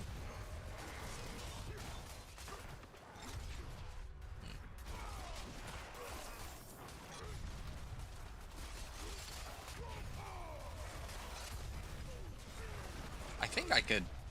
I might actually be able to pull it off. I just gotta make sure I don't die. That's the only problem. And sometimes this progress bar doesn't go as quickly as it should either. I wonder if it might be related to what map gets selected. Maybe there's like some kind of weird glitch with that. Oh yeah, this is pretty scary.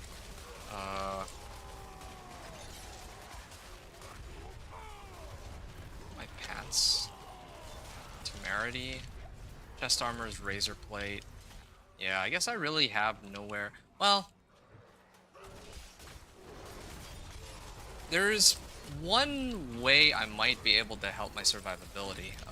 If I move my Thorns aspect somewhere else, and then I just go Iron Skin instead, that might help me stay alive. I haven't died yet, but there's like a lot of close calls. I don't like that. And then I have to figure out if I can take on the boss too. At this point. Wow, that was fast. Wait, did it just instantly die? I think it might have, or it went into stealth. But... okay, there. That should carry it over. Wow, look at that. Just run right into that pack and it just dies. Yeah, something just reduced the cooldown on everything by 5 seconds. I keep forgetting to check. But I don't know what's giving that bonus.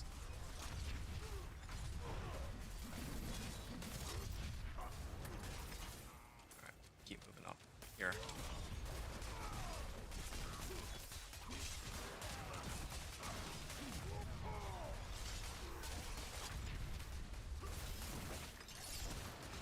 Alright.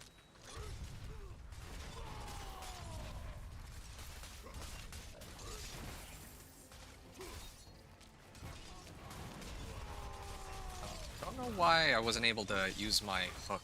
Again, I noticed that there is some delays in when my skill, like when I activate my skill, when it actually goes off.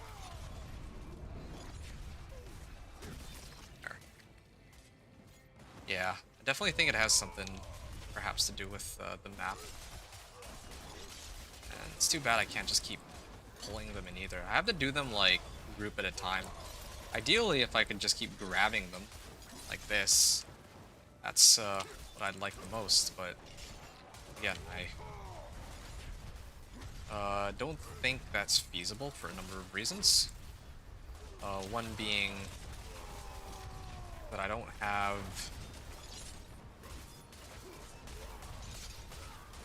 enough survivability to tank every monster in this in Pit 55.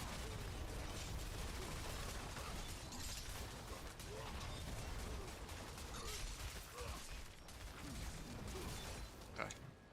Just gonna leave that one there.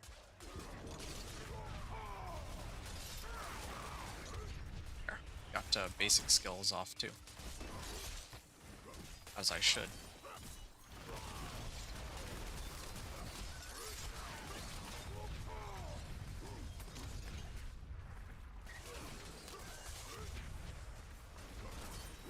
Alright.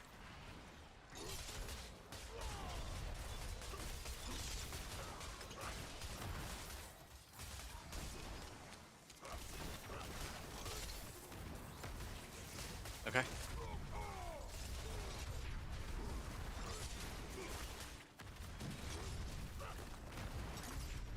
And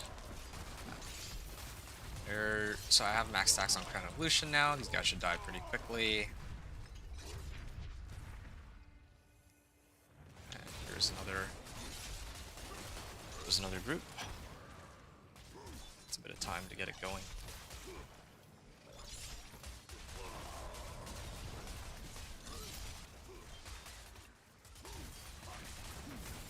What is this, a protection shrine? I don't actually know if I need a protection shrine. I mean, I think it'd be potentially counterproductive, if anything. That's why I'm a bit reluctant to hit it. Yeah, I will have to do this Pit 55 run again sooner or later, but right now I'm just trying to see how far I can get here. And I guess there's another path in that direction. Kind of wasting my time with these guys. I'll move on to the next group then.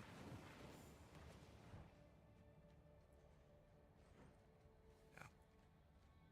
It just switched back to cold damage. But did I come here and then like backtrack? I guess I did.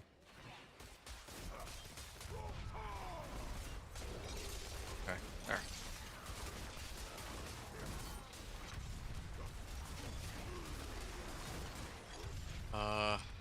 Yep. Keep going up here. There's no way, right? Like, there's so many more monsters, but I've already killed quite a few, like, leading up to this point. Usually it's not. I mean, there's no way that there's still that much more space left on this, run of the pit.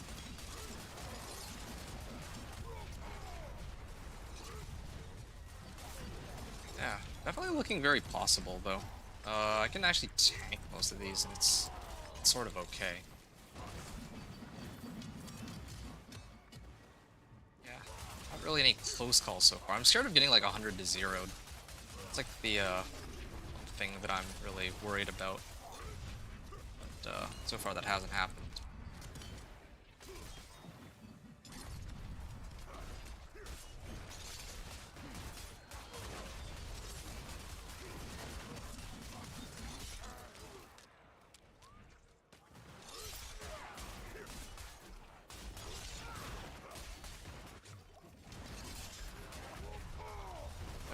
Activate my basic skill here for belligerence.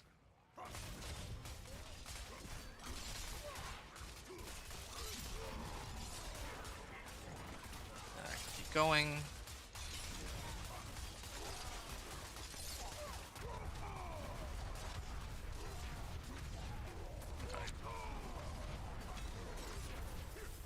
Oh wait, was that 122 million? I think I just saw a hit for 122 mil.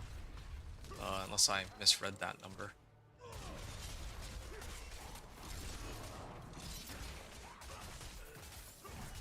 Alright. Yeah, there's definitely some weird bug going on here, because this definitely isn't supposed to... This run should have been done already, I think. There, yeah. Knew it had to make all that progress sooner or later. Okay, which boss did I spawn? Chief Marauder? I forgot which one's the worst one. But, yeah, definitely want Seething Hive Master if possible.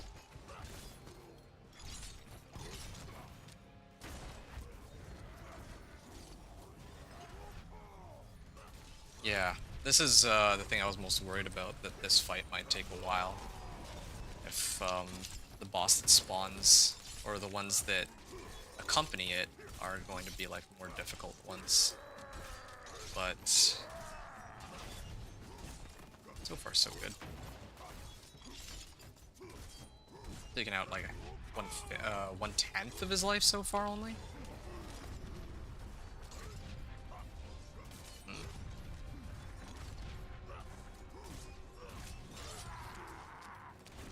Alright. I'm just trying to stand still here.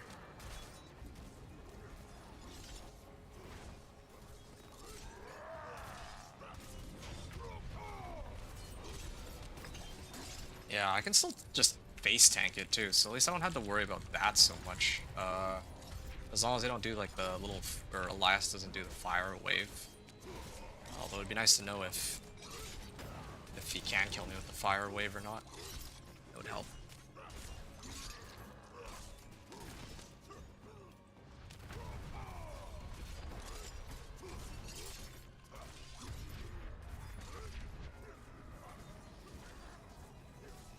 Yeah.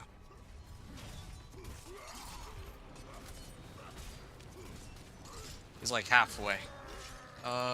This is one of the tougher bosses too, because he doesn't spawn any so this is already like a worst case scenario kind of run, I think. 2, 3, 4, 5. Nice. Oh shoot. I keep forgetting to really get this max.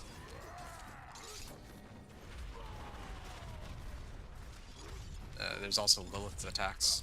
I could actively try to dodge them, but I'm trying to avoid it so that I can, or I'm trying to just keep attacking, because if I stand still, then I have an inner calm bonus too, right? So if I can face tank it, then I actually have more damage. If I can face tank it.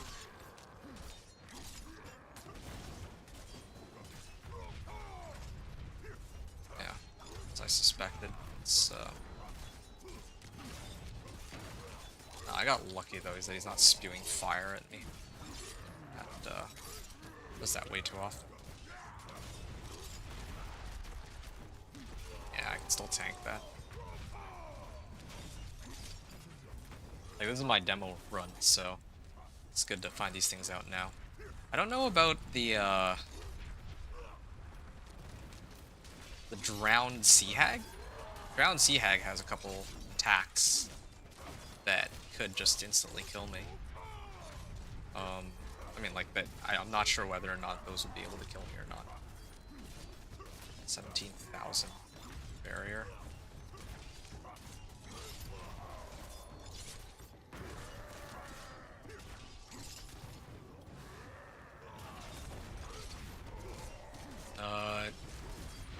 That killed me.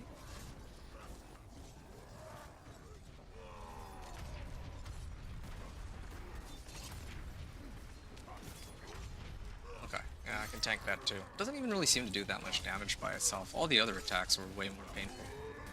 Okay. I'm gonna have to just trust the process on this one. I'm really cutting it close. 2 minutes left on the clock.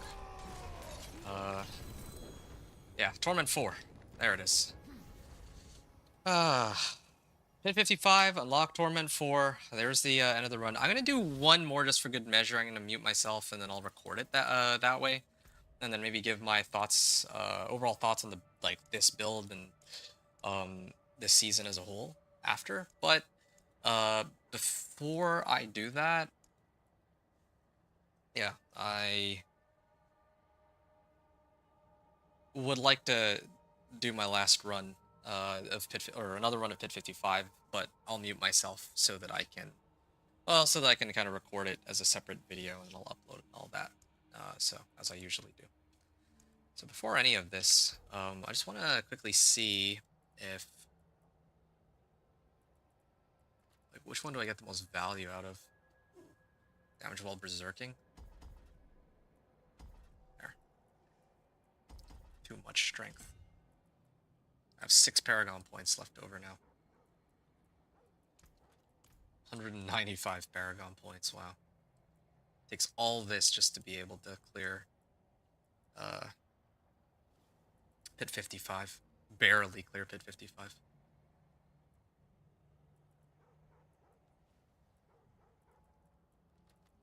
Okay. This is Max Fury. This is damage and strength.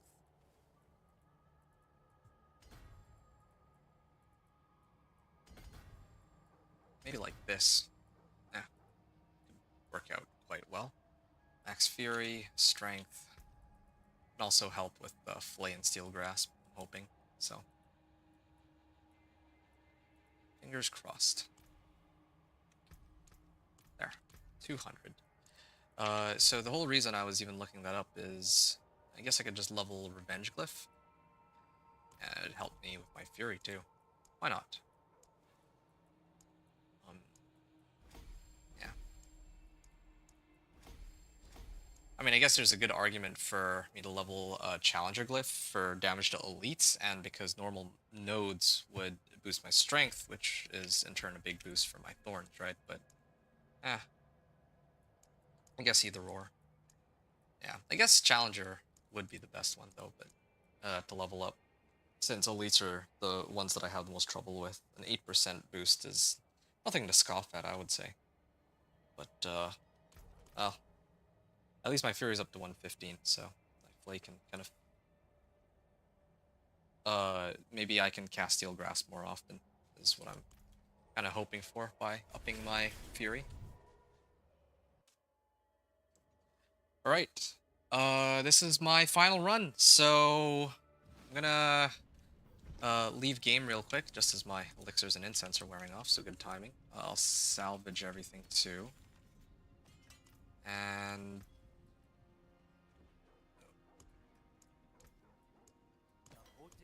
quantity indeed. There we go. And here we go. Good. Greetings. I'll keep my forge Alright. hot. Return soon. I'm gonna back out for a second, and I'm gonna mute myself, do the run, and I'll see you all on the other side. Just gonna set this Torment 3 real quick. Alright, BRB.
Alright, folks, that's a wrap. And that officially brings this walkthrough to a close. What are some takeaways from this run? And, well,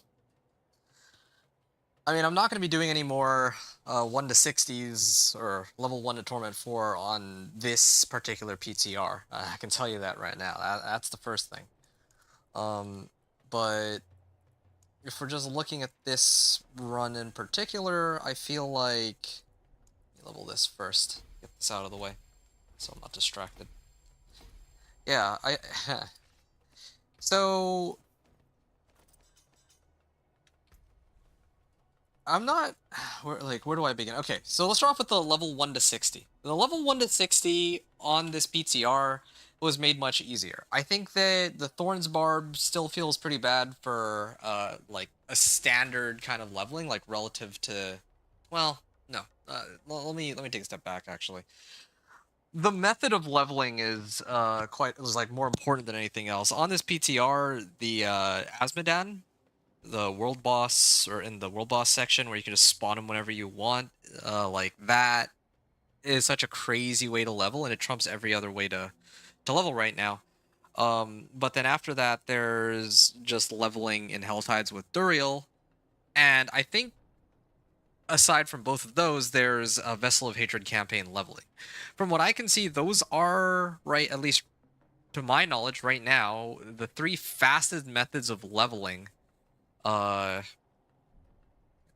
right now. And I did like Whispers. I wanted to try out Whispers. I was really hoping that Whispers would be good, but no, I mean, even running Whispers with Thorns Barb wasn't very good. I think that if I had done Helltides, I would have leveled more quickly to some extent, but I think when it comes to leveling now with the Thorns Barb, since, like, I think monsters are just tougher than what they used to be, and the way, like, you can, like, temper, but you don't have as many skill points to work with. That actually does slow down the leveling progression on the Thorns Barbarian, I think, relative to what it used to be. But on the flip side, like, overall leveling... So overall leveling is faster, but playing the Thorns Barb through that leveling might be a bit of a pain. That's for 1 to 60. If we talk about, like, Torment 1 to 4, that's a whole different discussion. And the discussion in this case... I'm just looking at how long it took me to get to Torment 4. So, from Torment 1 to Torment 3, it took me, like... When did I clear Pit 40? I cleared Pit 40 about 7 hours into my run. Yeah, 7 hours into my run. And then, from Pit 40 all the way to now... It took me another 7 hours. So I'm looking at like a 14-hour, and this was me cheating in some stuff too, right? Like, first of all, the bosses I would expect would not be giving this so much XP when the season goes live. I was using bosses as a leveling method. I'll talk about that later. And I also just straight up cheated in as Zalarun because I didn't want to go and farm for it. Of course, if this were the live season, what I would recommend is you would run the tributes that give you runes, right? That would be the fastest way, I think, to get, like, to target farm runes. But on the PTR, I don't even get, I don't really get compasses. This one's an exception. The Infernal Hordes compass, yes. So this, aside from this compass, I don't really get compasses or tributes for some reason. I'm not sure why that is, but on the PTR specifically, that's how it is for me. But yeah, so that's one of the reasons I cheated in Zalarun. I didn't actually get it myself. I think that Torment 1 to Torment 4 was quite the struggle. I actually thought that it would be almost impossible to clear it. I actually was planning to give up around like Pit 45 or Pit 50-ish, but yeah, then I found Crown of Lucian, and I got some of my remaining glyphs and all that. So that made things a lot better. I had to make some adjustments to my overall build. I'm actually liking this one a lot more than my previous one. I used to run the Shard of Varathiel, but now with Third Blade, I can actually use Steel Grasp to keep raking monsters in. And then I can use that in conjunction with Crown of Lucian to trigger my key passive, so some very good synergy there. And I think overall, this build is definitely playable going in to reach T4. It just struggles a lot with bosses, but killing like large packs is so satisfying. I'm like seeing these damage, like, these crazy damage numbers of over 100 million, and this is with no masterwork. Well, yeah, this is with no masterworking. I didn't really talk about this very much, why I didn't farm any... Well, I did actually during the run. I mentioned that, yeah, even if I were to farm Obdicite and Masterwork, it now upgrades the base stat of each of these items, right? So damage per second, armor, or all resist. Now, armor would help me a little bit on the damage reduction side, sure, but I already have like I have a lot of armor, especially because I'm playing a barbarian and their main stat is strength. So I already have plenty of armor, and my resistances are okay, I guess. I'm sitting on a base of like 5.2 million toughness. Well, I guess that's because I have this, though. I guess my base toughness is closer to like 123 million or something. Or 123,000, but then it's just because I was able to stack up so much barrier. There's some weird calculation on the toughness there, but yeah. Overall, I don't really need to masterwork anything given the current system on the PTR. Again, like with the PTR, there's like so much up in the air, like that I don't know if it's gonna still be the same going into next season, right? And so in my case, I'm like, if they revert back masterworking to what it was before, then getting to Torment 4 would be so much easier for every build, I think, but especially for Thorns Barbarian. I think Thorns Barbarian got hit harder than most of the other builds. I think it takes much longer to get this guy set up to the point where he can comfortably clear Torment 4, but it can be done. All you really need is to have, well, what you need is to have like your expertise set up. Oh, hold on, I think I selected the wrong one. You need to have like ancestral legendaries with good rolls on them. You need to have like the correct uniques, of course. And you need to have like maybe around 200 Paragon points. I don't like something like that. All your skill points, of course. I mean, mercenaries help to some extent. These gifts, yeah, picking, of course, the right gifts helps too. And the glyphs, yeah. So I took one legendary glyph. I would have been fine without it, but at the very least, these should be like rank 15, right? But yeah, this is like the bare minimum level of power that I would recommend even attempting Pit 55 with, because this last run I did while I was muted, I got lucky with the boss spawn, so I ended up clearing, like, because Resurrected Malice has attacks that hit me a whole bunch of times, and he also has adds that spawn. That's the best case scenario, so my Needle Flare will proc Thorns on the boss too. In total, I ended up taking about 10 minutes on this run. Like 5 minutes left to spare is usually where I'd want to be if I want him to, or if I want to be able to recommend the build at that level of power for Torment 4, right? So yeah, I was barely able to clear it with this level of power. So if somebody else wants to play this build, this is what you'd have to look at for the Thorns Barb to get there. Aside from Lane, keeping in mind that this is a PTR, so who knows, maybe when the season actually goes live, they revert all their changes, or a subset of their changes, or, I don't know, weaken the monsters, buff builds, I don't know, but this build as it is right now, I'm pretty happy with how it turned out. Not so happy with how long it took, but I think that at least it is possible to play Thorns Barbarian and reach Torment 4 solo if it comes down to it. When the time comes for me to actually play the build, if I decide to play Barbarian next season, I still don't know what my plan for next season will be. Maybe I just play Companion Druid again, like by itself again. Kind of like I did with the Chaos Unique season. But if I do play the Thorns Barbarian, then yeah, my build will look something very similar to this. I'll need to update the build planner accordingly. And I'm also hoping to have a chance to play at least the Dance of Knives Rogue and the one of the some sorcerer build, and maybe my classic minion necro build, because I haven't played minion necro in a while, and well, I don't know how it's gonna work with the new combat or new resistance system. Again, I don't know if they're keeping this either, right? So that's kind of what I'm thinking. I don't know if I have anything else that's profound to really say.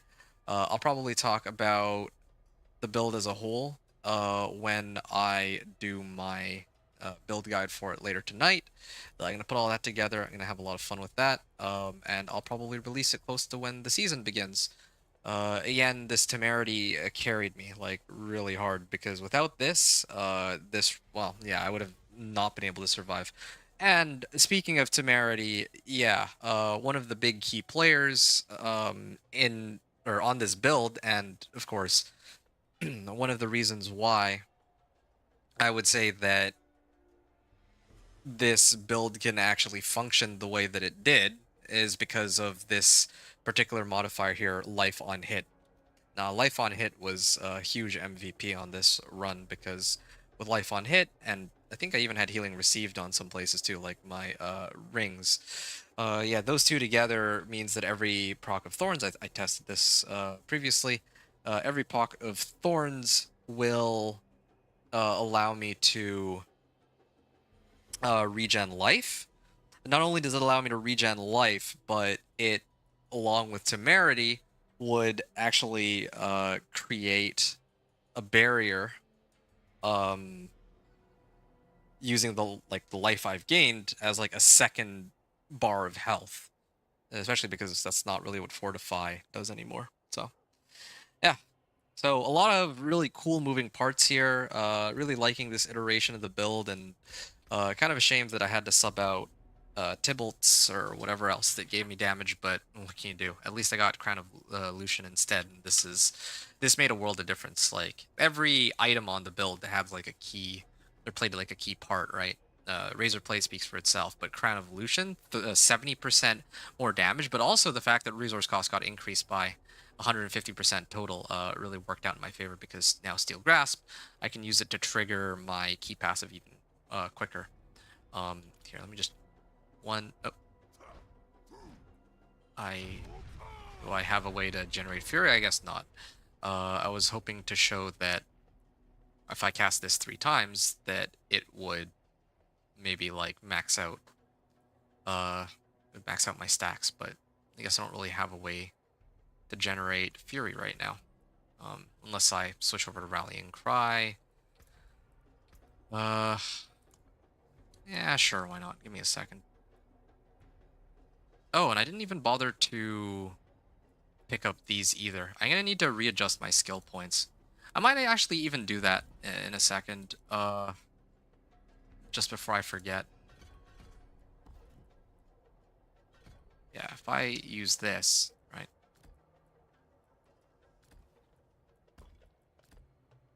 Okay, if I do this. Oh, okay, well, I don't have a way to generate fury. I'll test it some other day, but I need to go nab the remaining Paragon points real quick, and then because now that I'm done reaching Torment 4, I don't really care about having all the Paragon point unlocks and all that. It bugged out when I tried to, like, I unlocked some of the Paragon point rewards and some of the skill point rewards on my first character, the Companion Druid, and then when I copied over this character, it kept the progression of the season journey, but I didn't get the skill points for them. So yeah, I'm actually missing some skill points. Let's actually see how many. That's skill and Paragon point rewards. Sure. Okay, so I'm missing like 25 Paragon points from the reputation board, and I think some of these also. This is about, let's say 10. About 10 Paragon points come from rank 5, and another 2 come from rank 7, and then a bunch come from here. These ones I had available, most of them, so I could have unlocked those, but yeah, the whole idea here was to just get a feel for what to expect out of my build. So I guess it's, well, yeah, what to expect for my, like, for the number of, just with the number of Paragon points I had. Oh yeah, here we go. I was actually missing 9 points, so I mean, let me just figure out where to toss these into real quick. I was supposed to have Iron Skin, get more heal. I mean, this heals as life per second, so that would help out Temerity too. Fortify seems completely worthless now. I don't know if it's bugged out in the PTR or whatever. I could have also picked up a Raid Leader too to get even more healing. All fortified gain damage reduction. I don't even know if I need that. Yeah. Dealing direct damage with a weapon mastery skill causes your next core skill to make enemies vulnerable for a second. Let me actually see if this... Wait. This already makes people vulnerable. I don't... Well, so I don't really care then. Damage reduction while berserking. I would actually probably just keep going for heals. Yeah, it already maxed. Why am I using this? Yeah, I just realized that those are dead points because, again, Steel Grasp is already doing that for me.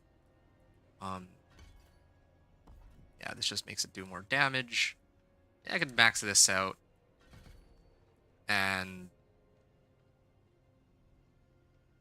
I could have also tried to like max this, but I think the build is fine where it's at without it.